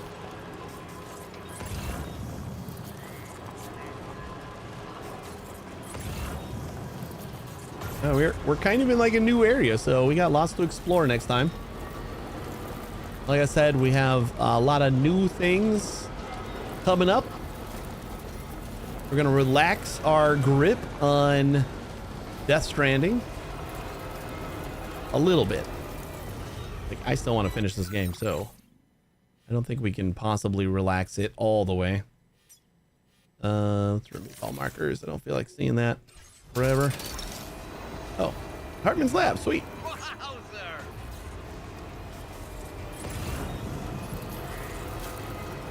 And Hartman's lab. Ooh, it's 283 likes up there.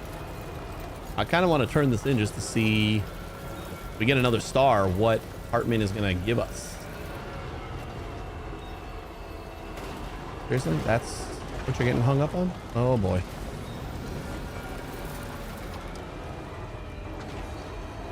I guess it's steep. I get it.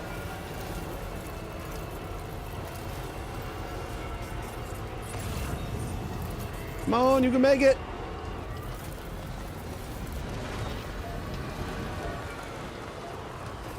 All right. You know what? Fine. I'll go get it. Gotta stretch my legs.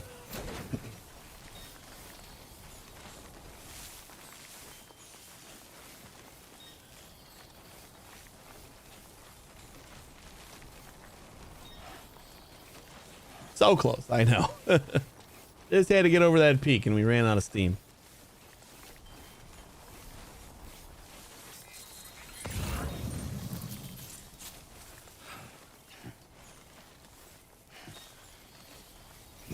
This is even pretty steep for me to climb, so I guess I understand how my horse truck wasn't able to get up here.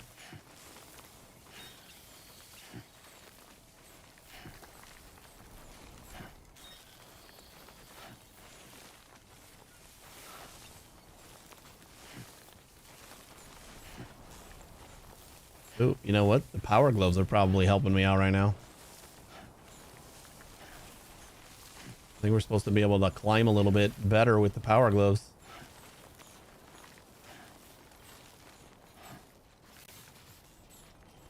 Oh, are you kidding me? Am I not going to be able to climb this? Oh, maybe right there. There it is.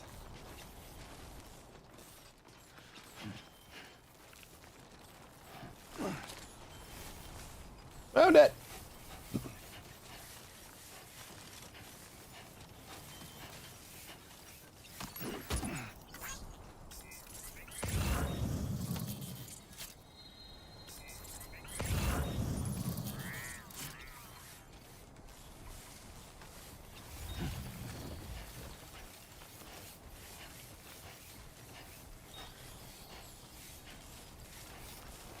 You know, I'm wondering now, is this climbable enough for my truck to get up to the Magellan here? Okay, this is crazy steep. I'm actually surprised we got as far as we did. Did I not injure a package? I didn't see the red.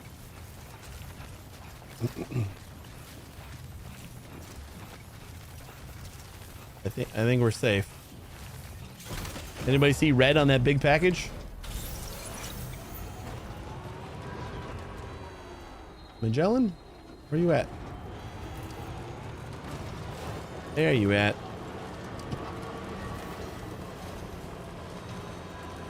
It's scary with the breakneck speeds I take slopes.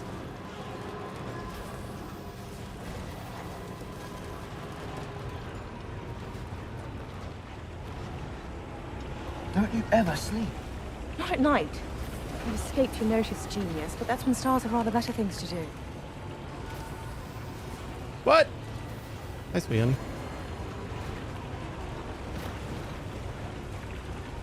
My girls. Oh wait, I wanted to go to Hartman. Guess we gotta go this way.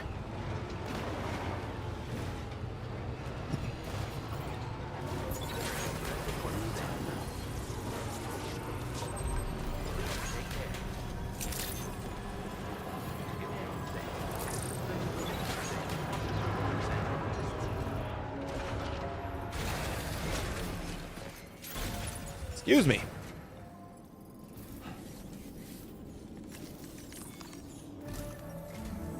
Sam, the next major site to be linked to the chiral network is in the eastern reaches of the continent, East Fort Knott. Our original plan would have had us route a connection through North Fort Knott, allowing for a simple and direct trip. Unfortunately, that city was completely obliterated by a void out. As a result, we have had to devise a new approach, utilizing a series of connections between preppers in the region.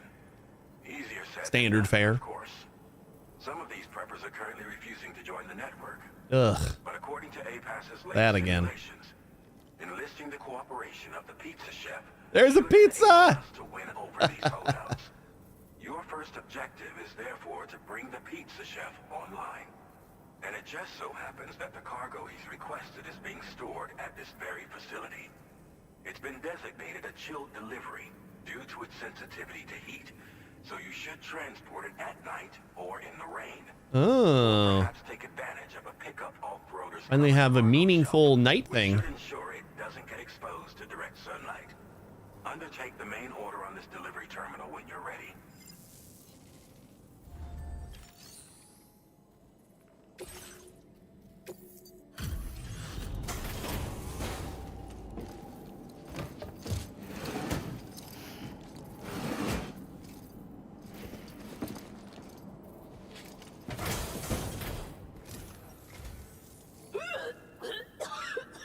Oh man, this lady is gonna bother me. Oh, excuse me. Nice to meet you. Oh, wait. We've met before. At this very facility, in fact. You might remember? My hand, at least. Nope, I don't remember at all. Mutual friend doing? Hardman and I have been working together to study water samples collected on the beach. My research prevents me from leaving this place. So I'm going to have to rely on you, Sam. Allow me to review your order information.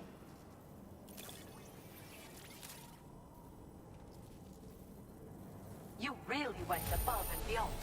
My research is really going to kick on now. Okay, so the returned lost cargo, I believe, is like we got 110 or 111 likes there. So instead of that, it said DHV Magellan delivered or whatever, and we probably get less. That's where that comes in. Ooh, almost 3 stars. Level 2 battery. Thought it was gonna be something better. I don't know why I thought it was gonna be something better. Well, then I don't know if we're gonna get a level 3. I think our backpack upgrades usually only go to level 2. The schematic I've showed is for a refined extra battery. It boasts increased capacity despite not being any bigger than the old version. It's one of the research projects I decided to take over from our mutual friend in preparation for your arrival. I think there's still plenty of room for improvement, though. So there probably will be a level 3. We've actually got something in common. Dooms. I can hear the waves of the beach and sense the flow of tar in the Earth's crust. This is what led me to suspect that water might be circulating between the beach and our world. As I immersed myself in my research, I also discovered that my body had begun to undergo certain changes. I had developed a condition that affected me every 21 minutes. I know, just like a certain someone. Our symptoms are a little different. She just pukes every 21 minutes? What can you tell me about your 21-minute syndromes? First of all, only Dooms sufferers seem to develop them. In my particular case, I vomit every 21 minutes. Ugh, that's awful. That's worse than Hartman. The muscles of my stomach cease to function properly for a time, and everything in my system comes back up. I'd rather just pass out for a couple minutes. That's where I was when you first came to this laboratory. I'm sorry I wasn't able to greet you properly then. I'd best be on my way. I hope I can call on you again. Please, tell our friend I say hello. Order completed. Well done.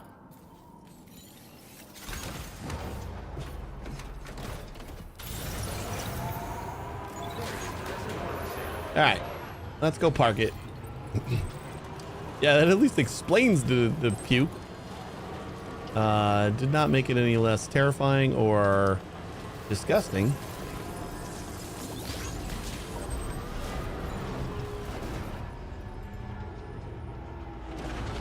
All right, have a park. And we'll go wrap this up in our room.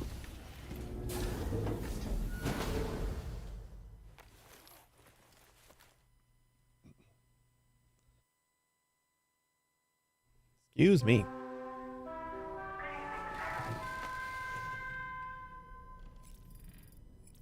You know what? If we got to do that pizza delivery, we need it to be cold. We'll just stay at morning time or nighttime.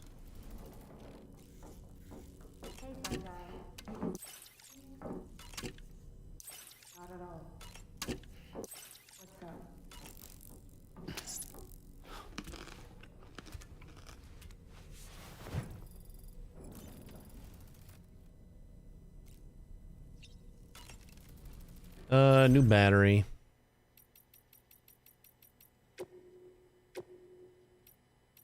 Maybe one day we'll decide that we don't need 7,500 grenades. We can actually start adding some new stuff. Today's not the day. Oh boy, I really miss the taste of food. Why don't you try freshening up with a shower? I took a shower not too long ago. Sam, I think it's high time we get going. All this relaxation is no good for my sciatica.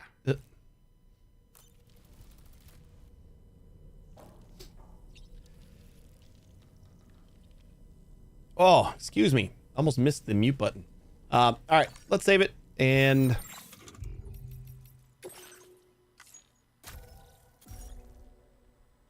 we can wrap up there. We're going to be back tomorrow, 1 a.m. Central Time. Like I said, we're going to be probably playing this unless Ludian gets back to me with a potential key for RimWorld. If that happens and the embargo is expired, which I'm pretty sure it is, we'll probably be playing that. Otherwise, we're going to be doing this. So hopefully I'll see you then. Thanks for watching, everybody. I really appreciate it. And if you want to stick around for another minute, I'll find someone to raid. You guys have a great day and take it easy.